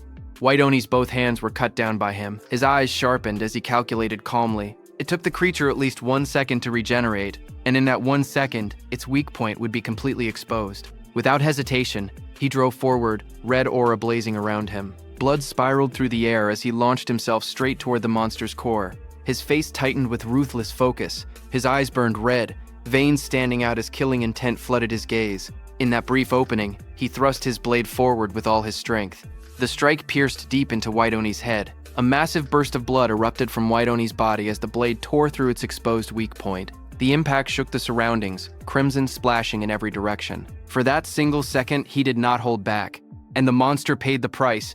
The massive White Oni collapsed to the ground with a heavy crash, its body slamming against the earth. Josuke stood in front of it, breathing steadily, his expression dark. He thought to himself that for him to struggle this much against a mere mute disaster beast was unacceptable. Without wasting another second, he turned away from the fallen creature. Smoke and dust drifted through the forest as he decided he needed to link up with Itsuki quickly. His eyes narrowed because he knew that the ice-wielding disaster beast was a real pain. On the other hand, Aiden trembled as sharp shards of ice covered his mouth. His face twisted with strain, and he let out a rough sound of agony. Seeing that, the demon general remarked that Aiden had looked like he had something to say for a while now. It removed the ice from Aiden's mouth and told him to go on and speak. Through clenched teeth, Aiden shouted that whatever their conditions were, he would accept them. He only begged them to let his son go. Hearing that, the demon general's eye flickered coldly. In a low, emotionless tone, it replied that from that distance, it could no longer control the ice. Besides, it added, Aiden would soon be completely under their control anyway. The demon general then stared at Aiden and said that even at a glance, it could tell that the armor the brat was wearing was made from the demon dragon tribe, wasn't it? It explained to Aiden that the demon dragon tribe possessed incredibly strong vitality. Even after death, their blood, flesh, organs, and even their scales could develop a will of their own. It said that the weapons made from demon dragons retained a residue of that will. If someone wore them for too long, the user's consciousness would gradually be swallowed. In the end, the wearer's entire body would be taken over, becoming a genuine dragon. As it said that, Iberia, who was trapped in the ice, lost his mind and roared like an animal. He shattered the ice with brutal force and broke free. His body twisted and expanded, his scales formed across his crimson skin. Smoke poured from his mouth, and his eyes burned with a feral glow. He had lost his reasoning and completely turned into a dragon. The scene shifted back in time. It was the first day of the prophecy. As Itsuki made his way toward the green barrier, Iberia walked behind him, watching his back with visible concern. Silently, he prayed in his heart for Itsuki's safety. Just as Itsuki disappeared into the forest, Josuke suddenly asked Iberia whether he truly admired Tenma that much. Iberia clenched his fist slightly and answered without a moment's hesitation. He wanted to become someone like Itsuki. Josuke turned to face him and simply asked, "Why?" Caught off guard, Iberia blinked in surprise and stammered as he tried to formulate a response. Josuke's expression remained calm, but his eyes were serious. He told Iberia that by now, he had already encountered many remarkable individuals. Aiden, Tewajin, and Izumi Nento. Josuke continued, pointing out that even he himself had gained more fame and battle experience than Tenma. Fixing Iberia with a calm yet piercing gaze, he asked again why it was specifically Tenma that he wished to emulate. The question caught Iberia completely off guard. His golden eyes widened, and he hesitated, unsure of how to answer. Seeing his reaction, Josuke gave Iberia a light pat on the shoulder and told him not to worry. He was only asking casually. Iberia lowered his head slightly, a thoughtful expression crossing his face. He admitted that, now that he thought about it, he had never really considered the reason before. A question echoed in his mind. Why did he want to become someone like Itsuki? The scene then shifted to the past. 10 years earlier, a young Iberia stood in a sunlit courtyard, holding up a wooden sword with boundless excitement. He shouted joyfully, full of energy and innocence. Behind him, his mother watched with a warm smile and asked if he liked his birthday present. Without a second thought, young Iberia beamed and answered happily that he did. Suddenly, he raised the wooden sword high and declared with sparkling eyes that he had made up his mind. He was naming it the Justice Unbeatable Hero Sword. His mother paused for a moment, slightly taken aback by such a grand name, but she forced a gentle smile and told him it was a lovely name. Young Iberia laughed brightly under the open sky, lifting the sword above his head and boldly proclaiming that he was an awakened one and that the disaster beasts had better prepare themselves. Without any hesitation, he dashed across the courtyard, shouting that he was going to show everyone. From the doorway, his mother watched him with worry in her eyes and called out for him to be careful. Behind her stood Aiden, his expression stern. He glanced at her and asked quietly whether Iberia had any friends. Later, Iberia stood proudly with his wooden sword resting against his shoulder, his eyes closed in confidence, while several children gathered around him in admiration. But in the next moment, the atmosphere shifted. A faint, unsettling smile appeared on those children's faces. One of the boys stepped forward slowly, reaching out his hand toward the wooden sword. His face remained calm, but his eyes carried something dark, as he admitted that he felt jealous and asked to see it for a while. Young Iberia froze, clutching the sword tightly to his chest. The children began to surround him, their voices coming from every direction. They asked if his father was a famous craftsman, pointing out that if that were true, then his father could make as many swords as he wanted. They assured him they would give it right back. Standing alone in the center of the circle, young Iberia's body trembled. He stared down at the sword in his arms, thinking that he had only just received it. It was his. He told himself that he had to refuse clearly. Suddenly, one boy leaned in close, his face darkened by shadow, and asked in a low voice whether he was really not going to lend it. Sweat rolled down young Iberia's cheeks, and his lips trembled as he forced a stiff smile. After a moment of hesitation, he gave in. With a shaky voice, he said it was okay, and slowly offered the sword forward. The boy took Iberia's sword and shouted proudly that he was an awakened one, declaring that the disaster beasts should prepare themselves as he charged forward. Young Iberia stood there as those boys ran off with his sword, watching from a distance. He lowered his head slightly, his teeth clenched and a bead of sweat trailing down his cheek. In a trembling voice, he told them they had to give it back. Later, he returned home. His mother sat calmly on a bench with a book in her hands, while his father was busy forging swords. Noticing him, His mother smiled warmly and asked if he had fun. Young Iberia forced a bright smile and answered in a cheerful tone that yes, it had been really fun. But his mother's eyes widened slightly as she looked at her son. A hint of confusion crossed her face as she suddenly asked where the wooden sword was. Aiden glanced toward young Iberia and muttered that those brats must have taken it again. Hearing that, his mother clutched her book tightly and said that if it had been taken, they needed to get it back. But Aiden retorted that even if they retrieved it, other children would just take it again next time. He swung his hammer down with force and shouted that Iberia could not even protect something precious to him, and that he did not even have the courage to call for help. The words cut deeply. He declared harshly that he had not raised Iberia to be this spineless. That night, young Iberia curled up alone in the darkness, hugging his knees tightly to his chest as the echo of those words lingered in his mind. Tears rolled down his cheeks as he lay on his side, staring into the void. His golden eyes trembled, and a question echoed in his heart. Why was it that he looked up to Itsuki? Then, a few months later, inside a quiet hospital, chaos broke out. Aiden grabbed the doctor by the collar, his voice shaking with anger as he demanded to know what it meant that there was nothing more they could do. The doctor, trying to remain calm, apologized and said they had done everything possible. He gently explained that his wife had been frail from the very beginning. Aiden's face twisted in despair, and he shouted bitterly, asking if they were supposed to just sit and wait for her to die.